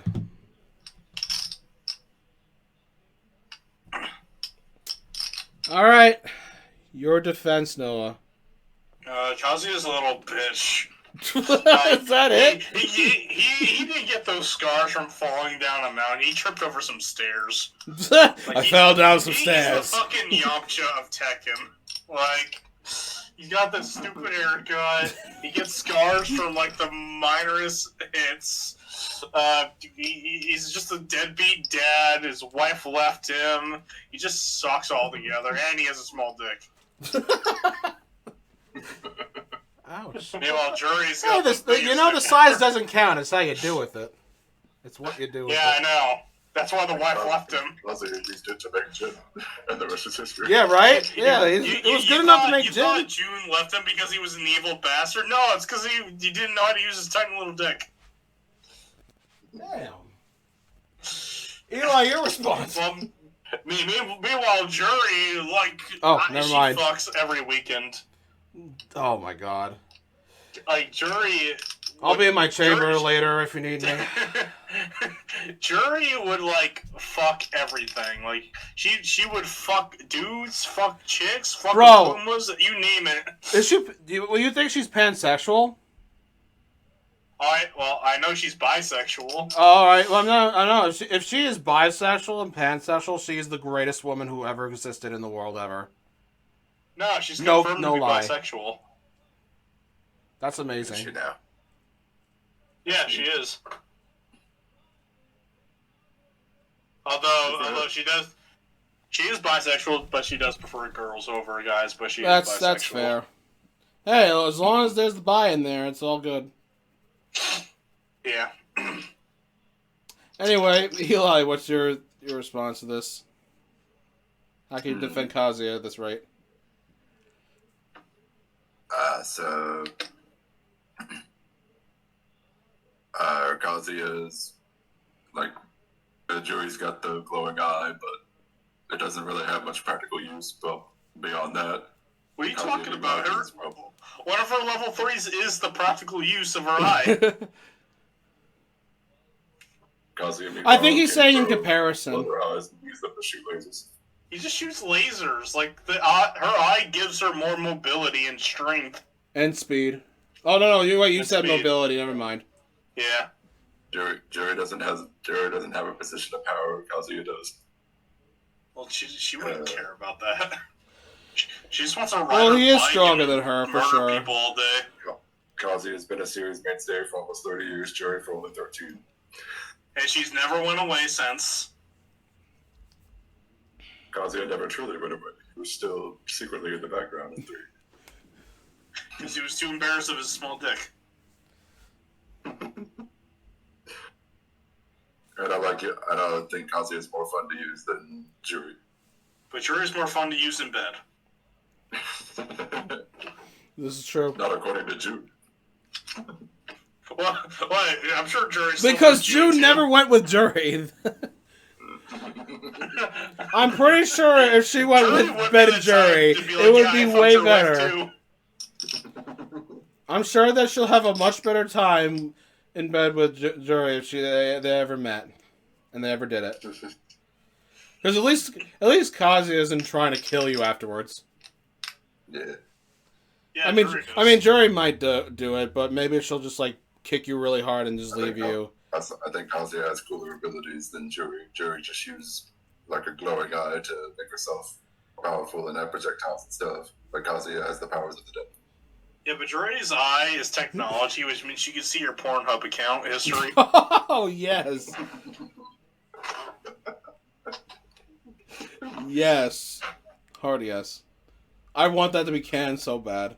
Also, I say that even though Jury's outfits are still great, I say Kazuya's the better outfit. I don't know. Street Fighter 5 loves their swimsuit costumes. They do. They really do. They make a lot of that. Kazuya loves his tuxedos. You know what the sad part is? Jury can pull off a tux better than Kazuya. Wrong. Wrongo. I think that needs to be put to the test. The jury can't pull off a swimsuit better than Kazuya. You know, that's where you're wrong, sir. Kazuya in a swimsuit. Oh. Yeah. I'm not. No. Nah. He's better with pants. I don't want another Heihachi Tekken 4. Yeah, right? Kazuya's better with pants. Jury's better without them. Yeah, true.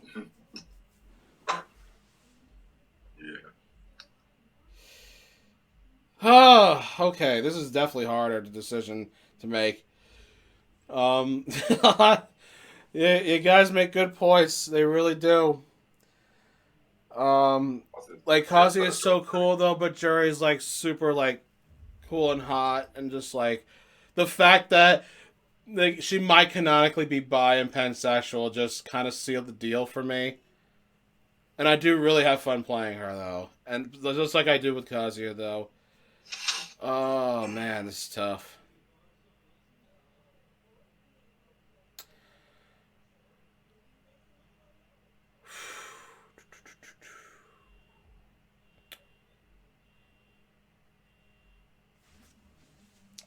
Wow.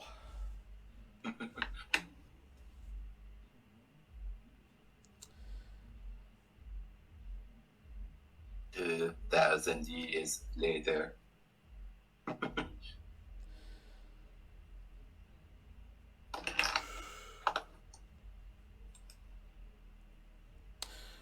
Man, goddamn it with that Pornhub and bisexual and pansexual. Yeah, Jury wins.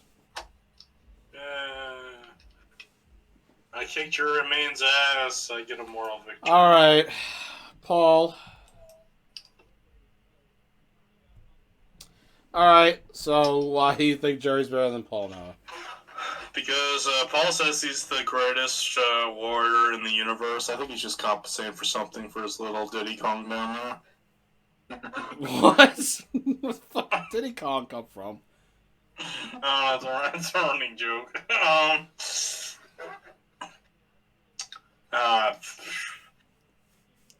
Paul's a virgin. Damn! Jury What the fuck? fucks every weekend. I think Tekken 4 implies that Paul got to be with some women, though. Oh, yeah, that's right. There was that one woman. Sex dolls don't count, Eli. Prostitutes don't count.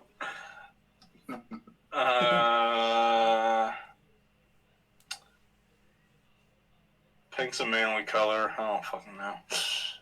I got like no energy left. So Eli, you explain why Jury is worse than Paul, and I'll just make stupid jokes. That's all I got left in me. I think Paul has the more unique hairstyle. That's bullshit. Jury might have the better kicks, but Paul has the better punches. Well, that I'd be concerned otherwise. Yeah, it's literally punch versus kicks here. Oh, poor Eli. It's Kazuya emo. Oh! I'm sorry, but I was getting attractive. I was getting attracted. I still find Paul more fun to use than Jury, at least for me. Yeah, but this isn't about you. This is about Kevin. I like Paul's combos more. Well, that's because you're a Tekken fan. Yep. Guilt use charge. Yeah. And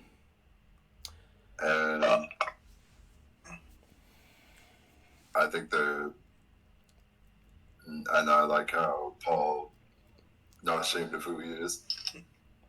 Neither is Jury. Neither is Jury, yes. And Paul's beating up a bear. Jury, as far as I know, hasn't done that. Yes, she has. It's their rival cutscene in Street Fighter Cross Tekken. Non-canon. No, I'm kidding. No, it'd be non-canon if they were the enemy and not the player characters. It's canon.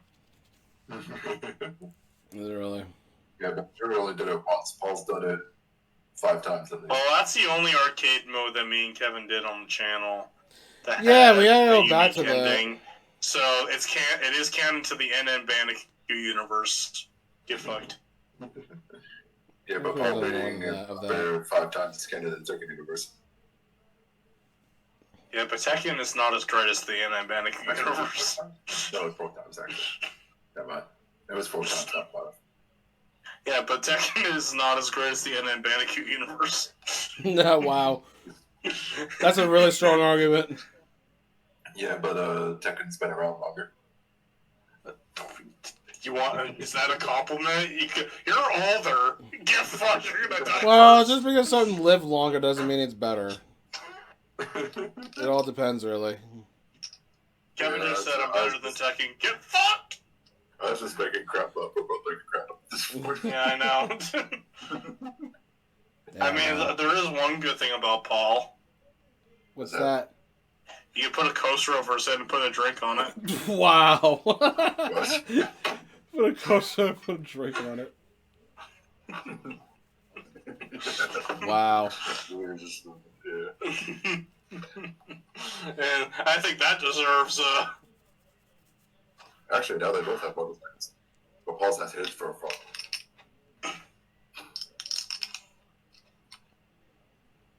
Alright, so obviously Paul has the better punches and is more funny. I got one more. Jury has better kicks, more hot, more sexy, more flashier. Jury has a motorcycle and Paul has a bike with training wheels on it. No, they both have motorcycles. They both have Humble equally cool beginnings. motorcycles. He even has it fully on display in 8 now. He actually rides it into the battle. It took 8 entries to upgrade. Literally, Paul, like they're trying to like Paul's motorcycle is literally the toy motorcycle from the Master Motorcycle.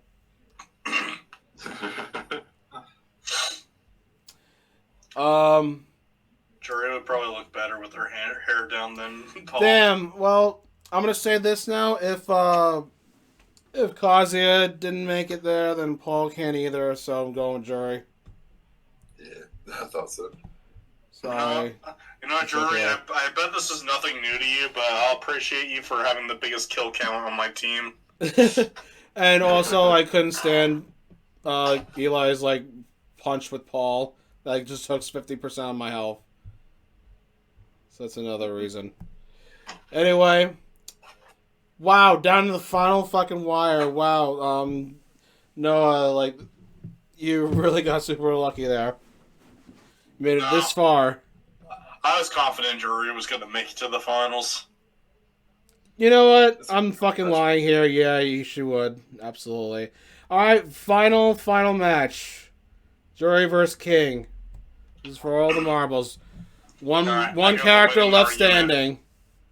I got the winning argument. Noah, fire away. Alright, Kevin. Yes. Do you prefer women or men? Don't fucking dare. You know damn well I love my men. Oh, fuck good. Oh, fuck good. Eli, you won. Congratulations. No, but seriously, women. Alright, then. I win. No, that doesn't mean that. You have to do better than that. The Juri is Kevin's second favorite behind Vega. Meanwhile, King is a favorite second for Kevin. Yeah, but, like, he also said it's his favorite female. And he prefers females. Is this your final trump card? The favorite. Is this your final trap card?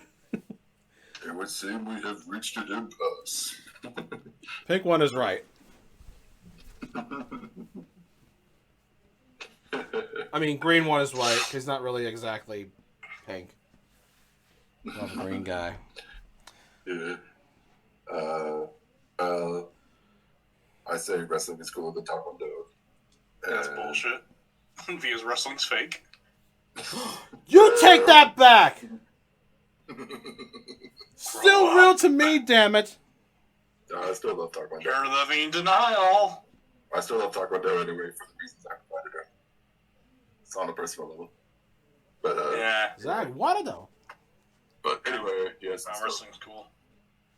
If it's video game wrestling anyway. Because it's real. It's more real than real wrestling. Wow. Even though real life wrestling has real life people. Yeah, somehow it's more fake than a video game. Okay, sure.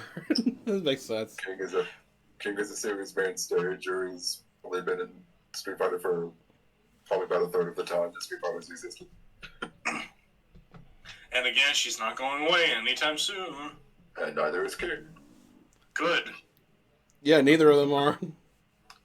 Yeah. Both of them are staying, and they're here to stay. Here's a good argument. King had a very strong performance in Tekken Bloodlines, and King also defeated. It's true. King defeated Xiaoyu, who is Kevin's least favorite character in all of Tekken. Well, that's Azazel, but Xiaoyu's next thing. Yeah. Yeah. Oh fuck! I said his name. God damn it! I should have. I'm sorry. I apologize. I forgot the he who must not be main thing. Yeah, Eli made you say the name, which means he'd lose by default. I fucking knew it. I knew you'd say that. I mean, he's got the winning argument. He just said the winning argument, so I have to just do what I just have to bullshit my way. If King was so great, well, why is there only just one clone of Armor King? Why is there not a Liquid King or a Solid King? The fuck? Oh my god. Or a Solidus King? Rock King? Metal King, Earth King, Fire King, Water King. Dark King. Yeah, that just one making actually shit up sounds as it cool. goes, huh? Hey, Kevin, what's your favorite type of Oh, Pokemon? actually, I have another My thing. favorite type of Pokemon? Yeah, what's your favorite Pokemon type?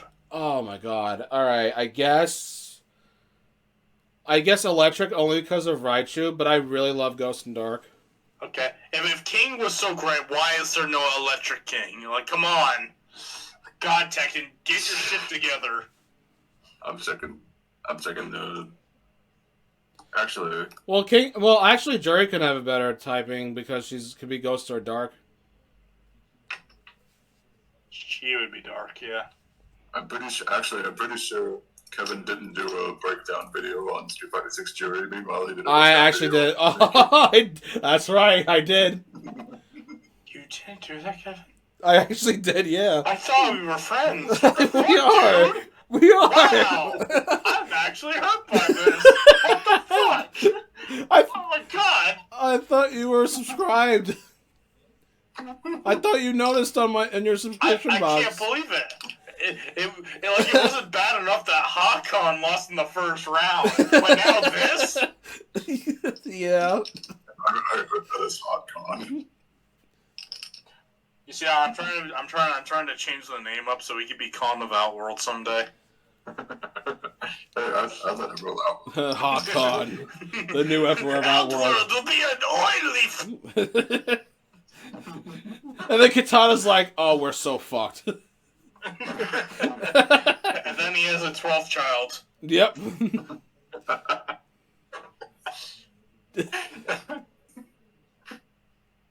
and he'll be named crazy 'cause Kalina. You think you would have a harem?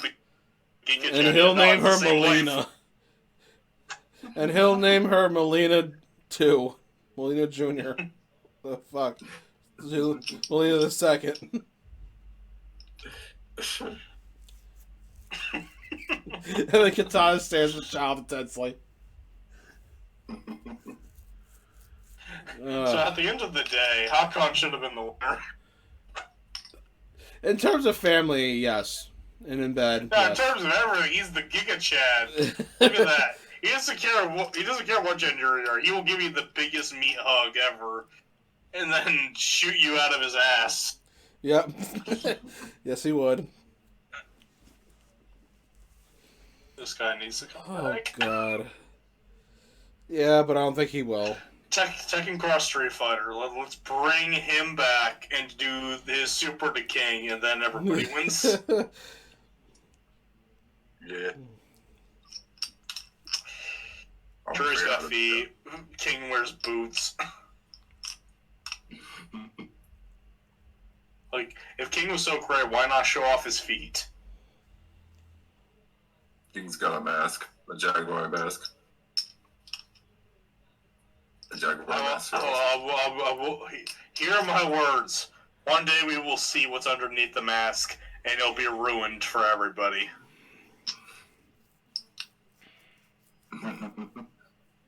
Maybe so. What if Hayachi's under the mask? No, that'd be And stupid. that's how he comes That'd be back. stupid as fuck. What kind of logic is that? What kind of so-called logic are you comprehending? What if You it's really just are one getting of- tired. What if it's Lee's actually good disguise?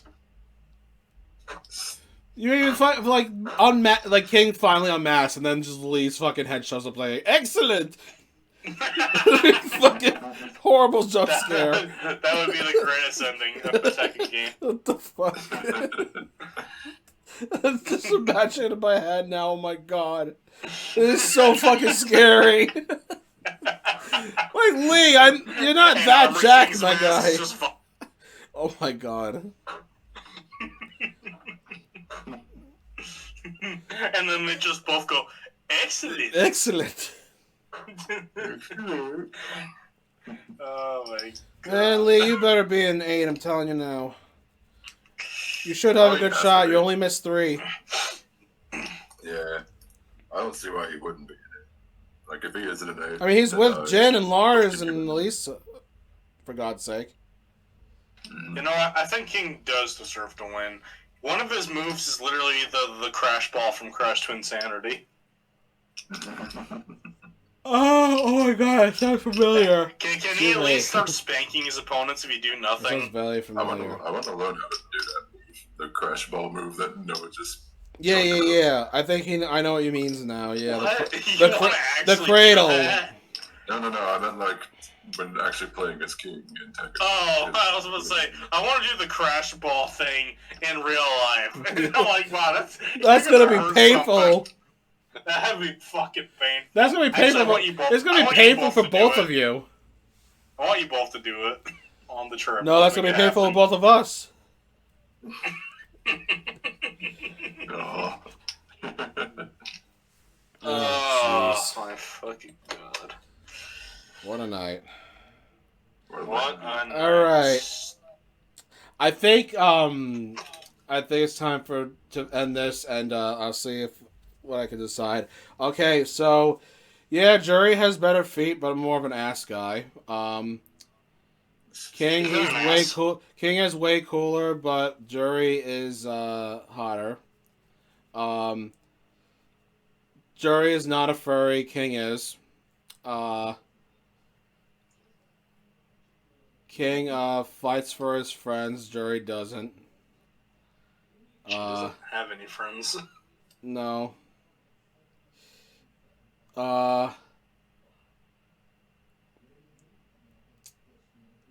King has better talking skills. But Jury, wow, what that tongue do though. Oh my god. Alright, my favorite female from Street Fighter versus my favorite Tekken character. Oh, shit. And the winner.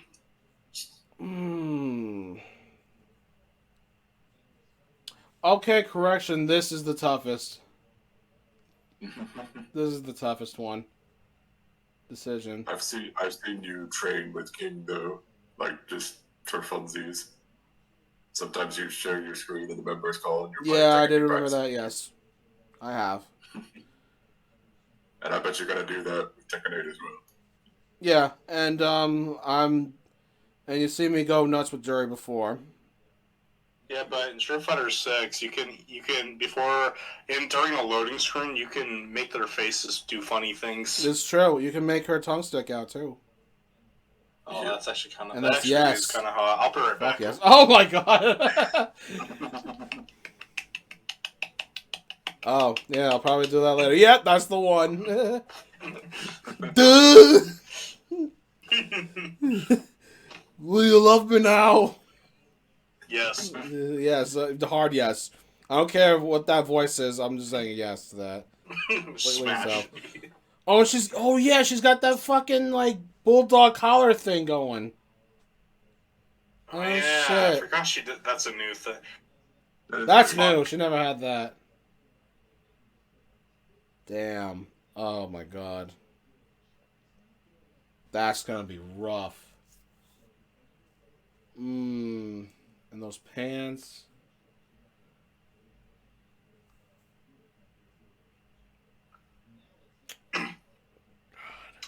Yeah, but King got the wrestling skills. I love Jury so much, but King's my boy. King's clone looks better than him. True, but King has better movesets than Armor King. Says you. Says true. Yeah, well, Armor King has a better win animation in 7. True. But King has a better roar. Jury has a better roar. Oh my god. You just make things harder and harder for me, aren't you? I mean, no, Jury's doing that because she's hot as fuck. Hi. She can kick your ass and look good while doing it. Jury also has like some of the best win poses in any game. Is always when you're there. Yeah, absolutely six. Like, oh my god, like Jury has such amazing qualities that like actually it's so hard for King to fight. Yeah, I can't wait to play as her, and That's such a scary Yeah, animation. yeah, Eli. I don't know about that. That just might decrease your chance. What is that? What Oh my god! Small What little Tekken kids. is this from? It's from Tekken 2. I thought that was a mask. Why did his mouth move? I mean, that would be fair. I think King would be a lot better if he was Jaguar. If he was what now? If he was actually a Jaguar. Yeah, it's just as creepy in 1 too. Like you see the actual real kids running into him, like surrounding him, and he's like, "Ah, yeah." It's kind of fucked. Oh my god. Well, at least they make me laugh, though. I mean, it creeps me out, but it makes me laugh. So there's that. See, Fuck, King this is kind of reminds tough. me of King of Dinosaurs. There's this combo that can love to. Oh, hi, T-Zoc. I mean, King of Dinosaurs? Yeah, that's what I meant to say. Yeah, King. Yeah, this is what I thought King was. It's just like, he's a dinosaur. No, he's actually a Birdman. And then there's that combo you love doing, Kevin. Yeah, I see it. I love doing that. Oh my fucking god, this might be the longest video I've ever did. Alright, I'm ending this now. Alright, you know what? I think it's safe to say I've made my decision now after just searching through all this. Just going through all this, like, thoughts and process. Hold on. Thank God I brought this with me. I have a goddamn drum roll. That's how serious this is. Alright, are you guys ready with my final decision? Alright, so the winner of this debate, in terms of characters and in series in general, is... Hi-Con. Wait.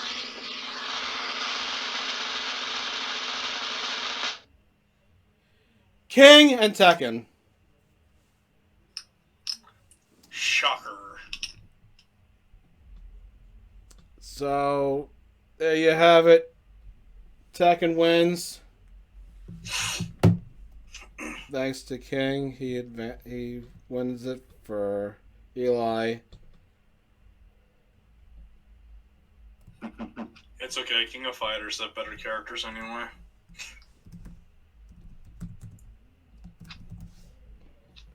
Wait, what the fuck? Why is it so small? Like, because it's copying King's dick size. We've been over this. like, no. Wait a minute. Oh, wait, let me.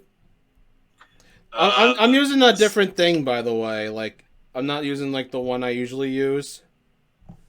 I think size I'm is using up there. It's right next to book, all the way out the top. Wait, what the? You see the select filter view. Wait, let me just delete this thing first. Alright, so what were you saying? Filter? You see select filter view window up there? Yeah. Underneath it is size. Yeah, I tried size before. Unless I do like 100. No, that's not even enough.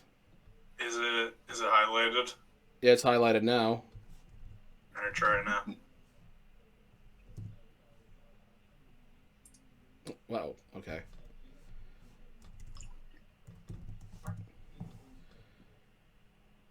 So just enter after that? I don't know. Oh, wait a minute. That kind of highlighted. I get what you mean. Alright. Yeah, I don't know. I got 3 IQs. There we go. Alright, this is way better. Alright, let's try 100 then. No. Why isn't it saving? 100. There we go. Alright, well, let's make it a little bit bigger. Like 150. Yeah, let's go 1,000.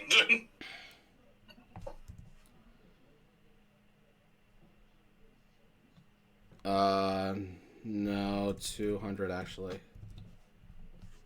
Because I wanted to be like, alright, yeah, this is good enough. Alright, so Tekken wins, King being the sole survivor. Congratulations, Eli. Your opinions matter slightly more than Noah's. Only ever so slightly. Honestly, that's a compliment to me. Everybody else doesn't like my opinions. Yeah, but you're like that girl Jury. She got you really far. Oh yeah, her kill count is bigger than anybody else's. I love Jury a lot, but King's my man. I do too. She's gonna King's be my man main. for like almost the very beginning. Yep, her and Akuma will always be my pair in Street Fighter Cross Tekken. That's fair. Very nice pair. Aha! I rhymed. I didn't even realize it. That's fine. King of Fighters have better characters anyway. Yeah, alright. And with that, thank you guys for watching. Get ready for more vids to come, whenever that is. Gentlemen, thank you so much for joining me. It's been a pleasure. Yay, can we go to bed now? Yes, absolutely. I want to go to bed also. Let me sleep. I'm tired too. The pleasure was all mine, Kevin. This was fun. Alright. 5-hour video. Yep, 5 hours. What the fuck? Alright. Goodbye, guys. Good night. See you next time. Bye, everybody. Bye. We're gonna go pass out now. Yep. In fact, Oh no! He's done! He's out! Noah! Noah! Alright, we're gonna try to revive him. See ya.